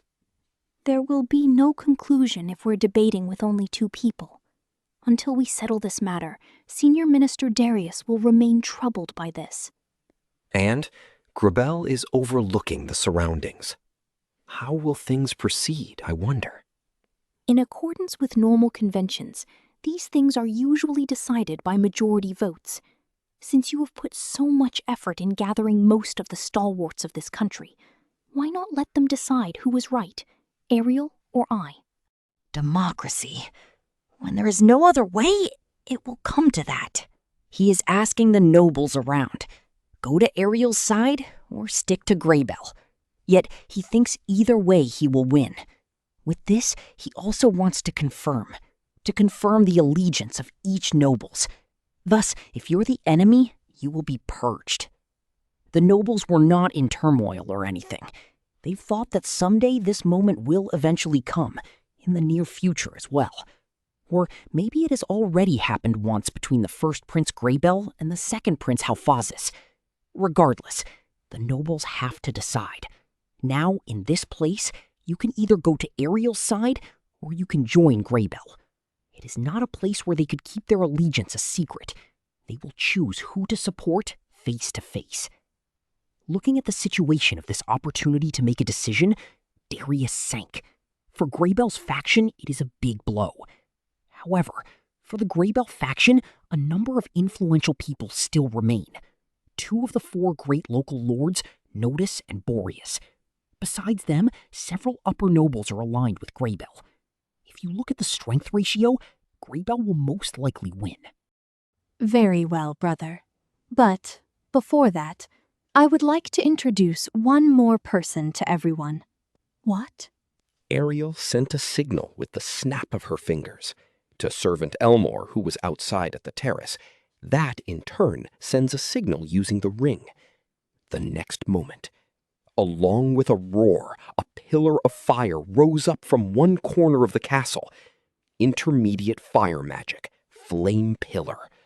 While scorching the walls of the castle, the flame that has been amplified to maximum power with chantless magic rose towards heaven. It goes without saying that was Sylphie's doing.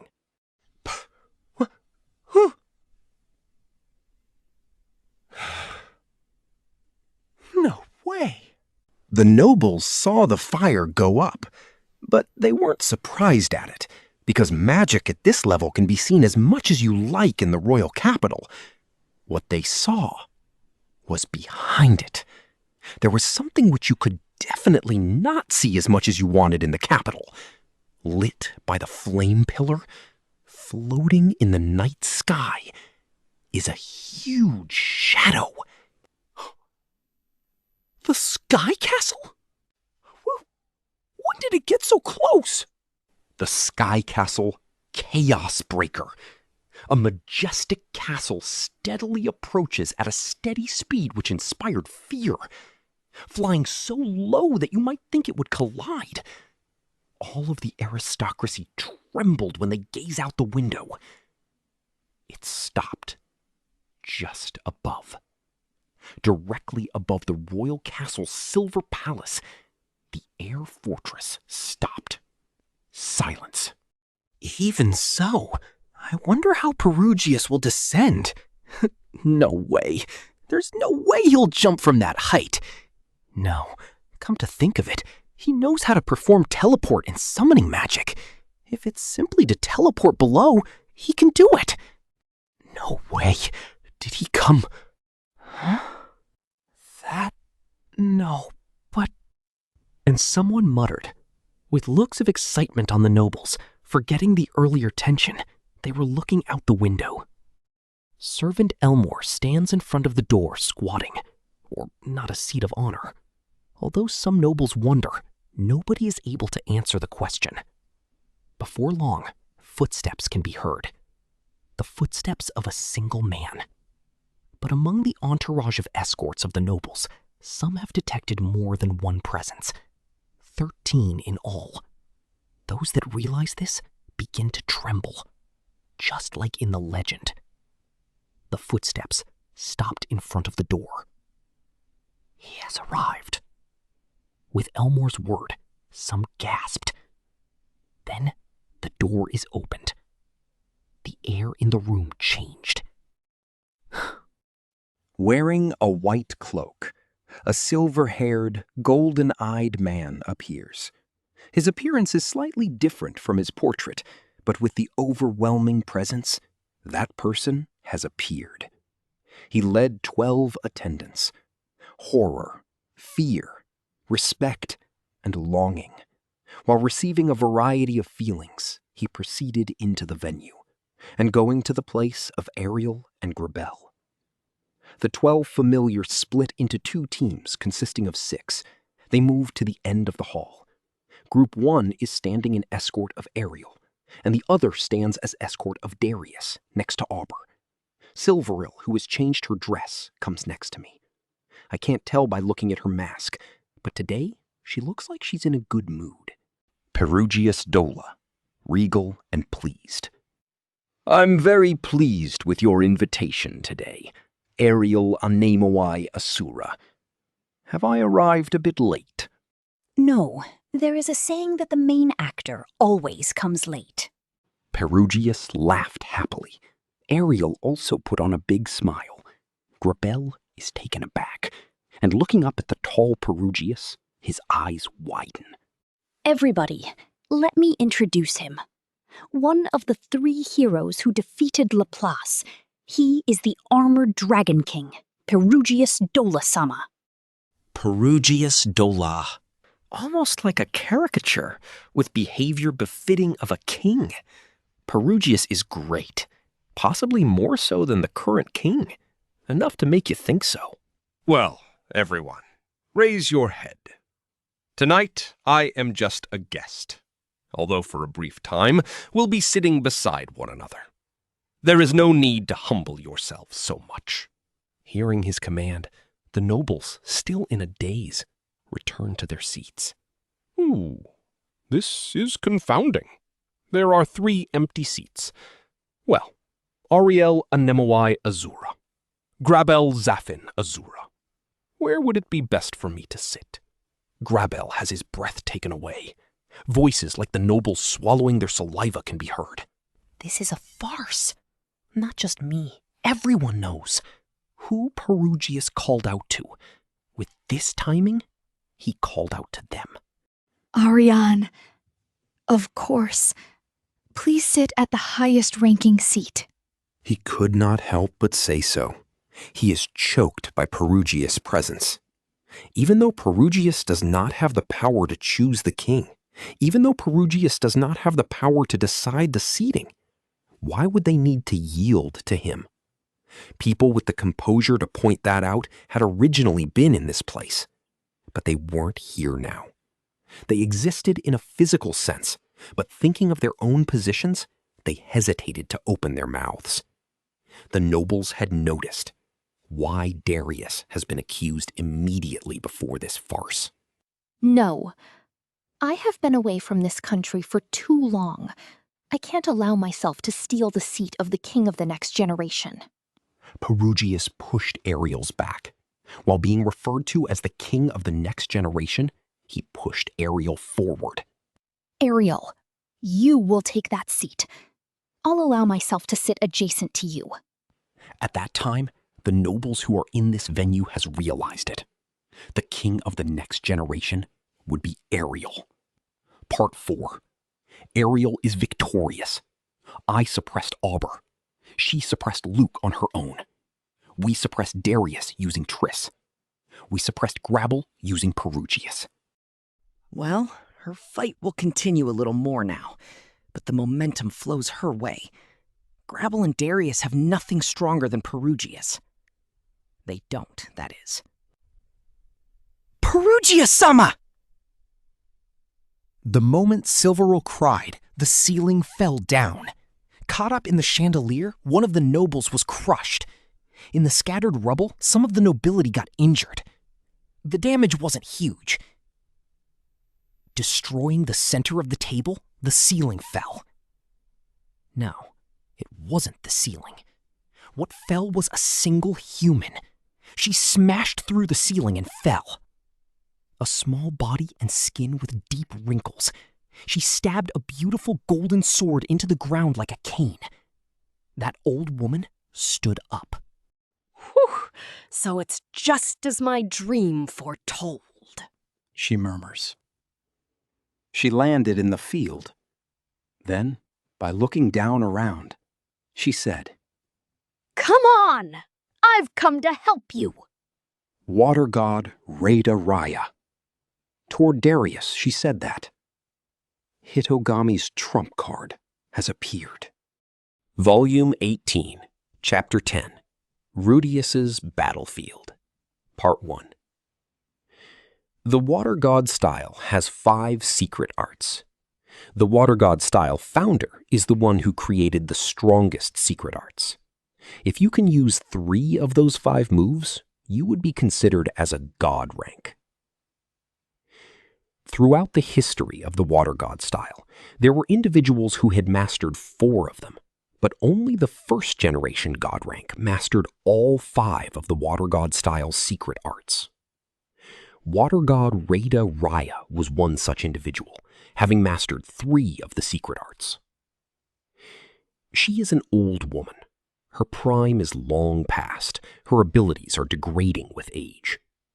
Regarding this, there's a bit of uncertainty about why has she retained the title of Water God. She was chosen for teaching swordsmanship in the Asura kingdom for many years. She is not named a successor even after a dozen years. Why does she continue bearing the title of the god rank of Water God style? Is it because she has exceptional talent? That much is true. The Water God Rada is unmistakably a genius, enough not to be inferior to any of history's water gods.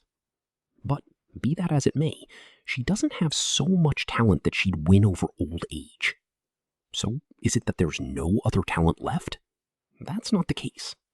Currently, There are several individuals who have mastered 3 of the secret arts of the water god style. But why didn't those few consider taking over Rada's burden as god rank in water god style? They weren't suitable for that. That is what one with emperor rank in water god style said, entrusting that position to Rada. Why? That's because water god Rada used the 2 most difficult of the 5 secret arts. By combining those 2 mystic arts, a phantom art is created, which could be called a 6th secret art, Deprivation Sword Kingdom. She strikes from a single stance, be it a swing striking down, up, left, or right. From where she is, it's possible for her to kill all of her opponents in every direction. If anyone moves even a step, she will respond to that movement, capable of cutting down everything. Part 2. Nobody moves. I want to avoid this if possible. Perugius's subordinate, Arumanfi of the Bright, moved as soon as Rada had appeared. He was behind Rada in an instant, and was sheared in half in the next moment. He did not leave a corpse, but disappeared in particles of light. Then, Perugius's underling, Trophimus of the Wave, also moved. He points his hand towards Rada, as if to fire off something. Looks like he will. But Rada only tilted her sword slightly for just an instant, and Trophimus was sheared in half. He too disappeared, becoming particles of light. Next, she moved to me and sliced off my wrist the moment I sent magic power to the ring I was wearing. No, it only seemed to have been cut off. What I lost was the wrist of my prosthetic hand. My left hand is alive and well. But looking at my hand that abruptly disappeared, I couldn't help but shudder. The next one that moved was a senior noble. In an attempt to escape by himself, his leg's tendon was sliced as a result. He let out a scream before collapsing from the strike. It was a strike with the back of the sword. None of the guards were able to move. Neither Eris, who was prone to strike first, nor Ghislaine. Ariel, Perugius, and his subordinates, as well as myself, had all been nailed down by Rada. Everyone in the room was aware that they were in Rada's range. They understood that if they took action, it would result in an instant death. It doesn't seem that anyone dares to move. Well, Auber. When Auber was called, he was stiff. Even a swordsman of his level cannot escape from Rada's pressure. Why are you here? Ariel, Perugius, and Quagmire. Right. Hurry up and take their necks. Me? That's right. Who else will do it? But... At that point, Auber glanced at Eris. Looking at it with a sidelong glance, Rada spat with still eyes. It is no good that Eris is among the enemies, huh? Whether the attack in the forest or on the street at night, you did a half-hearted job. Even a coward like you wants to act swordsman-like in front of your disciple. Everyone held their position while Rada was bad-mouthing them. Why do you think you were hired for such a high price? Is it so you could just take the money using your prestige as a North Emperor, lose 2 of your disciples, and watch your employer die without being able to do anything? Weren't you a more underhanded person? Well, yeah. Auber made his move. With a sword in the right hand, he joined the party, heading toward Ariel's direction. This is bad. I have to do something. I can't move. What should I do? This is one of Hitogami's pawns. With only 1 god rank from Water God style, this happens. I had heard of the counter for the Water God style from Orsted. I listened to his explanation carefully. It's to take action so that it doesn't come to this. Run away out of their sight before you see the Water God style. Then take a stance. Either behind or ahead of them is fine. Even above or below works. Run away while you still can. Even though I was told that, it has come to this situation. This! Suddenly, the security of the castle entered the room. Knights in armor. No, that silvery armor? Apprentice knights? But put away your sword! Don't move! Don't move. Rada's shout stopped the knight apprentices. However, there was one apprentice who didn't listen, proceeding further in. Walking a few steps in this pressure, that person removed her helmet. Emerging from under the helmet was the face of someone I'm familiar with. Water King Iseult Cruel. Why is she here? Honored Master, what on earth is going on here? Oh, is it Iseult? Using the secret arts at a place like this? Yeah, I'll explain.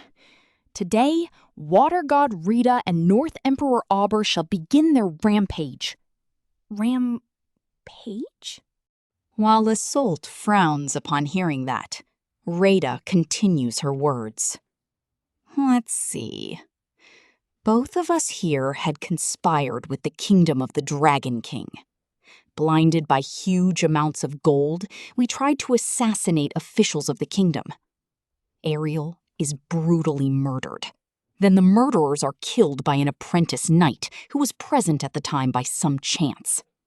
Iseult Cruel becomes a hero, and Water God style survives. Starting with a laugh, Rada saw the first prince. Yeah, isn't it a good plot? I should have become a writer. Make it happen like that, Grabble Boy. Did I just hear something stupid, esteemed master? Trying to step forward, Iseult's legs are stopped. Perhaps in Rada's excitement, she caught Iseult in her area of attack. Hurry, Auber. What?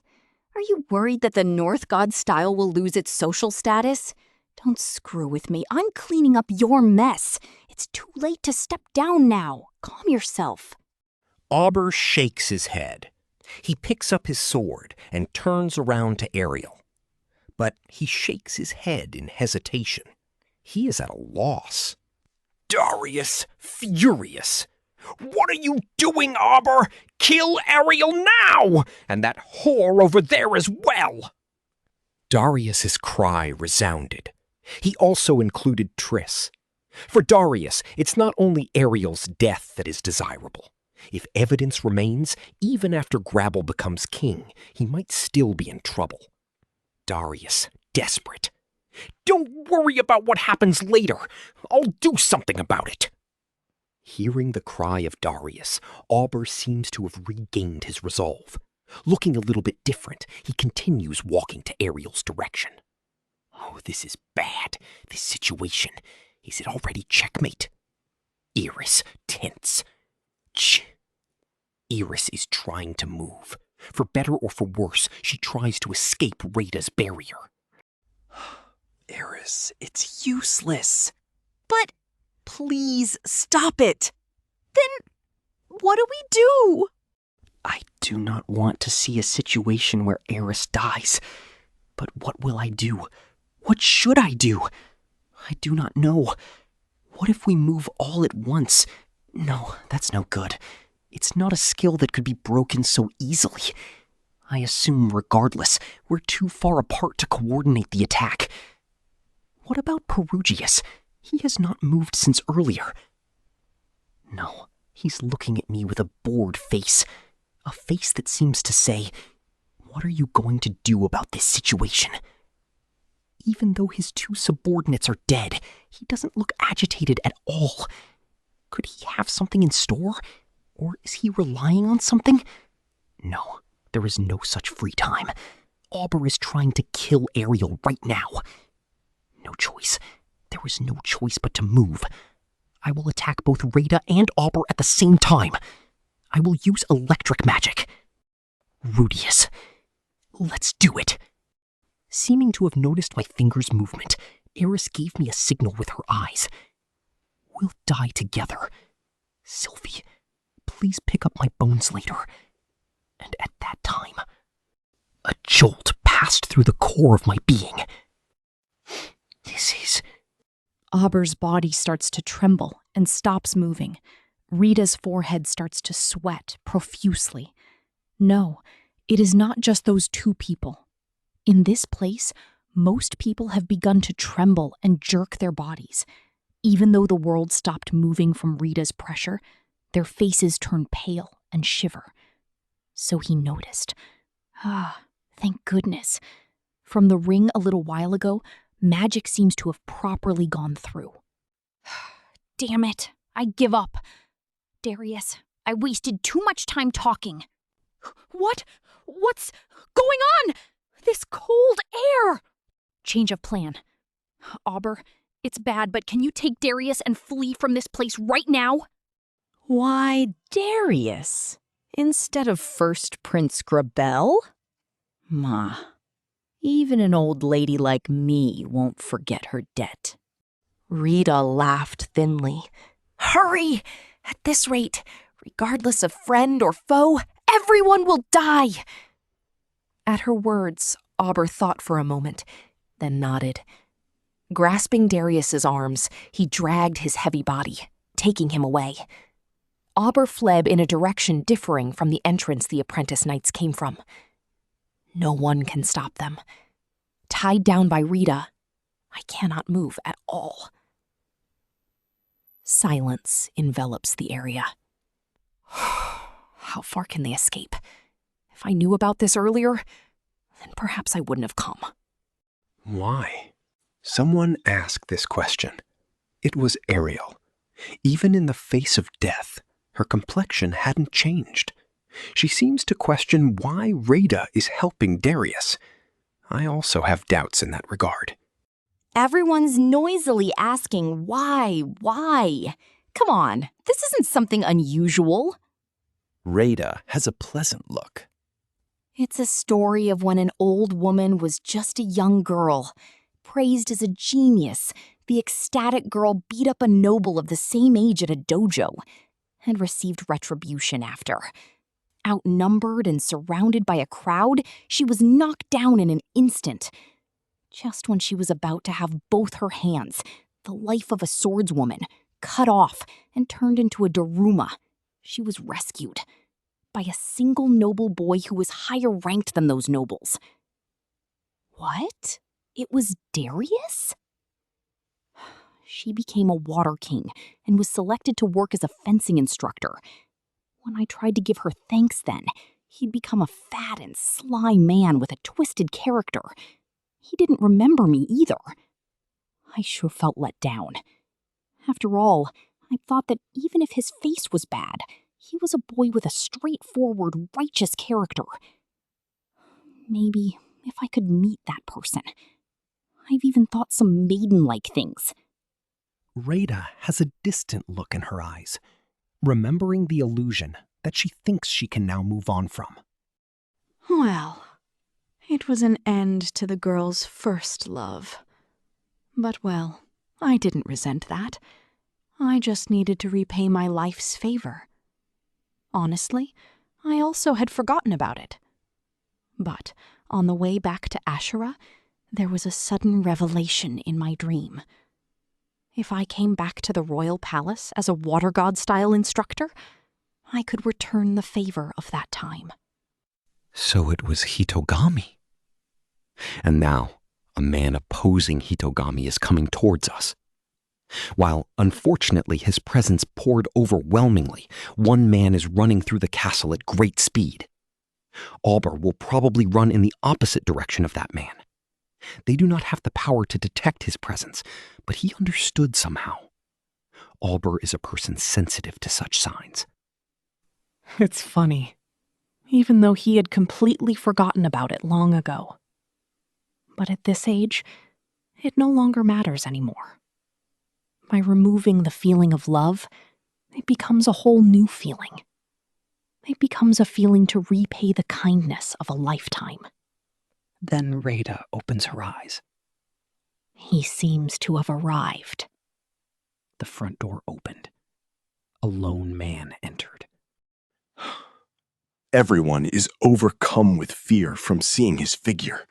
Some leaked, while others collapsed on the floor. There are those who are hostile too. However, everyone here holds a similar thought. I'll be killed.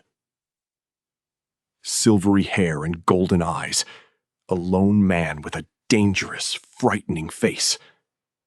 Orsted stood there. Long time no see. Did you come to perform the final rites for this old lady's short remaining life? That's right.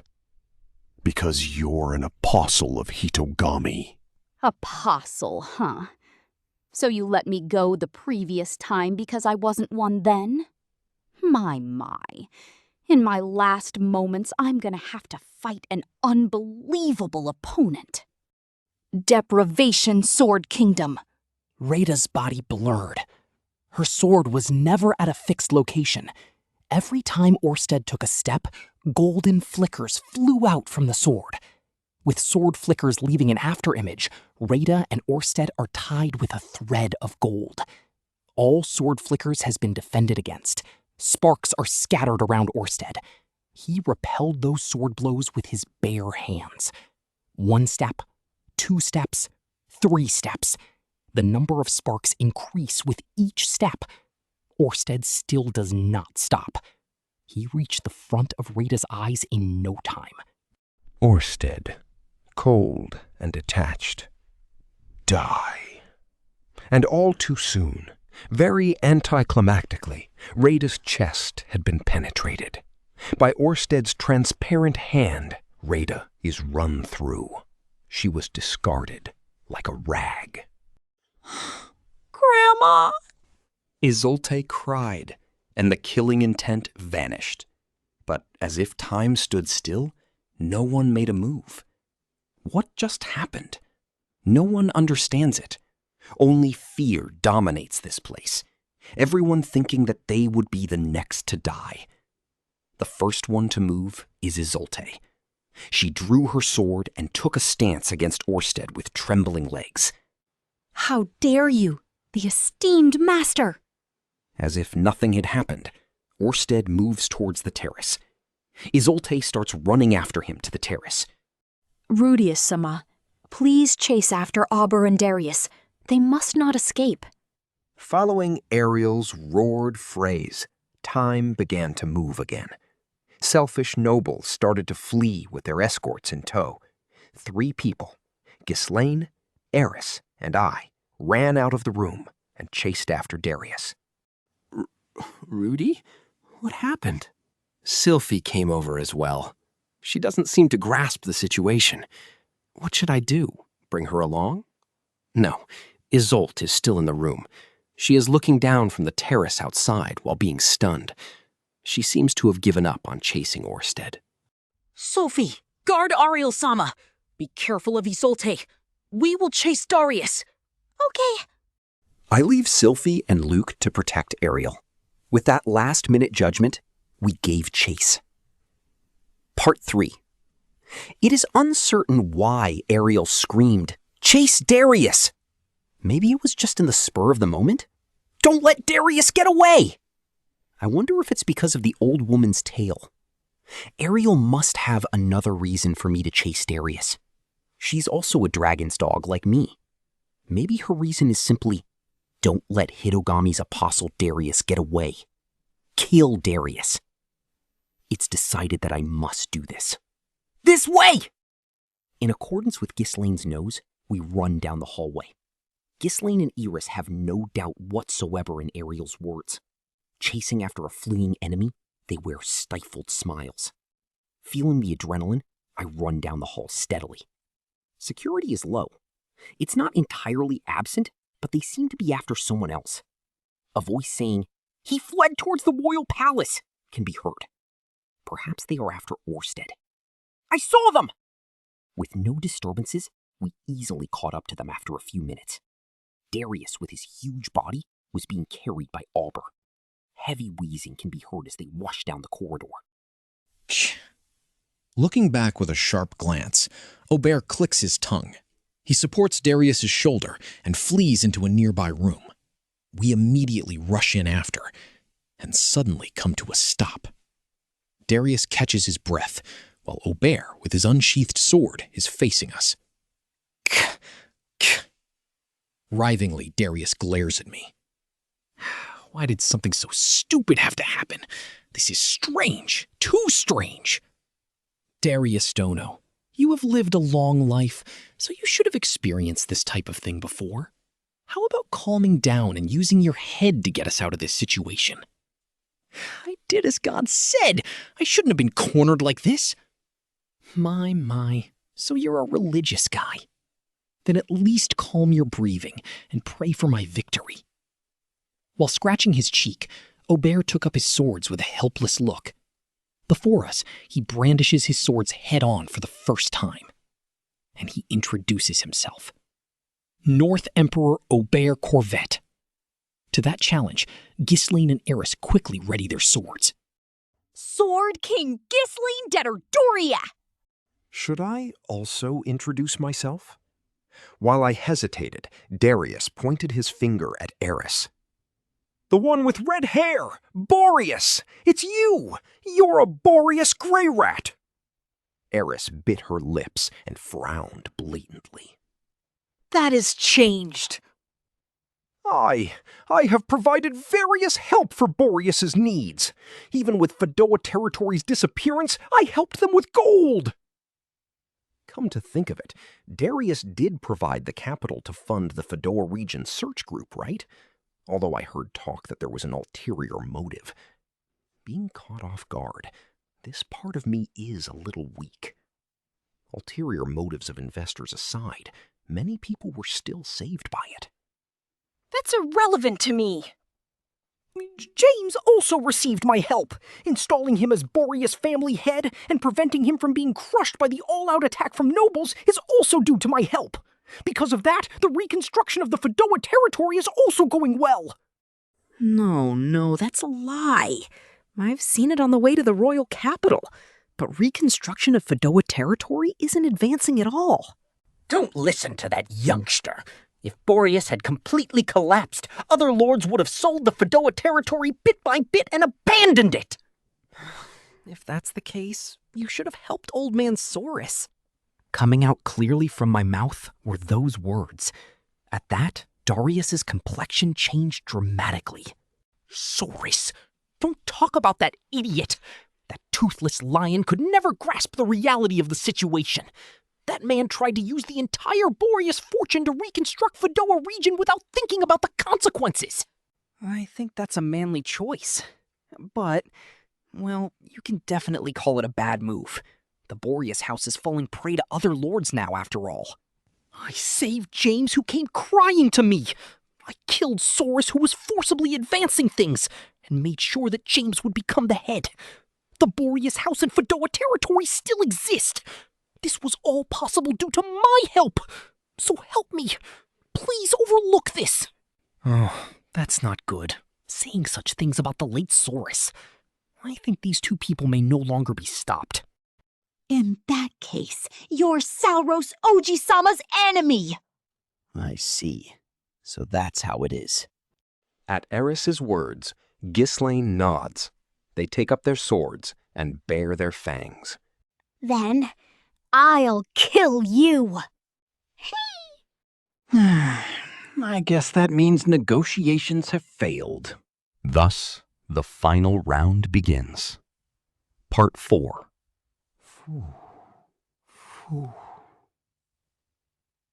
Has Darius collected himself? He sat on the nearest chair, taking deep breaths. His shout just now is starting to look like a lie with his calm-looking attitude. Aubert, can you win? Well, it would be better if it was just the two sword kings, but that magician is troublesome. With his back to Darius, Aubert is pointing a sword in my direction. He looks settled down, I guess. However, his eyes are not focused. He's looking and moving restlessly. Is that a feint? I know. The god also said so. God did? That a mage in gray-colored robe will come and kill me. I did as I was told. I destroyed all the magic teleportation circles in the area and had you withdraw to the capital. However, this is the result. I won't believe in him anymore. Following Hitogami's orders, he moved about secretly, doing this and that. Like Orsted said, chess seems to be a weak point of Hitogami. Maybe he just doesn't like playing a two-player game. Darius, with one hand on Morrison, seemed to be getting desperate. Do something! That's why I hired you! Your specialty is fighting while being outnumbered, isn't it? Auber Corvette, leaning forward with a rounded style fighting posture. Understood. If by any chance I win, I will get a special reward, right? Oh, yes, that's right. I promise. After that exchange, Auber was facing us. He squared his shoulders against his opponents. Seeing this, Eris and Ghislain straighten up. North God style. Red ink. Gah! Ora! The moment Ober muttered that, Eris and Ghislain reacted. But at that time, I already understood the meaning of red ink. I had heard from Orsted what kind of skill it was. Ground. A red carpet was laid on the floor. Also, a red ball was scattered beforehand without anyone realizing it. By the time we noticed it, it was too late. This is... new? At the feet of Ghislain and Eris, a big pan resounded. Spreading under their feet, strong liquid adhesive was strewn, sticking the soles of the two to the carpet. This ball was developed by a certain North Saint pharmacist, an instant adhesive. Since the process is complex, I don't really remember how to make it. The impact causes the ball to rupture, scattering the contents around. The strong adhesive kept Ghislain's and Eris's legs stuck to the carpet. Rudeus Greyrat, intense whisper, water flow. Using water magic, I washed off the adhesive on their feet. It is weak to water and loses its suction the moment it's exposed to moisture. But Eris and Ghislain's stance had already been messed up, too unsteady for their kill moves. But with their well-trained legs, they still nevertheless managed to strike. Too slow. Auber has already started his next move. He immediately moves between Ghislain and Eris. Ghislain's sword stops. Eris's sword stops. They're taught in Sword God style to never release a sword of light with allies in the way. First things first. You, Rudeus Greyrat. Auber's target isn't Ghislain or even Eris. It was me. 2 swords with both hands are swung down to me. I see it. Thanks to the simulated training with Eris, my foreseeing eye has caught Auber's sword properly. Immediately, I moved the artificial hand into the sword's trajectory. First move. I guard another by using the art of Earth Shield with the right hand. Auber-style secret art! Obero Cross! Auber's hand is blurred. Auber threw his sword into the air, lowered his upper body, and reached for the sword remaining at his waist. I see that. The foreseeing eye has caught the movement. To cover my right side, an earth shield shaped like a buckler has already formed. This shield made to parry Auber's slashing power is heavy and very hard. It's so heavy that my hand's movements are limited. Auber's sword is already under my left hand. It's a heavy prosthetic hand made of high magic. There is nothing beyond the wrist, but it manages to receive Auber's sword slash directly. Auber tries to draw another sword while making a turning fall. The strike can't be avoided. Even if there was a way, there is not enough time to do that. I decided to take a risk. I jumped and moved my bent knee at him. Auber's sword was received by my left foot. Something hot sears my shin. When I landed, my left foot felt like it had been squashed and bent. Eee! I withstand the pain by clenching down on my teeth. I confirm my surroundings. Eris is moving. Ghislain's also looking back. I'm standing here. I'm not dead. Auber, enclosed by 3 people, cannot escape. Just then, something caught my attention. What now? Is Auber trying to use strange ninjutsu again? That's not it. Something moves at the edge of my vision. It's Darius, pointing his right hand in our direction. Darius. Spirit of fire. everywhere between the sky and earth. I request for your protection. Divine protection of the great fire spirit in the place where the demand of the... Ghislaine and Eris noticed it. The actions taken by the two women were almost completely opposite. Eris faces Darius to stand between Darius and me, while Ghislaine approaches Ober. Darius. Fire bullet! From Darius's hand, a mass of fire is released. Its power and speed, both unquestionably lethal. The fiery projectile was closing in. Fun! Gah! Eris cut the fireball in half. But without anyone noticing, Ober had thrown a kunai knife, penetrating Eris's flanks. My vision returned to the present. Ober, still retaining the posture of throwing a dagger at Eris, parried Ghislaine's sword. No, not completely. Ghislaine's sword had cut into Ober's shoulder. He had not completely parried the blow. His sword broke, and he was thus cut, but only shallowly. It did not sever his arm. Ober flew back, flipping. Eris lay in wait at his landing point, launching a killing attack. But likely due to the kunai damage to her flank, Ober evaded it easily. This is bad. He's put distance between us. I don't know what went wrong. To confront Ober from a distance is bad. Why is it bad? That guy has a variety of skills. Not only that, my leg was sliced and I doubt Eris can run either. Now, supposing Ober runs away with Darius, then it will become Ghislaine alone. That's right. I have to do something to Darius. Stone cannon! The bullet flew at a ridiculous speed, but it was received by Ober's sword. However, this was within my predictions. That shot just now was not a mere stone cannon. Right where it was hit, the hollow point rock bullet, which was cut into two, explodes near Darius. I had developed this hollow point rock bullet while traveling the magic continent. The name is Explosive Stone Cannon. Darius, screaming in pain. Gokya! Fragments of rock and shell penetrating his eye, Darius crouches while holding his face. Ober Corvette. No? Ah! There, Eris immediately seized the opening. Sword of light. Ober parried it. He caught it with the side of his blade, the thickest part of the sword. But Eris's sword cuts through it like it's nothing, and her sword went into Ober's arm. Too shallow. Because of her injury, the technique was not perfect. After slicing Ober's arm, Eris's sword failed to cut deeper. Ah! After that, Ghislaine moved.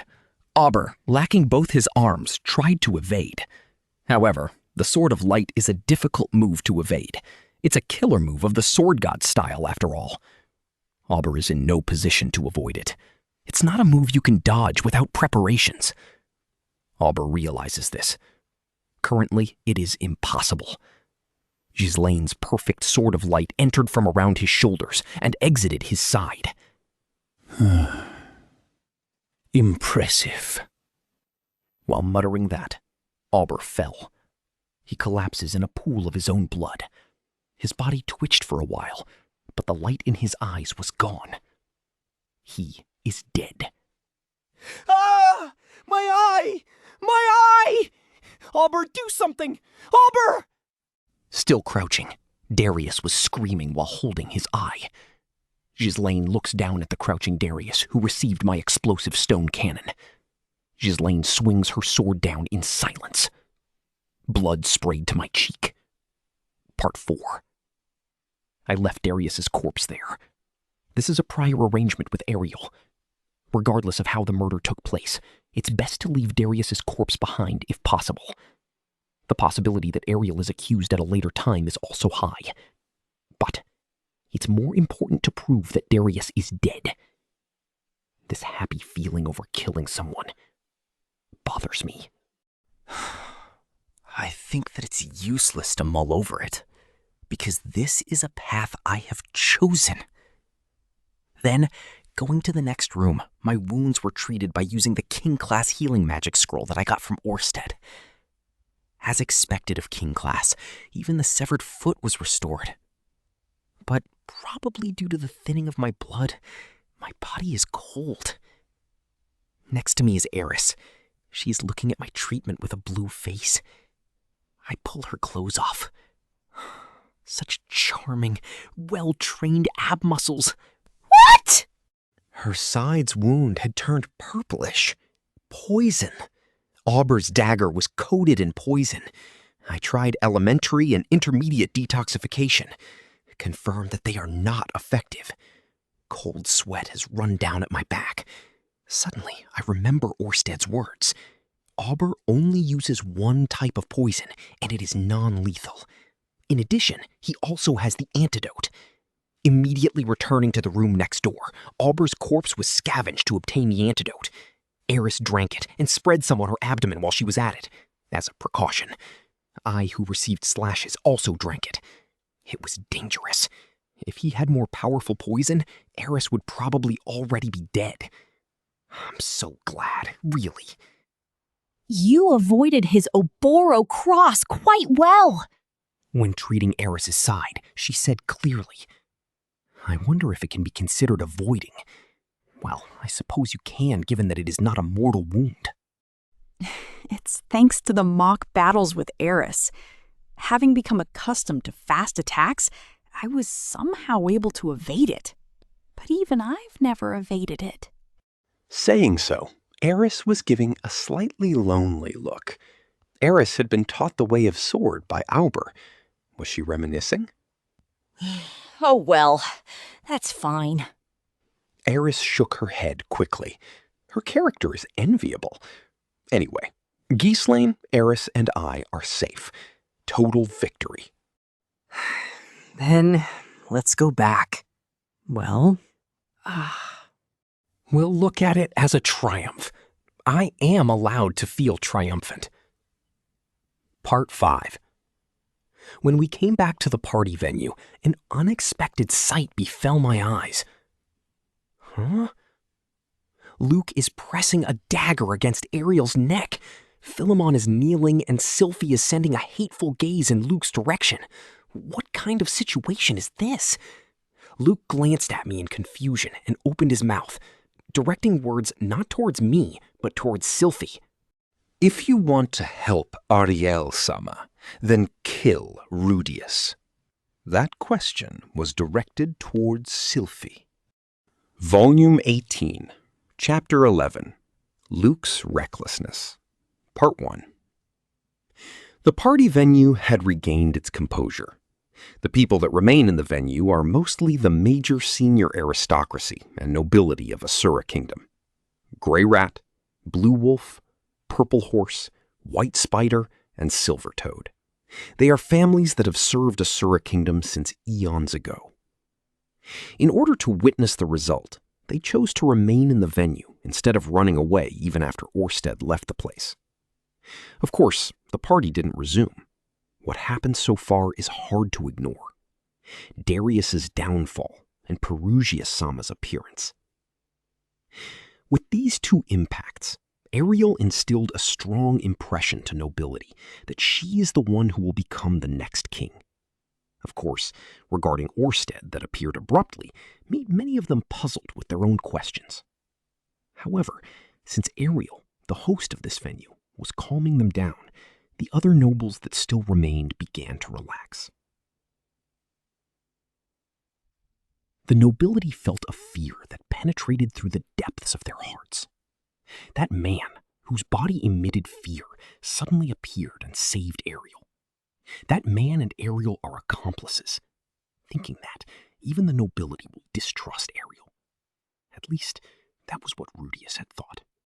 However, the actual situation is a little different. The man appeared only for a moment, killed Rada, and left without even giving his name. Thus, Orsted was dubbed Perugius's underling in the eyes of the nobility. After all, they share the same hair, eyes, and have similar appearances. He reminded them of Perugius, who has the stature of a king. Perugius has an underling who can beat the water god in one blow. Everyone there put their trust in Perugius. Memories prior to that were forgotten. If you disobey, then you're the next victim. With that thought, the nobles could only bow their heads to Ariel. No one dared to pry further into the matter. Ariel has returned to Ashura. Darius has fled, possibly already dead. Ariel will kill all those who get in her way. Everyone there thought so, even the first Prince Grabel. Orsted's curse wielded enough power to do so. Everyone except one. Because he knows Ariel better than anyone else. Because he has been informed of Orsted by Hitogami. Because he, even after being persuaded by Ariel, still didn't fully trust Rudeus. That person is Rudeus Greyrat. Luke was thinking, really, what good can come from an evil man like that? The man whom Rudeus calls boss. Luke feels alarmed. And what will become of someone who ascended with their help? In this case, even Darius is still a better choice. Hitogami came out in his dream. Radiating a divine aura, his appearance can be called godlike. He gave Luke advice, going into great detail. What he must do in order for Ariel to become a king, and how Rudeus has been tempted by evil. Ariel had lectured him before. His god is evil. She said his advice will lead Luke into a trap, with himself gaining benefit from their fall. Indeed, if you compared Hitogami's prophecies with how events actually unfolded, there were many lies. No, rather than a lie, he should think it's his own mistake in many cases. He himself misunderstood the advice and took a wrong step. He feels that way. Luke is Ariel's knight. If his lord said so, then he must believe her, more than the mysterious god. He's going to believe in his lord. Even in that matter, for example, his duty is to follow his lord's path blindly, live together, and be ready to die together. But when he came here, Luke was forced to recognize something. Looking at Orsted, he was forced to recognize. Luke only has good eyes regarding women. On the other hand, he can't discern the true nature of man. He's aware of it, but he still knows that Orsted is evil. He is not someone whom you want to associate with. He is a false god that will lead humans to their ruin. Ariel is wrong, and Rudeus was probably fascinated by that false god. He thought so. Then, what should I do? When it's become clear that my lord is walking the wrong path, what should I do? State his opinion? It would be nice. But to whom? Orsted has already moved, and he already gave his aid. In this situation, it can be said that Grabel and Darius are the losers. Ariel has taken the kingship. Isn't it too late? With my pitiful sword and magic skills, what can I do? Even if I did something, will there be a meaning in that? I'm powerless. Just as Luke was about to give up, one person suddenly entered his field of view. Moving in front of Ariel quickly, that person performed a kowtow, kneeling. Ariel-sama! Philemon noticed Greyrat, Luke's father. While giving a nasty smile, he lifted his voice to Ariel, to be heard to the many surrounding nobles. Congratulations! This Philemon has awaited impatiently for this day for so long! Saying that in a feigned happiness, Philemon looked up at Ariel. In order to block Grabel's faction, I pretended to change sides. Oh dear, now that I think of it, I really did not need to do that. Ariel-sama, truly, it seems you've grown quite mature in a foreign country. Although these might have been considered noble words, in the current situation, they are the words of someone desperately clinging to their position. He is the one who, in order to gain Grabel's trust, sent his own soldiers to assassinate Ariel.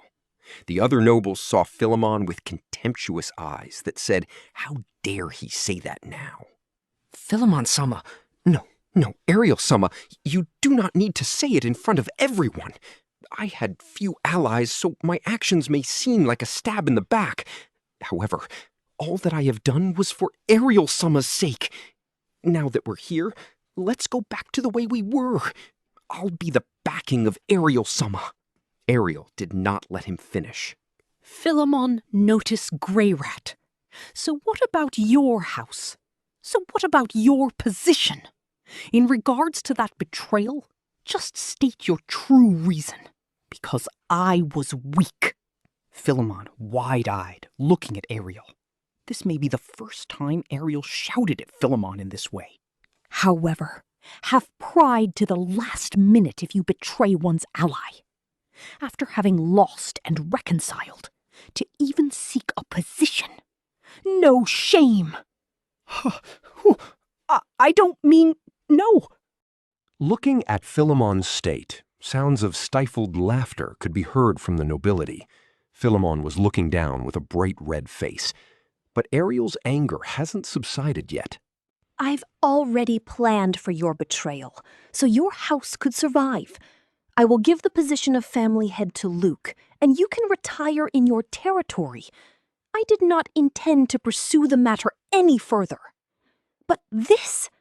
You betrayed your ally, and yet after that you still tried to cuddle with the one you betrayed? Such shameless action, even I am speechless.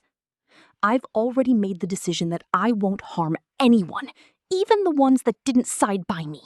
Philemon's face becomes pale. Apologize, or face death. Hearing that, Luke realized that this was a farce. From the beginning, Ariel had anticipated that it would become like this. She may say this now, but he won't be executed. The agreement with Ghislaine was just verbal promise. Ariel likely planned to spare Philemon. For Ariel, Philemon was her strongest ally. Although nowadays he's become somewhat weakened, it is no exaggeration to say that before they ran away to Ranawa, Ariel's faction revolved around Philemon. He cannot be considered loyal, and yet Ariel was indebted to Philemon. The one who made arrangements for Ariel to escape to the north was Philemon. The one who provided assistance to Ariel was Philemon. Ariel being alive now can be said is thanks to Philemon. She won't forget that favor. But just because he was forgiven after the betrayal, he wants to come back again. Allowing this would have a bad influence on Ariel's political activities in the future. Enough. If you don't retract what you just said, I can't hide what happened just now. Thus, execution. Luke, lend me your sword. At the very least, I'll personally perform the last rite for him. Listening to her words, Philemon saw Luke with a fearful look. His eyes were begging for help. Eyes focused on Luke. Luke was lost in response to that gaze. Part 2. Luke's point of view. I knew that my own father was a subservient and timid person. However, I also know there is no way it could be made known. Although he became a lord at a young age, my father's job was a doormat. Even in his son's eyes, he was a coward. He was dull. Even as a vassal, he was degraded by grandfather, saying, "If only you were like Paul." His decisions as lord, in grandfather's eyes, were all unsatisfactory. When I was home, I witnessed this many times. My father would be troubled by his father, and I would suffer as a result. Now, such a father is about to be executed in front of me. It's inception, but father reaps what he sowed. The promise with Sword King Ghislaine is also involved. I would be lying if I said there was no possibility father was involved in the execution of Sauros Boreas Greyrat. Father's and Sauros' relationship was bad. Or rather, I would say grandfather and Sauros had a good relationship. The head of Boreas House and the previous head of Notice House were like brothers. But Sauros did not like Philemon. Before he became lord, Sauros did not hesitate to insult father. Even after becoming lord, Sauros sent complaints and badmouthed him at every opportunity. So when Sauros was in trouble, I do not think it strange at all if my father had his hand in Sauros' execution. If it was father, he would do it. Well, Although I was upset when I heard it, that was due to Hitogami's lie. When I see Father's face after 8 years, he looked much older than the father I remembered.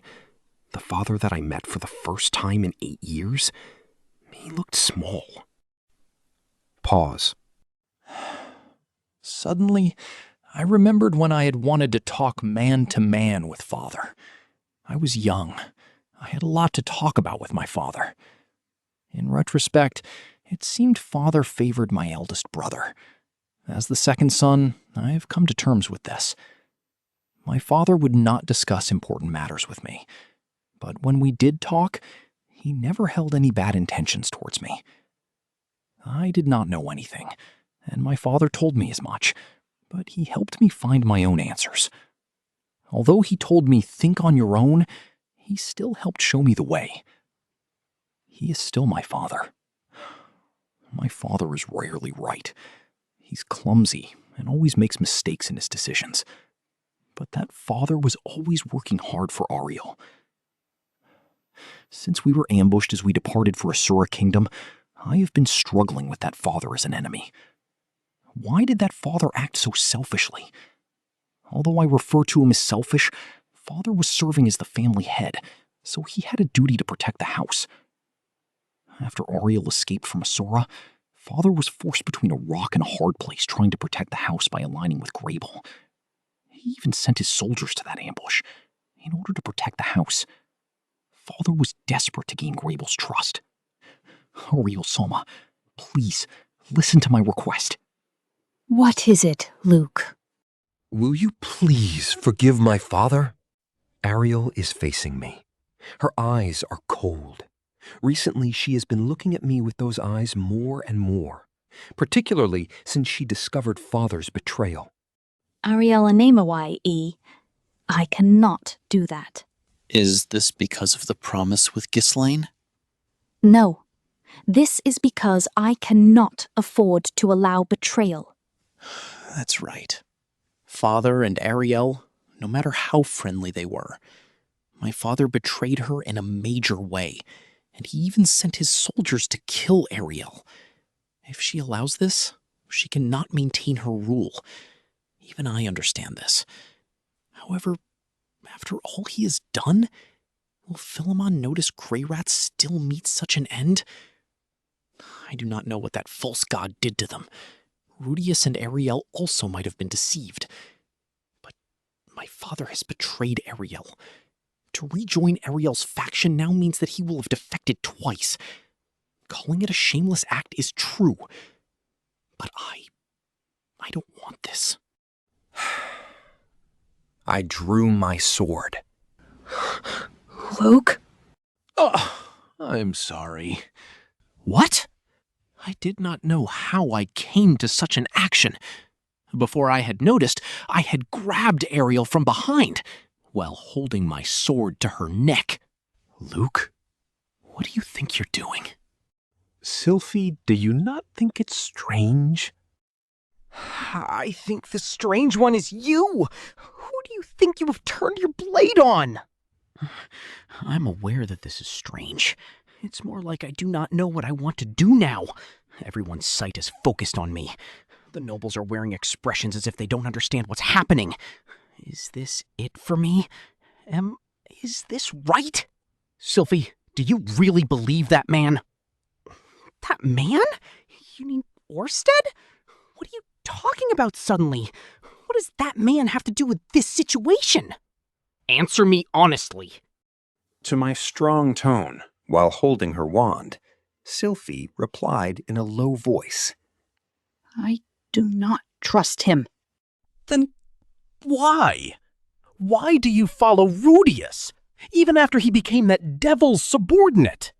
It is because I believe in Rudy.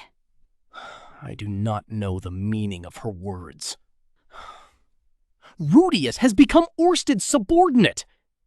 Didn't his behavior change? Isn't he being manipulated by Orsted? Honestly, it is not like I want to draw Sylphie to my side. However, since Sylphie married Rudeus, she hasn't been thinking properly. She's been blindly following Rudeus, It's as if she no longer has her own opinions. The one who taught her this was me. Listen in silence to what your husband says to gain his love. He must have taught that to all his wives. At least I knew this because my mother did not do so. She didn't love my father, which led her to leave the house. Did you even think about it? That even Rudeus can make mistakes? Sylphiette was incensed. I know that, but Rudy is moving with the thought of protecting us. For us to not hold our head down and appreciate his efforts is like exposing our ugly side. I do what I must do. Rather than saying anything that would annoy him or cause any misdirection, I take his side, because I will support him from behind. Sylphiette answered clearly. Rudeus was her only concern.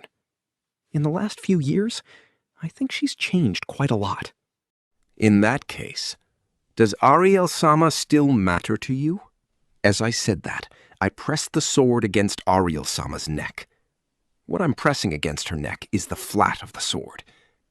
After this, I will be executed as a traitor. But I cannot afford to scratch Ariel-sama's skin. The skin of a woman should always be beautiful. How dare you? That's really true. And then, behind Sylphie, I saw Rudeus appear in the entranceway. His eyes started to widen at this scene. Hey, Sylphie! You'll respect Rudeus's opinion, even if that opinion comes from that evil Orsted? Yes, I will always believe him. In other words, it's this situation. I'm watching Rudeus. He's trying to figure out the situation, looking over the surroundings restlessly. His eyes stopped for a moment, but soon turned away, looking disappointed. He had seen Perugius. Despite being in such a situation, Perugius is still sitting on his chair at the head table. He almost looks as if he's enjoying a particularly funny play. If you want to help Ariel-sama, then kill Rudeus. Sylphie's eyes widened. If I said that, what would you do? Sylphie has not looked behind her.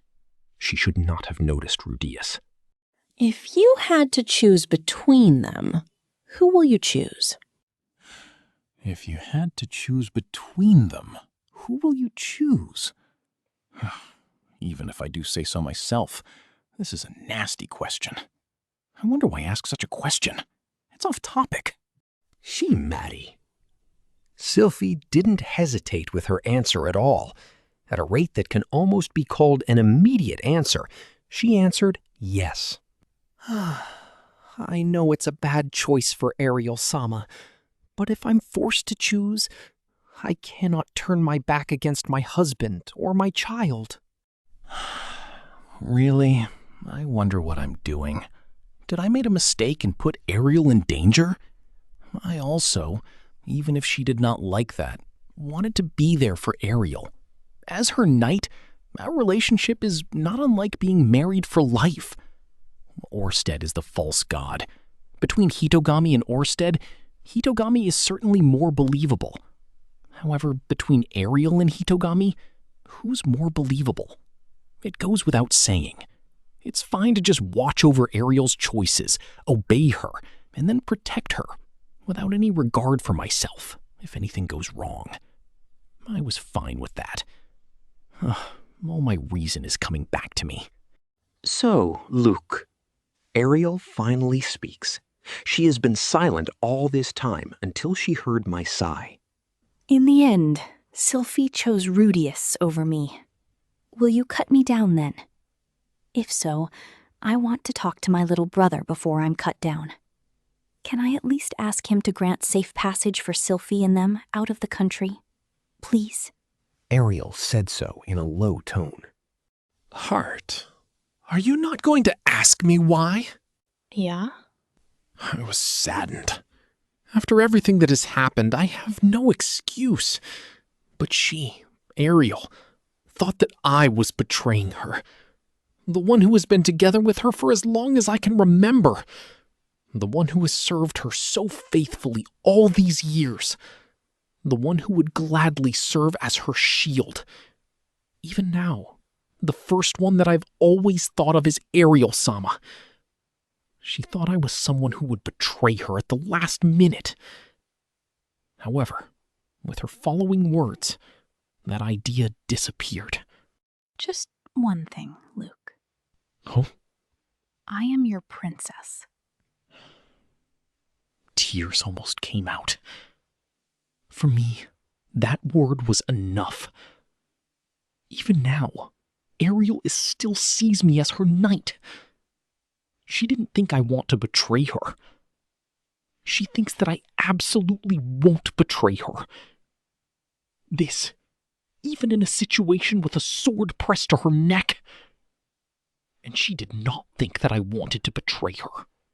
Discarding the sword, I released Ariel.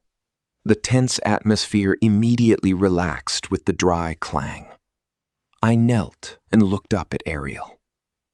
Eyes frosty as ever, she looked down at me. I'm your knight. Ariel smiled softly.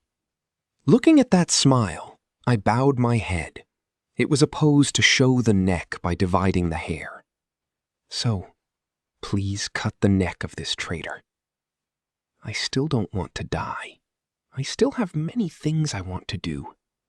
But it is good. I'm satisfied. Ariel picked up the sword and lifted it heavily with one hand. She strikes my head with the blunt side of the sword. Dull pain courses through my brain. Luke, you, the playboy, unable to endure your sudden urge, hugged me and groped my body. Originally, it is an act that is not allowed, but given that I was also horny, I'll forgive you. I looked up at Ariel. Smiling mischievously, she gave me a wink. That smile is one I haven't seen for a long time. Nowadays, she only carries a fake smile. This is the smile from her younger days. I was forgiven. Even though my speech and action were a betrayal, I was forgiven. I was not blamed. Well then. When I take a breath, Ariel turned around to my pale father. My father humbled himself upon seeing her gaze. What shall I do? My father's judgment. By forgiving my betrayal, the air in the place has changed a little. Generosity seems to be in the air. However, my father's crime is heavy. He tried to take Ariel's life. While I was in thought, Rudeus approached us and spoke. Earlier, Darius had claimed that Sauro-sama's execution was his own plot. Philomen-sama didn't participate in it. What happened to Darius? Dead. I killed him. Is that so? Then let's put all the blame on Darius. As she said that, Ariel turned to face behind me. Unaware, Eris and Ghislaine were already behind me. If I had kept holding Ariel, I might have been cut down from behind. Ghislaine, is that all right with you? Aye. Ghislaine has a dissatisfied face. Does she want to cut off my father's head so much? And then there's Eris pulling Ghislaine's tail tightly. Ghislaine looked surprised and trembled at that sensation. She focused on Eris. When she released her hand, Eris raised her chin and folded her hands. Ghislaine, my grandfather's enemy, please endure him a while longer. If Eris Oju-sama says so. At those words, Ariel turned towards my father with a satisfied look. So that's how it is, Philemon-sama. You will receive judgment at a later time. That's certainly generous towards my father. He was prostrating on the floor. You will not go without blame, but at least your life has been spared. Luke, I'm sorry. His voice was weak, but I felt his warmth. I looked around. While saying something, Sylphie is clinging to Rudeus, who was patting her head. With her face down, embarrassed, altogether Sylphie's appearance doesn't look too bad. Eris is talking about something with Ghislaine. I heard her voice because it's loud, but she is talking proudly. Rudeus said this before. This is what's called reading the atmosphere. Perugius is unchanged. From what I can see, he still has an amused expression. I wonder if there is something amusing for Armored Dragon King-sama in the exchange just now. My father remains kneeling. His figure is still small, but seems to be somewhat more composed. And crying over the dead body of the water god is Apprentice Knight Isolte or something. There was no sign of her coming after us. Darius seems to be dead. With his strongest backer gone, Grable sits on a chair, exhausted. Some nobles still flock around him, but they will not be able to much longer. Nobles from Ariel's faction are looking over with puzzled faces. Among them, Triss is standing with her parents. There are no more enemies. Thus, the curtain falls on the battle for Asura Kingdom. Volume 18, Chapter 12, Truth of Orsted and 10 Days in the Capital. Part 1. 10 days have passed since Darius was defeated. Defeating water god Rada, defeating Auber, overthrowing Darius, and Perugius coming to the Asura Kingdom were enough to overwhelm Grabel. Philemon was stripped of his position, and now he is under house arrest in his territory. Luke became the Notice family head, and Luke's big brother seems to fill the role of his assistant. Luke's brother is sociable. From that, they can expect a smooth transition through the political turmoil. He's the one who practically makes decisions instead of Luke. Initially, Ghislaine was still hostile towards Philemon, but Luke's brother, who was praising Ghislaine and even went as far as making a marriage proposal to her, helped dissolve the tension. Like a dog being happily praised by its master, she looks somewhat proud. By the way, Ghislaine is still working as Ariel's escort. She has already become a permanent employee now. I don't know what her true feelings are, but let's say she's good at this point. Part 2. Let me talk in order about what happened in the 10 days following the battle at the venue. First day, the matter with Orsted. After defeating Darius, our triumphant return from the venue led to a victory celebration, as expected from Ariel, but I was exhausted and retired to my room. Even if I say that, after returning to my room, all I could think about was how Sylphie openly confessed her love for me by saying I choose Rudy in public. Honestly, because I was dumped in the diary, I was feeling a little anxiety. For her to proudly choose me in front of so many people, she's a better girl than I deserve. However, Sylphie also seemed exhausted, retiring after just a single bout. She fell asleep peacefully. I took a cold bath to calm myself back down. But Eris bursted in, still running high on adrenaline from the battle, took me forcefully. Eris has much to learn as a young lady. The next day, my spirit was so drained that I found even breathe difficult, shriveled up like a dried fish. Then a maid came with a letter addressed to me. The letter was sealed with a crest of a dragon. No doubt it's an office memo. The contents of the memo were brief, expressing concern over any injuries and stating the location of today's meeting. The conference room was in a cemetery located on the edge of the noble's residential area. Not only is the cemetery old and unkempt, it's also a wide and lonely place, like an island in the middle of the capital. The conference room is in a crypt below one of the tombs. This seems like a place that would be filled with the undead at night. There, one who is more frightening than the undead lurked. Have you come, Rudeus Greyrat? Yes, I'm here. Sitting on the coffin, Orsted was waiting with one hand on his chin. What he's doing now is disrespectful towards the deceased. I cannot bring myself to sit on the coffin, so I begin making tables and chairs with earth magic and set up a candle that was brought. Please. Orsted, Oh, pardon me. Under invitation from the chairman, I also sit after him. Well, it's the start of the meeting. First of all, let me congratulate your hard work, Rudeus. Now, Ariel becoming king is confirmed. Can't it not be confirmed until the previous king's death? Or has it already been established? I heard that in his old age, the king was suffering from an incurable disease, but there is still time until his death. During that time, Grey Bell's faction will definitely try to struggle to regain their position, and not just once or twice. We can't let our guard down yet. We still need to ensure Ariel takes the throne. There are still uncertainties. Water King Iseult, whose teacher was killed in front of her eyes.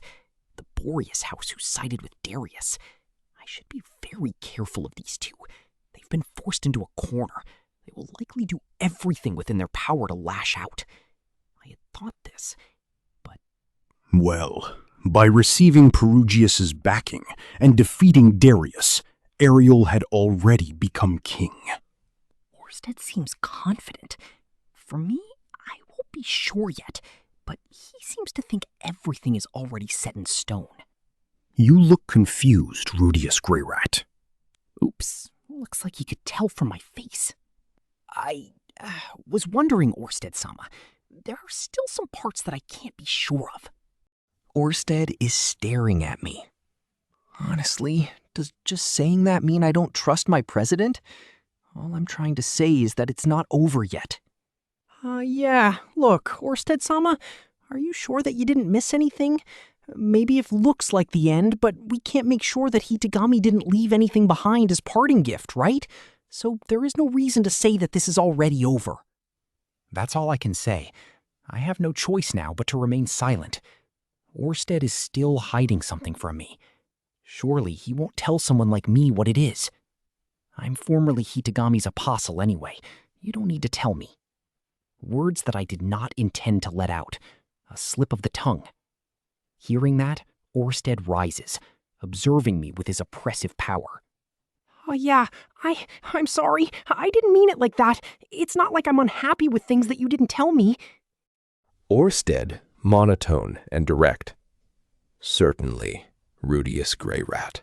I did not trust you completely.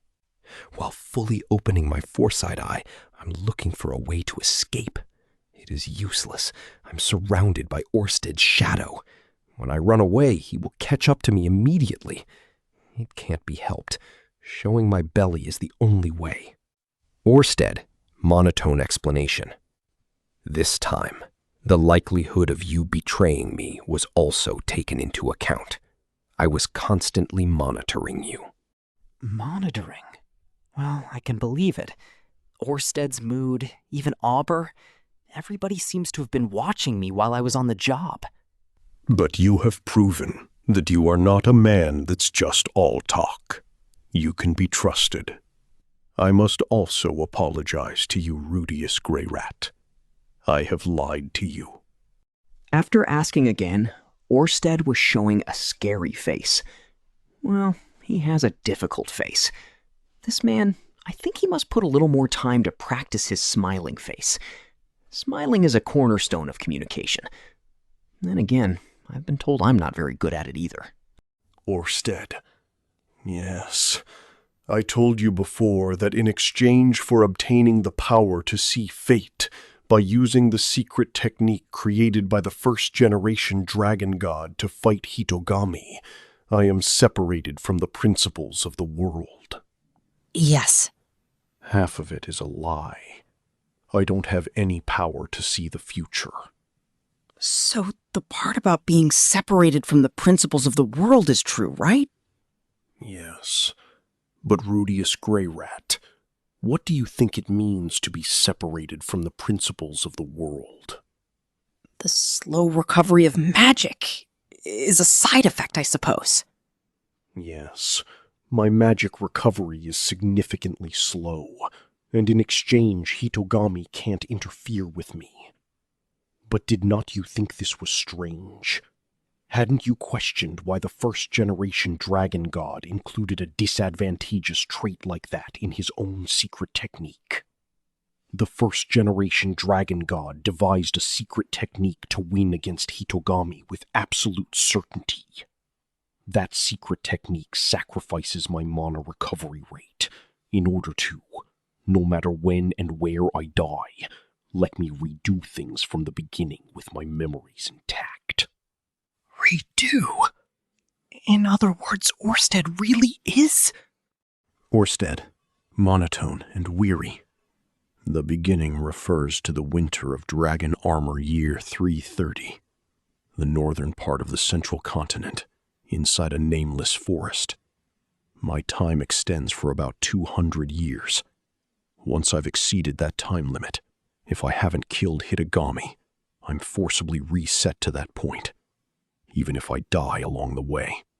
Rudeus, internal processing. Time jump? I thought that it was possible, but to think that was really the case. Orsted, monotone. You who have already witnessed the time teleportation ought to believe it. Rudeus, accepting. Yeah, true. Rudeus, internal analytical monologue. The future me got the inspiration to travel through time from a dragon race ruin. The dragon race had arcane magic that could reincarnate one into the future from the past. In that case, the dragon god being capable of time leap magic is not strange at all. Anyway, it could summarized into something like that. Then about how many times has Orsted-sama already resetted? Orsted, weary and hateful. I stopped counting after 100 times. Wow, that's 100 times 200 years. 20,000 years? It feels like I'm getting dizzy. However, in these hundreds of loops, I've seen the battle of Grabel and Ariel many times. Who is necessary? Who is unnecessary? What is needed for Ariel to win? What is needed for Grabel to win?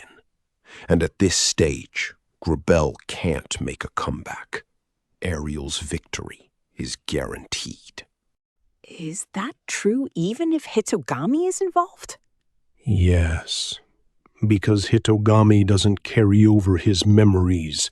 He doesn't know that I reset, but I know of his existence, and ever since I began fighting him, I've participated in battles like this many times, and in all of those patterns, at some point Hitogami backs away.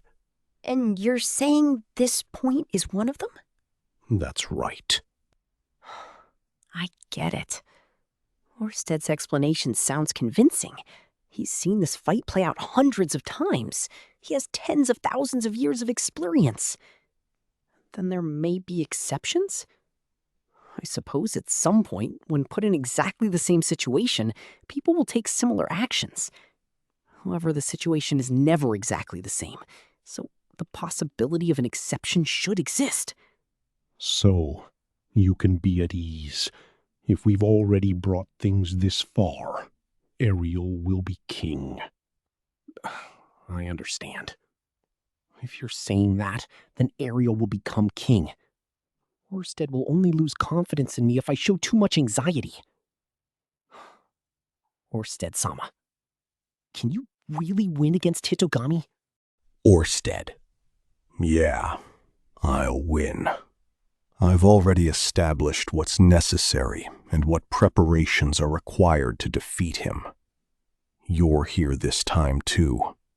I am only one step away. Then, I will believe those words. Although Orsted can't see the future, and it seems like he's been reset many times now, it doesn't matter. Because I have no choice but to do this. Let's do my best, in order to protect my family. Part 3, Day 3. Isolde came to visit the mansion we're staying in. By the way, Ariel gave me this house. It is one of Ariel's private houses. Although it's smaller than her second house, it's still about 2 times larger than my home in Sharia. It even came with a full set of employees to manage the household. As a villa in the Asura kingdom, it looks good and feels free to use. The house is good. But Iseult, did she come to see Eris, or is she here for revenge? Although I was casting skeptical glances and remained vigilant, she received our polite hospitality.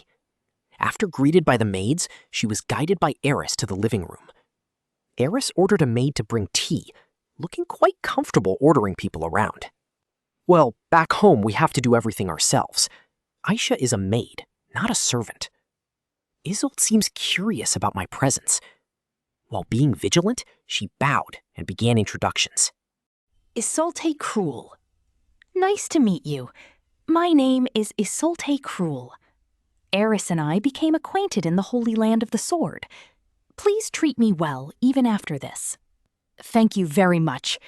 My name is Rudeus Greyrat, husband of Eris. After my greeting, she blatantly frowned. So, it's you. Yes, it is me. It seems that I'm quite hated, though I knew that from her conversation with Eris the other day. Yes, I'm Rudeus. The one who ditched Eris and also married another 2 wives after that? Yeah, I know this feeling. It's the same feeling I have with Cliff, a newcomer to the Millis congregation. Surely I had mistaken you with that womanizer knight named Luke. Well, I didn't mean to lie. Oh, it's fine, because I just misunderstood. Iseult was smiling and looking quite glad. Nevertheless, you cherish Eris more than I thought, don't you? Does it seem like that? She asked that abruptly. I do not know what it means to cherish Eris, but Eris is important to me. However, I do not think in exchange up to now that there has been such an element. Iseult Cruel came to see us, disciple of the water god Rada, who was killed in our venue. Possibly, she might be the enemy of Princess Ariel. Possibly, she might have come for revenge. Possibly, Eris might pull out her sword. I need to protect her. I need to fight with her. That's what's written on your face. Such long sentences are written on my face? Recently, my face has become easy to read. Should I keep practicing my smile again? Well, it's fine.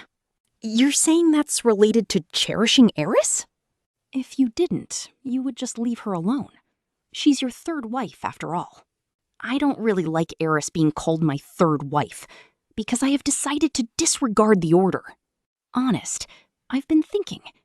I expected Eris to be neglected a bit more. She's usually only strengthening her arms, body, and sword. She's not a good talker. Her circumstances are... like a dominant husband? Yes, Eris is not very talkative. There isn't much talk about on her side. And when it's night, she requests my body? Ara? A dominant wife? No, rather than not talking, we still do stuff together, like training. Ah, that Eris is happy. I was relieved a little. If you are so, then I am also happy. When I said that, Iseult laughed. It's a crystal clear smile. Though it looks neat and clean, I can feel her sex appeal. She'll become very popular someday, but she's still in budding form. After she marries, she will become a flower. That's the charm of married woman group. Eri-san, it is painful if you're stepping on my foot. So what are you here for? Rudeus is mine, so I will give him to you. I don't need something like that. Then what? A duel? She called me that? Disheartening. Nevertheless, there is also Teacher's last will, but Ariel-sama also didn't make a fuss about the water god style incident. I will never turn into her enemy. As scheduled, as soon as the period of apprentice night ends, Iseult, I hear she was going to be recruited as knight. She will replace her master as the fencing coach. A title might be possible as well. Regarding Master, there are also many who sympathize with her in the royal palace. Princess Ariel herself didn't want to turn water god style into her enemy. Well, isn't that so? Well, I can imagine. Swordsmen in this world are monsters, but they still yield to those with higher standings rather than face them as enemies. A person whose strength is in their sword is better as an ally. With that, we could escape from the fate of having our dojo demolished, so I'm fine with it. The story was that Rada was the sole perpetrator, a single crazy person after Ariel's head. Even in a place filled with political strife, it's unbelievable that an assassin would act so brazenly. An assassin that attacks in public will have nowhere to run. Although we could bear witness to the truth, blame would certainly follow. When it comes to the power struggle between Ariel, Grabel, and Darius, even I want to erase her blame to some extent. Even after this incident, Ariel did not want to exact revenge against the Water God style. Fighting against the Water God style? I want to avoid fights I don't have a sure chance of winning. It's a mutually beneficial arrangement, so no one will be blamed for this. It was a shame that Master died, but at least she was able to die a warrior's death, even in peacetime. It was what she wished for. As for me, I was more shocked because I wasn't informed. It seems Isolde wasn't seriously concerned regarding Rada's death. This sort of attitude is almost like an adventurer. Certainly. Even if I want to exact revenge, the other side has Ghislaine and Eris. I'm also lacking against Rudeus Sama, so it's pointless. Elote was likely feeling a little regret. I wonder, are you a little regretful that you did not chase Orsted in that place? Please do not make that kind of joke, Iris. Now, I have a duty to protect the dojo. If I'm fighting another crazy swordsman like you, I might get permanent damage. Crazy. It's a word that fits Eris. A dojo is just a stupid thing. Can you really say that after abandoning your house's status and obligations? Eris was silent, with an uncomfortable expression. Isolde said that with mischievous eyes. Well, even though it's been less than a year, we both seem to have gotten stronger. How interesting. Yeah! Eris's cheeks flushed, wondering whether she was being earnest. However, Isolde is the opposite. A satisfied look on her face, as if saying, "This is how you tame a dog with red meat." She's good at handling people like Eris. The main reason I came today is to see Eris. Because it's been so long, let me guide you around the Imperial City. Yeah! It's the place you left for after we separated. Let's go! Rudeus-san, please come along as well. She might end up quarreling with Eris somewhere. And it's possible the conversation until now has been a lie. Eris may be led into a trap where many Water God-style disciples lie in wait, so I should go with her. Then allow me to tag along? With that said, we started exploring the Imperial City along with Isolde. Despite my concerns, Isolde guided us around the town normally and seemed to have fun spending time with Eris. Acting like this just a few days after her master had died? Well, it may just be her personality. Part 4. 5th day. A dinner invitation came from the Boreas house. The invitation was for myself and Sylphie. It was an invitation to dine without Eris. Is it poison? Needless to say, we were very vigilant. Based on their story, it seemed they wanted to get close to Ariel through me. They didn't include Eris because they still feel wary. It seems that they're holding a little grudge towards Eris, but they've decided to let it go for now. Eris and Boreas are already opposing each other. It would be annoying for them if Eris tried to return to Boreas after this long. Though that doesn't matter. Eris is mine. At that dinner, I gave them some vague answers. Part 5. Day 8. Let me take the time to recount the current state of affairs. Triss has returned to the aristocracy. Her standing is the same as Elmore and Clean, Ariel's longtime servants. Ariel seems to think that a back door to the thieves group is viable, so plans to have Triss broker deals with them behind the scenes. Luke and Ariel are moving energetically toward the future. They likely have no time to spare. Darius's death caused no small turmoil in the royal palace, though that's not important, because Ariel is steadily progressing toward kingship. Perugius returned to the Sky Castle, leaving one familiar behind in the royal palace. When I sincerely gave him my condolences the two familiars killed, he replied that they could be revived in the Sky Castle. Familiars sure are convenient. As you said, Orsted, everything is progressing smoothly. It looks like there's nothing left for me to do anymore. My work was over. So let's go home soon. After sending that message to Ariel, she immediately scheduled to meet me the next day. Part 6. Nighttime. Ariel's boudoir in the royal palace.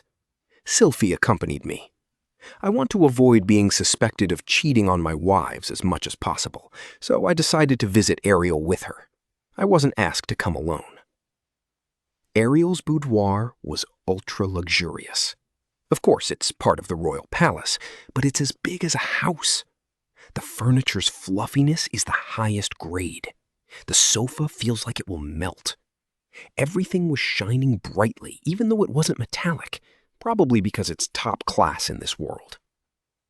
Usually a room like this would be filled with maids, but it seems that Ariel dismissed them for our meeting. In a cold and empty room lined with luxurious furniture, Ariel poured wine for me. Please. Thank you. Purple liquid was poured into a set of golden cups. Wine. I wonder if it's high quality. So Sylphie also came. Yeah, because if Rudy is meeting alone with a beauty in the middle of night, a strange rumor might spread. Well, certainly I don't know what will happen in a private meeting. Ariel laughed, but Sylphie was not laughing. I wonder if she didn't think that was a joke. If it's Rudy, it will somehow really happen. There's no trust in my lower body. Well, there is no way there would be. But I have confidence in Sylphie. That time she said that she was prepared to pick me over Ariel, honestly, my heart skipped a beat then.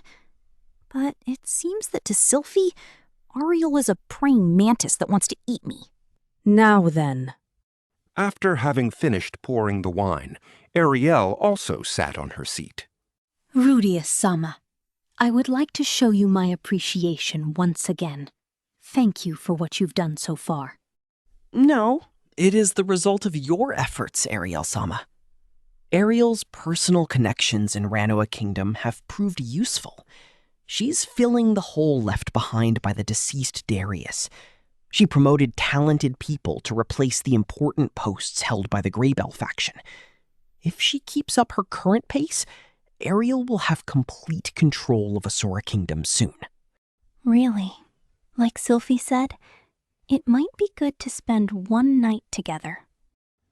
While saying that, Ariel sent a bewitching glance to me. My eyes quickly wandered to certain places, like Ariel's nape, but after being glared at by Sylphie, I hurriedly hung down my head.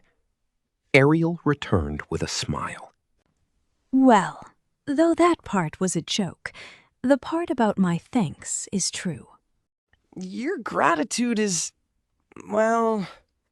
Because of this incident, I got a house. That house would probably be good to use as my vacation home in the future. Is there anything you want? You promised in front of Luke that you wanted neither a title nor land, but is there anything unusual that I may freely provide? I have considered this. What I can obtain from Ariel? Basically anything. Asura Kingdom has just about everything. Maybe magic manuals? Oh, no, there was one. One thing to ask. There is one thing. At first, this will take some time, but I have already planned it out. Please set up and put up for sale my figurine and book set. It is in the image of the Supard race, but if I have royal authorization, it will be easier to do business. Oh, Is that what you were talking about with Perugia-sama? Yeah? Is that difficult? In Asura Kingdom, the Milis religion is popular. Even with permission from the royal family, selling the likeness of a magic race, it's possible to cause some friction. It is not that difficult. It's important to prepare workshops as well for mass producing. What about the Milis doctrine? Will they be all right with it? It's all right.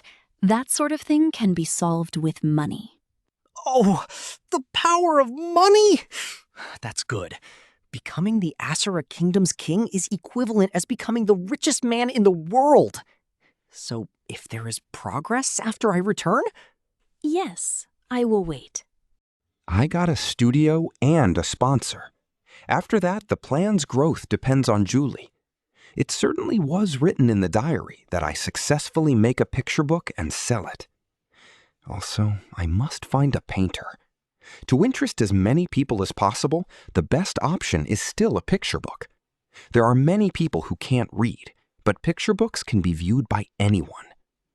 While I was starting to see dollar signs, Ariel straightened her posture and turned to Sylphie.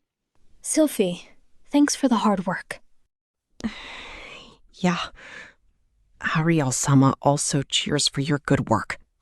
Yesterday, Sylphie officially ended her job as Ariel's escort. It seems the takeover procedures were also finished yesterday, so she has a lot of free time. After the other day, I guess there's no more need for me. Yes, it is all right now. Thank you very much for protecting me for such a long time. As she said that, Ariel bowed deeply to Sylphie. Really deeply. Ariel lowering her head was an unusual scene.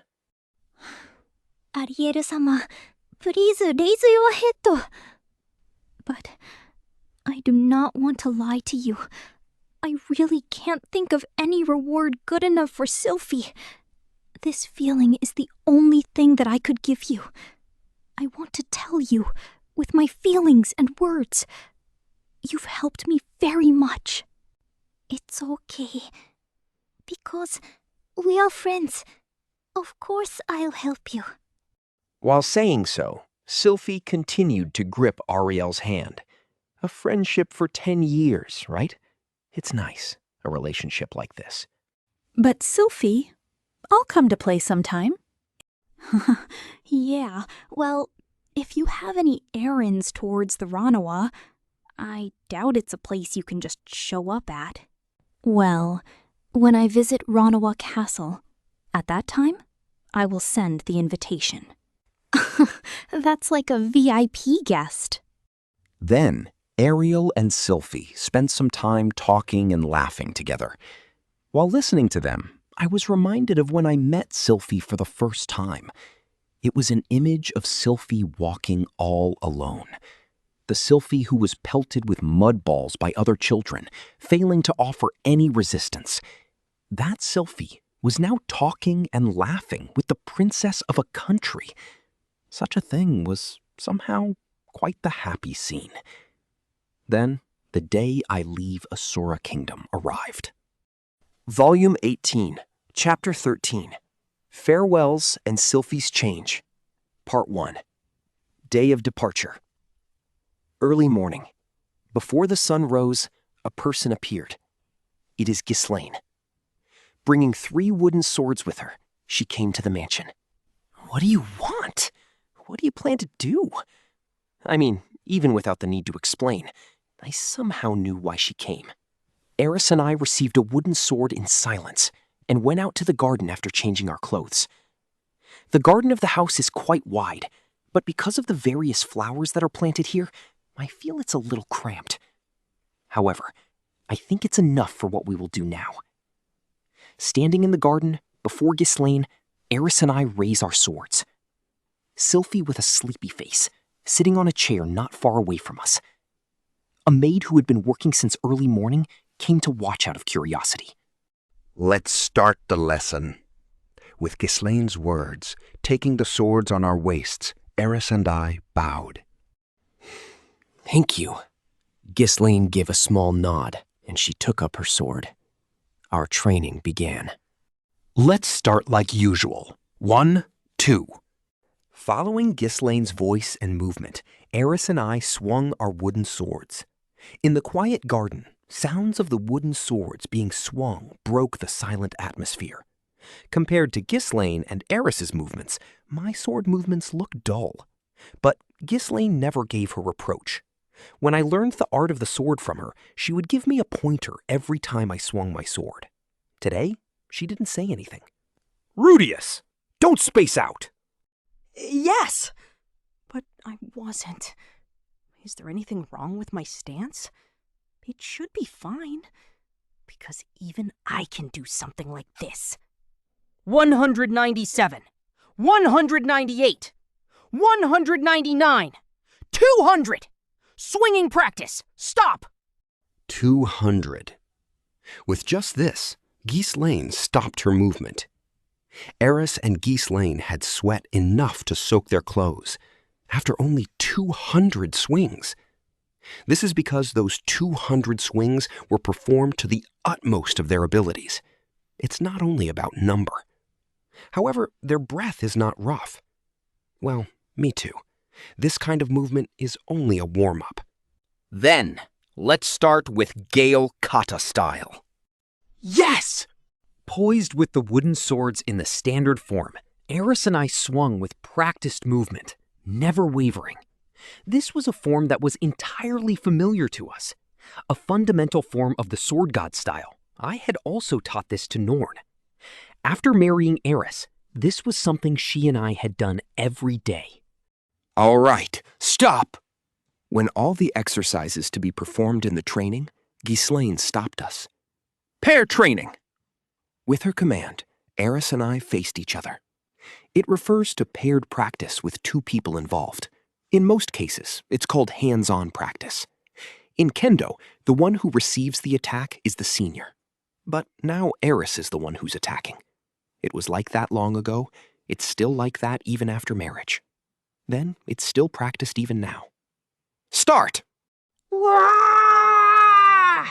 With Ghislaine's words, Eris started attacking me. Because it is only kata, she isn't so fast, but I couldn't keep up with her attack speed, and it ended without me making a move. Of course, there is no such thing as holding back in Sword God style. Eris in the past had no control. Now she does. Switch! Now it's my turn to attack, but my sword couldn't reach her at all. There's no need for me to hold back either. Not only that, but there is a difference in the swordsmanship between Eris and me. The condition will be somewhat better if I use Foresight Eye, but I don't use it this time, because I didn't have it when I was in Fedoa territory, so I don't use it now. All right, stop. In response to orders from Ghislaine, Eris and I stop our swords. If it is the usual, we would follow by practicing the basics. My Foresight Eye and Eris, neither of us need basic training. The result is obvious for whoever saw our match. And when I was thinking that, Ghislaine looked at me, then gestured to the sidelines. Rudeus, you're out! I fall back. Ghislaine came to replace me. I took about 5 steps back and sat on the lawn. Ghislaine facing Eris, she raised her sword to her hip. Eris, this is the last. Yes. Eris nodded, setting up her stance. She had not taken a proper upper body stance during her training with me. Ghislaine took an Iedo stance, while Eris pointed her sword to the heavens. Those 2 stances are in contrast. Cold sweat sprouts on my back. The atmosphere became heavy. Time has stopped. I somehow saw that they're seriously going at each other. That moment seemed to last forever. There, a breeze could be felt. There was no signal.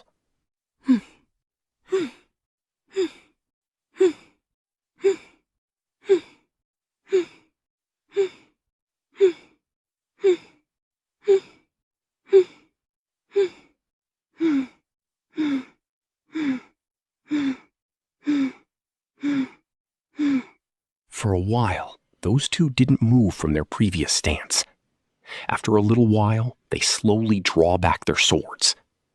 Eris's lips forms a hay shape. Ghislaine gives an earnest face. Giving a small nod, Ghislaine said, Cool. With this, I will end the practice. Thank you very much. At her words, I bowed, while Minato remained in my sitting position. Raising my head, Eris, while biting her lower lip, had continued bowing her head down.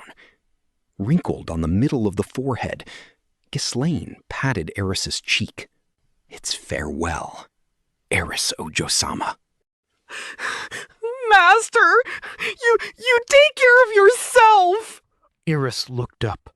A large teardrop wells up in her eye, so she once again bowed. Ghislaine did not say anything more than that, just gave me a glance at the end and went away from the house. I shall leave Oju-sama in your care, I read in her eyes, but that might be a misunderstanding in my part. I stood in attention to Ghislaine and once again bowed by bending my waist deeply. She taught me sword art. She protected Eris. No words can express my gratitude. Wah! Wah! The moment Ghislaine was out of sight, Eris cried. While shouting to distract herself from the sadness in a voice like it could reach forever, she cried. Part 2. Before our departure, many people came to see Sylphie off. Although most of the people who came were nobles from Ariel's faction, most of them did not even know that Sylphie was a woman. They were surprised to hear that she was married to me. However, just because of that, it is not like their attitude towards Sylphie changed. They left again after saying a short thank you. Sylphie corresponded with a smile to those people, though it probably was not a very polite manner. I'm tired of this kind of thing. The next ones that came to Sylphie were two women, Elmore Bluewolf and Kline Elrond. Two people I am not acquainted with, but they are Sylphie's close friends. I saw them sometime later, and they had also told their farewell in tears. Towards the end, Luke came. He could only spare about 15 minutes. As Ariel's assistant, and as a local lord, he has become more and more busy, and came to say goodbye during a vacancy in his schedule. Sylphie, take care of yourself. Yes. Luke looked like he felt a little guilty towards Sylphie. It seems he finds it hard to look her in the eyes. Sorry for the thing that I said before. No, Luke. At that time, you were feeling uneasy, and it could not be helped. But that shows how much you really care about Ariel-sama. If it was me, I could not bring myself to do that. Is that so? Thank you. You're welcome. I also said some strange things then. Indeed. After saying that, both of them laughed. After they had laughed for a while, Luke looked for words with while giving a wry smile. And then Luke dropped a bombshell.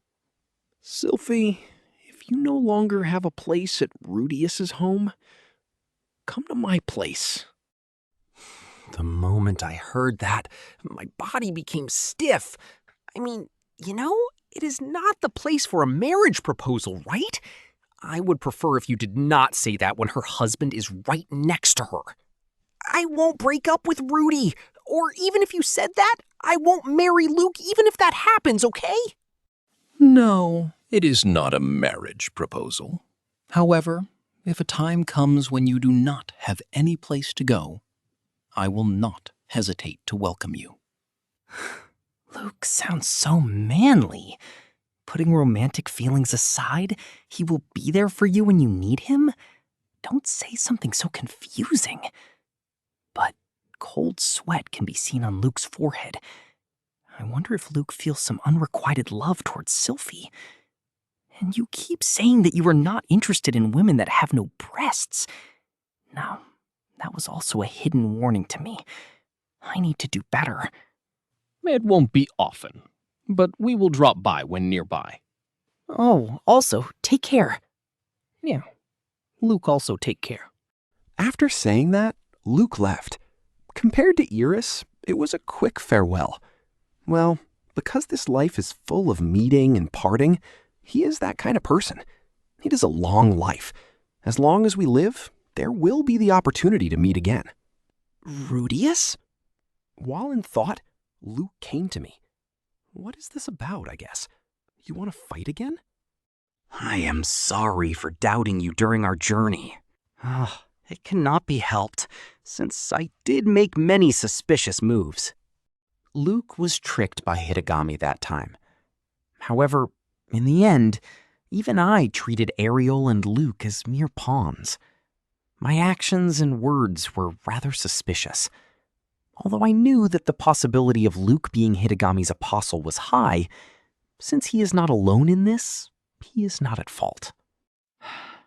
Besides, I also doubted Luke Senpai, so we are even.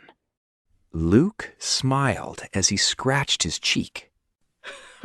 Rudeus, if you become unsatisfied with Sylphie's body, then come to my house.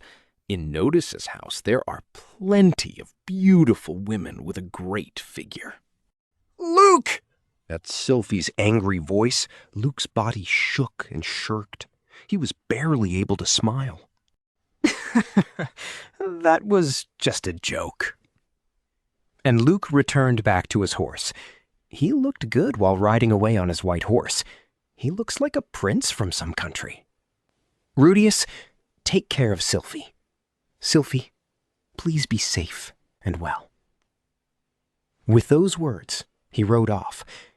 Although our first meeting was bad, we gradually got along with each other. If Paul had not left his house, I would have grown up under the same roof as him. If that were the case, I would have probably gotten along with him better. While thinking that, Sylphie and I watched his back. Well, I said my goodbyes. All that is left is to head home. Part 3. No, there is no need for a long journey back. Perugius can send me. During this 10-day period, Perugius seemed to have assembled a transition magic team at the royal castle. Go to the Sky Castle with him, then teleport to the ruins near the outskirts of Magic City Sharia. From there, home sweet home is only half a day away. What a disappointing way to go back. From what Eris described, it looked like she was hoping to take a month or more on the way home. What? You had me crying like an idiot! And so, I was beaten.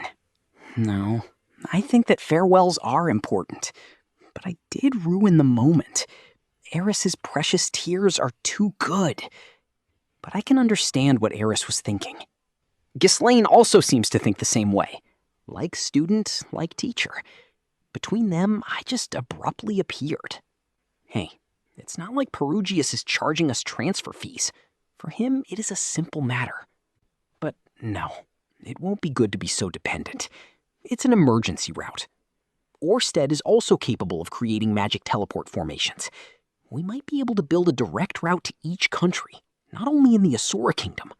If those magic formations were known only to us, then not even Hitagami could destroy them. All right, next time, I'll propose it. Part 4.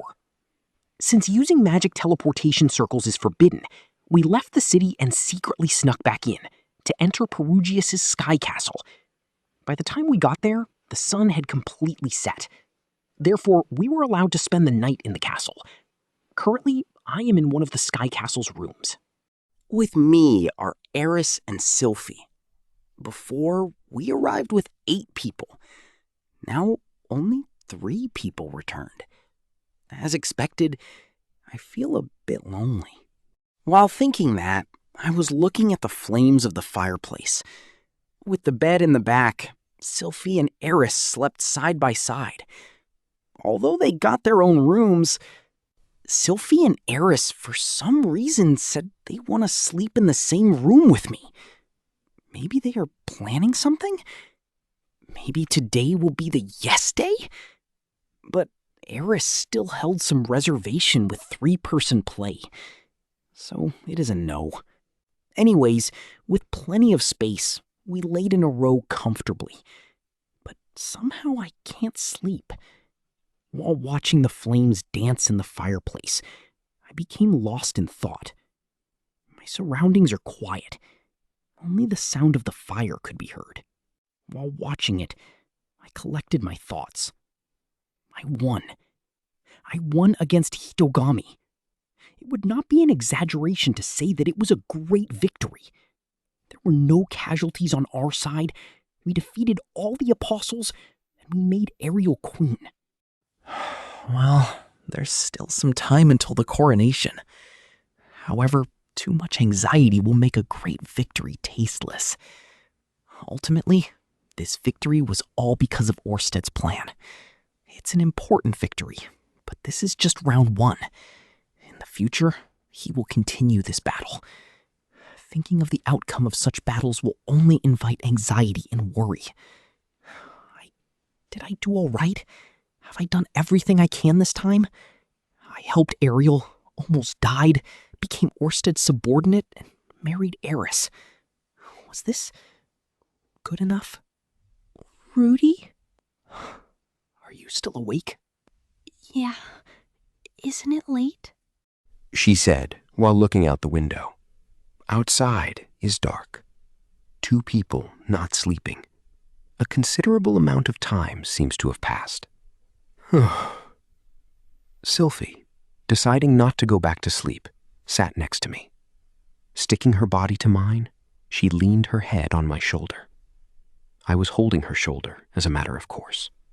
For a while, I spent time in silence.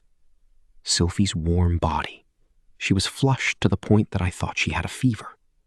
Looking at the nape of her neck, I noticed Sylphie looking at me with upturned eyes. Sylphie's pupils were somewhat out of focus. I wanted to kiss her, putting power into my hand to bring her towards me, when Sylphie suddenly clearly said, "Since the time I stopped being Ariel-sama's escort, I felt a bit lost." I decided to stop the kiss and hear the story. It's all over. I looked at Sylphie's refreshing face. 8 years she has worked as an escort for Ariel. 8 years, from the age of 10 to 18. In her youth, she was always with Luke and Ariel. Perhaps she might feel lost now. Really, I wonder if I can take their place. I'm already not Sylphie's friend. Husband and wife should not be a substitute for friends. So, Rudy, I was thinking, until now, I couldn't always stay with Lucy because I was worried about Ariel-sama. But I think from now on, I will always stay together with her at home. When I look at Sylphie, she had a face like she'd decided to do something. Lucy is growing bigger and bigger, and now she needs me more than ever. So I think I will become a decent mother who dedicates herself to raising her children. I do not think that Sylphie is a bad mother. But if I match it against the common sense of this world, she could be considered to be neglecting her child. Leaving their child's parenting to the maid is something that nobles do. We're not nobles. But I'm not originally from this world. I came from a country where it's not uncommon for both parents to work. Apart from that, is there anything you want to do? Sylphie is only 18. In this world, she's considered a respectable adult, but she's only 18. She should still have dreams and aspirations. It's understandable if she wants to do more with her life instead of rearing children. But I'm glad she's trying to use raising children to improve herself. Well, that is just a thought, but it might be a thing that comes from my lack of awareness as a father. Well, something I want to do. I think I wanted to be like Eris. Eris? As she said that, I think for a moment, and my eyes begin wandering to her breasts. I did wish for Sylphie's small bust to increase, but even I will be troubled if those become too big. Well, if you want to become big, I can massage every day. No, this isn't about her breasts. Yes, to be able to stand in the same position as Rudy and fight together, on an equal footing, helping each other and protecting Rudy's back. I think I want that kind of relationship. But Eris and also Rudy are so far away that I can never hope to reach it. I've realized this. I do not think such a thing. Sylphie was more than enough strong. Indeed, her rank may go down when compared with Eris, but that can't be helped, because Eris has lived her life only for that. Instead, Sylphie has a lot of things to do that Eris didn't have. So, I gave up on this goal and will protect Rudy's back in another way. As mother? Sylphiette. Yeah, Roxy also seems to have no wish to stop being a teacher for a while. I will work hard. I will take care of the children in the house. I will raise the children properly and won't be afraid to show discipline, properly educating them whenever you are out. It is a welcome story, and it's a story that I'm sorry about. I'm sure in the near future, I will not see too much of my family. As the subordinate of Orsted, I'll likely see more and more work in the fight against Hitogami. Just like this time, I will surely be forced to travel to lands far from home during the fight. Therefore, Rudy, from now on, please leave it to me, all right? Yeah, I'm looking forward to hearing about everything from you. Somehow, I've been thinking that suddenly I'm more and more helplessly falling in love with Sylphie. Sylphie is always cute. She looks more cute than usual today. It's the last straw. I can't hold it in anymore. Drawing closer to her face, I kissed Sylphie. Sylphie accepted it without any resistance. Further, I moved my hand from her shoulder to her hip. While hugging her, I noticed Sylphie's eyebrows distort in trouble. Then I stopped moving, like a warrior caught in Medusa's glare. I feel the line of sight. It's from the bed. Eris, that should be sleeping, was looking over here. She was watching with wrath in her eyes. I'm almost certain that she's humming dum dum with her eyes. Her eyes are like that of a raptor. When I see a scene like this, I feel that she will kill with the slightest sign. Super scary. As I thought, I'm gonna go to sleep soon. What? Yeah, me too. Me and Sylphie crawling into bed where Eris is waiting for us? Well, those things can wait until we get back. In this castle, Perugius is always a voyeur. Already, Eris, please do not intrude. I'm sorry, but you're so sneaky, meanie. I'm not sneaky. If you wish, wanna do 3-person play now? Moo, it's impossible. Such things with 3 people, it's embarrassing. Because Eris sounds so pathetic, I've gotten a bit embarrassed. But I wonder. Oh well, while listening to those 2 people talking in a quiet voice, I was getting some comfortable satisfaction. Sylphie's matter. In Sylphie's heart, there was one great change. In this matter, she appears to have grown significantly. Then, wouldn't I also able to be changed a little more? Leave my back to her, to be changed to a positive. While thinking so, I fell asleep. Volume 18, Chapter 14, Return and Determination. Part 1. Magic City Sharia has not changed at all from 2 months ago. Well, some houses are built, and the city walls finished construction. That's all. Various feelings accumulate inside my chest. Orsted promised my family safety. To reunite with my family only to find Sharia turned into a pile of ashes and dust? Donning a headband, Ariel and I would enter into war planning with our president? I'm relieved that I could joke about nothing in particular. Passing through the square, we arrived in front of our house. There is no change whatsoever to my house. It is not burnt, frozen nor covered in thorns. Beet was photosynthesizing in the garden, shaking its branch. Jiru the armadillo was taking a nap in the kennel. Peaceful. I'm home! Welcome home. Upon opening the front door, with a ta-ta-ta-ta, Aisha jumped out. Full of spirit, she jumped straight into my chest. I'm fine. Above all, this does not seem to change. These souvenirs? Have you bought souvenirs? Yes, here is yours. In a split second, Eris retrieved a box from the luggage. Suddenly moving away from me, Aisha received it. Wow, Erisni, thank you! Aisha opened the box immediately and removed what was inside. A ceramic that looks like a rice paddle.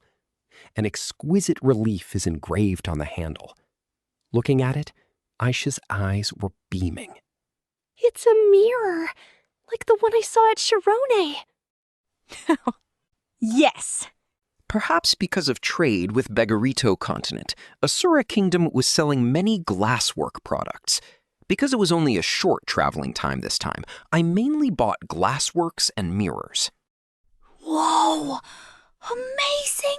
It's amazing! You seem to like it. Looking at Aisha making a happy face, Eris boasted that she chose it with Sylphie. Although Eris's sense is not bad, her original choice was too simple. When I look at myself, I am really cute. While Aisha is praising herself, she's spinning round and round. Lilia comes out a moment later, hitting Aisha on the head and adding in some rotation. Watching a full-spirited Aisha, somehow I feel relieved. They're all right and full of vigor. Lilia-san, nothing strange happened, right? Yes, we're all right. Is that so? It's good. It was really good. Just as my heart begins to settle, Aisha's expression suddenly darkened. Oh, but Oni-chan, Roxy-ne is... Roxy?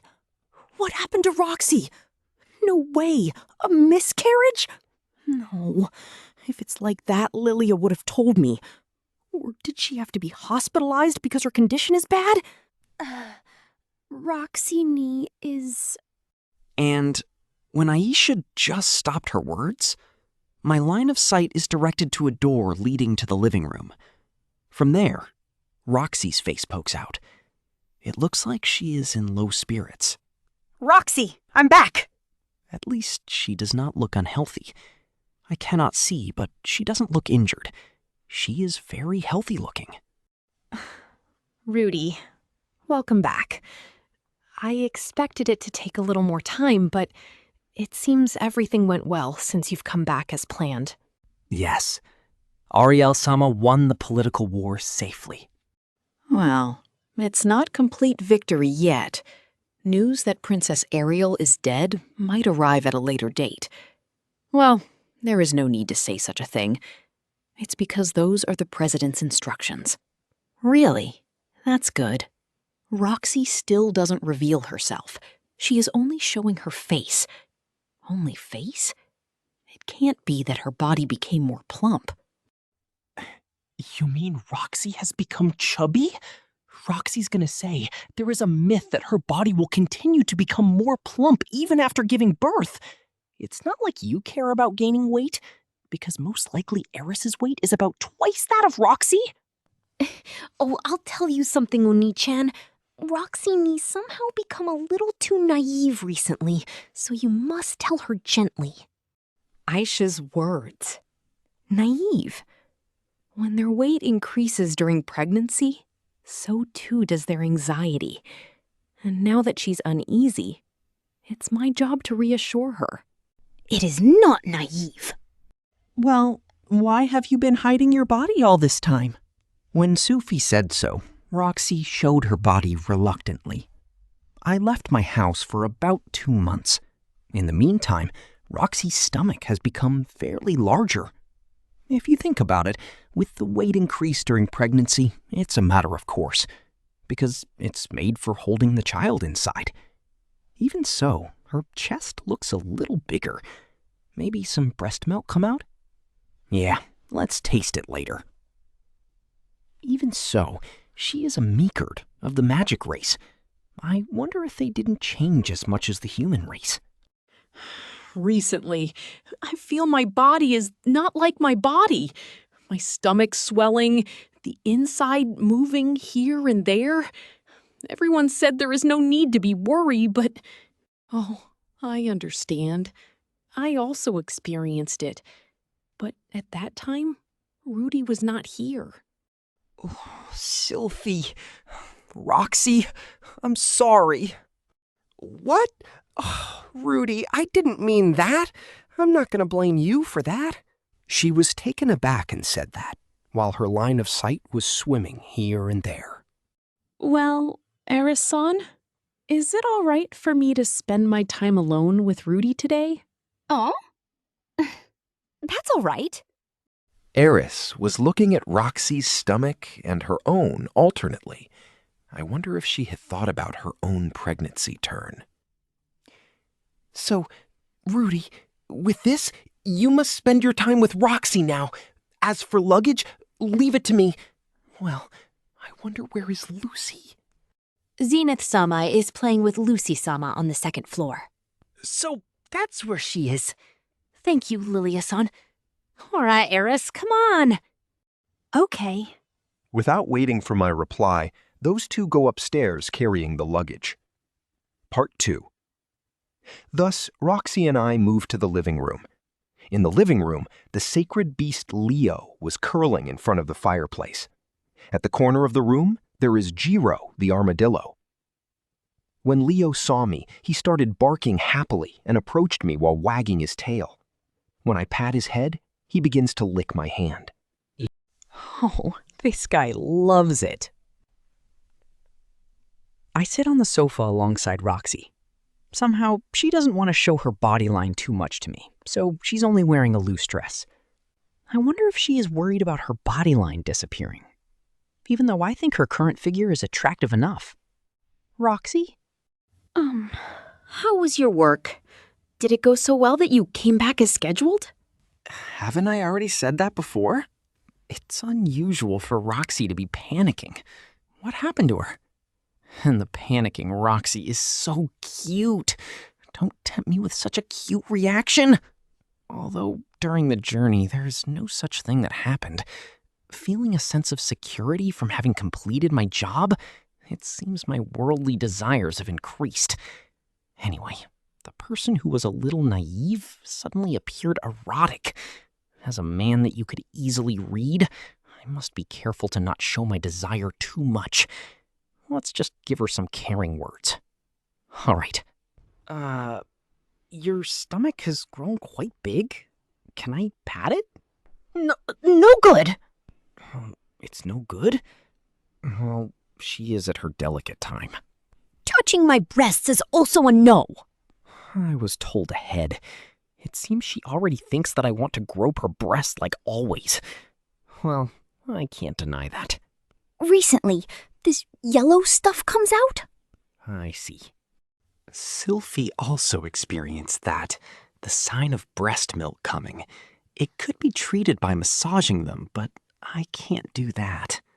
Well, how about the head? When I said that, Roxy moved her head toward me. I stroke her head. Her hair is smooth and it feels good in my fingers. Stomach and chest are a no-go, but head is good. I must draw the line first. I look for a breakthrough at the last minute. Ass?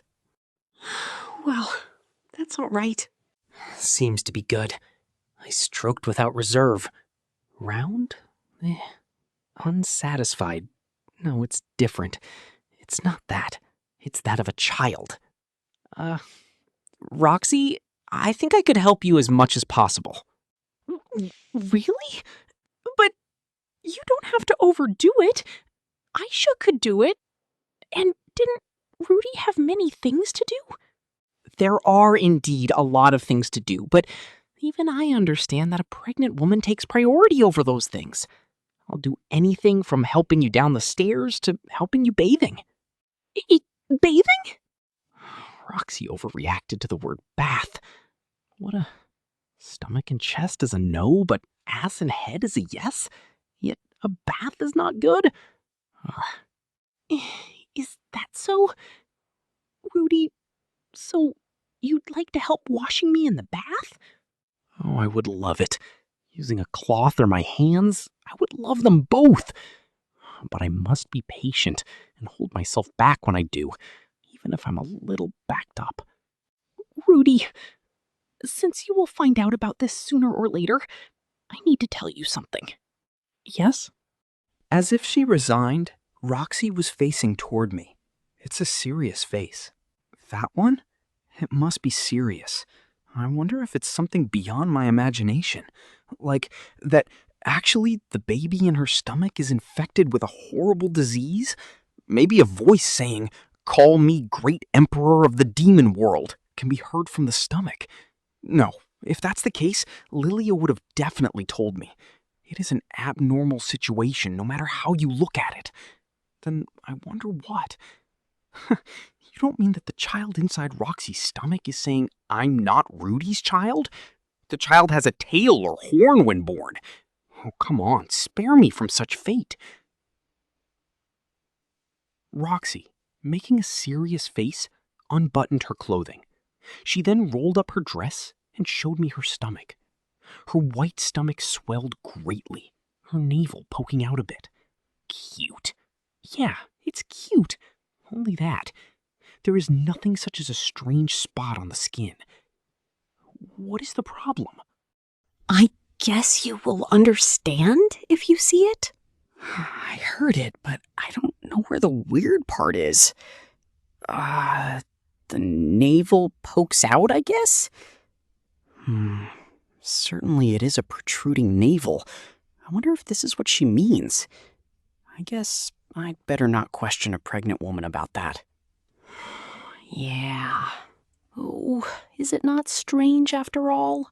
Apparently, Roxy is quite stubborn in this matter. Well, she's certainly naive. There is no big deal even when seen.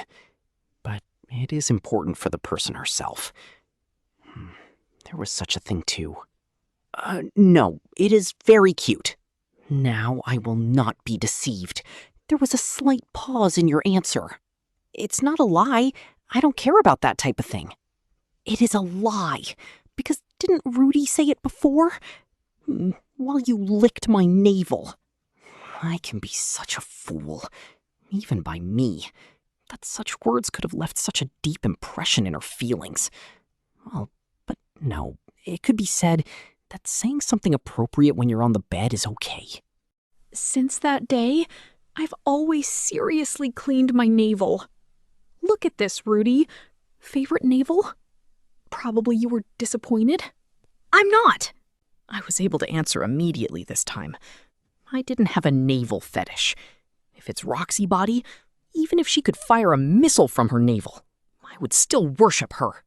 Oh, I remembered now. Certainly I seemed to lick her navel in the midst of adult sumo at night. Roxy was very shy, so she needs to be earnestly praised here. Rudy, I will not be deceived. You're just saying that. Moo. I don't want to be deceived, so please show it with action. What should I do? Speaking of what I'm able to do, I'm a true devotee of the Roxy cult. I am fine with making a speech and performing rituals before a congregation of more than 10 million people. However, this would take time. I can't afford to say it right now. Lost in thought, Roxy moved her stomach towards me. Please lick it. Is that all right? I unknowingly spit that out after receiving such outrageous words from Roxy. To order me to do such a thing. Rather, won't you say it's a reward? I wonder if it's okay to ask that. No, I can't take it too seriously. This is the will of the god. All right, please put your hands together. I, ta, da, ki, ma, su. I licked. While pushing away Leo's approaching nose, I'm licking Roxy's navel. Just then, something moved in the belly, moving bikun and pokun with quite a force. Because I touch it with my tongue, I noticed it. Roxy also noticed. I looked up at her eyes, and her body stiffened. It's probably trying to say welcome home to its father. I hug her body. I pat Roxy's stomach. Despite what she said just now, she didn't reject it. A warm stomach. The baby won't feel a chill. Roxy is no longer feeling shy. With a cherished look, she put her hand over mine. Thank you, Ruvi. It was like Sylphie said, right? Somehow, I am relieved. Hearing Roxy's words, for some reason, I was also relieved. Again, welcome home, Rudy. I'm home. I came back to my home. Part 3. The next day, I gave homecoming greetings to each of my friends. Zenoba, Cliff, Ellen Elise, Nanahoshi too, when I stopped by in the Sky Fortress. Come to think of it, my number of acquaintances in the Magic City Sharia has also reduced by quite a fair amount. Most of them have left the town. Zenoba and Cliff will also leave someday. While thinking so, I proceed to my destination. It's evening already. Under the orange sky, the place I arrived at is a cemetery. Round gravestones are lined up at this quiet area. It's not recommended to come at such a time, since demons may appear, but I have no choice, because it's time to pay my respects. Entering, I greeted the gravekeeper and went to stand in front of a specific tomb. Paul Greyrat. That name is written on the round gravestone. I clasp my hands in front of the tombstone that still looks new. Dad, this time it ended with no one dying. Placing the liquor I bought at the royal capital and the flowers I purchased in the neighborhood, I recounted my journey. Orsted's matter, Hitagami's matter, and the fight in the Ashura kingdom. There, I also met your brother, my uncle. He looked similar to father, but his mind seemed rather weak. I remember Philemon's face. In some ways, his face resembled Paul's. His figure too, but their personalities differed. That was probably because he was the younger brother. That person also survived. Your nephew risked his own life to protect his father. Honestly, I was a bit envious of him. Luke kept his father from being executed. I didn't hear everything that was said, but the scene was clearly reflected in my eyes. Philemon is not a praiseworthy man in any aspect. I also intended to kill him at first, but looking at Luke's figure protecting him, for some reason I just couldn't do that. Then I killed a person, although I did not personally deliver the killing blow. He tried to kill me, and I fought back, and now he is dead. I don't regret what happened, but it did leave quite a bad aftertaste. Actually, it's not my first time killing someone. If I think back, there is a previous case. It's not like there was anything special this time. But for some reason, only this time had it left a deep scar on my mind. Surely it was because I listened to the water god Rada's story. Pause. I reflect on that event. This time, everything somehow turned out all right. No one dying is my number one priority, and I have achieved that objective. But at the last moment, it was at that last moment. If something had went even slightly wrong, someone might have died. Even though my goal was achieved, the overall results remained, becoming a lump in my heart. This time, I have indeed succeeded. It was a satisfactory, total victory. But it seems there are still many points to reflect on, too. For example, in the preparation stage, if I got in touch with Ariel earlier, then maybe Hitagami would be unable to make Luke his apostle, and he wouldn't disrupt us on our journey. Well, because of that, Ariel made contact with Orsted, so that was a positive result. if I could have defeated Auber in Red Dragon's upper jaw, if Orsted didn't come after the Water God activated her Deprivation Sword Kingdom, if Auber didn't carry his antidote, well, it's pointless to think about this now. However, there is only one thing I can say. Hitagami is not dead. Although the job is over, the fight is still far from over. Then it's still ongoing. In the future, that fight will probably be chaotic down to the last minute. I was lucky this time. Well, I've been lucky up until now, I guess. Until now, I wonder why I haven't failed that much. Maybe it's because I never expected to fail? For example, when Paul died, I thought that it was the best outcome, given that it couldn't be helped. Indeed, at that time and moment, I gave it my best. There were some points where my judgment erred and I made the wrong choice. But at that time, I did everything I could. In the end, an ending I couldn't hope for came to pass. Such a result could have been avoided. It was unlucky. It was not inevitable. But is it really like that? Then, if I had good luck, Paul would have survived. Yes, he would. With the Hydra's last attack, Paul died. He would probably still be alive if he was lucky. In the event of a fluke, I wonder what would change. From now on, should I rely on luck to protect my family? This time, many people could have died. Especially Eris, who was seriously wounded at the shoulder, struck by a poisoned kunai. She could have stood on the brink of death, clinging to luck. No, one must reinforce their luck through action. A human's abilities have limits, and sometimes there is nothing that you can do about it. But for example, in this case, if I had done just a little more, if I was just a little stronger, what do I need more of? I need to take charge with my own hands. I need to become stronger. I need to train harder. Now, I must fight against Hitogami as Orsted's underling. I was saved at the last minute, surviving by a thin margin. In order to not let him kill my helpless family, I must become someone who can properly protect them. So, let me renew my determination once more. Dad, I will do my best in the future, so please watch over me. Saying that at the end, I left the cemetery. Thank you so much for listening. Creating these audiobooks takes a lot of time and effort, so if you enjoyed this journey, please consider subscribing to support the channel. Only a small percentage of our listeners are subscribed, and your support makes a huge difference. If you want to hear more light novels, let me know in the comments below. See you in the next chapter.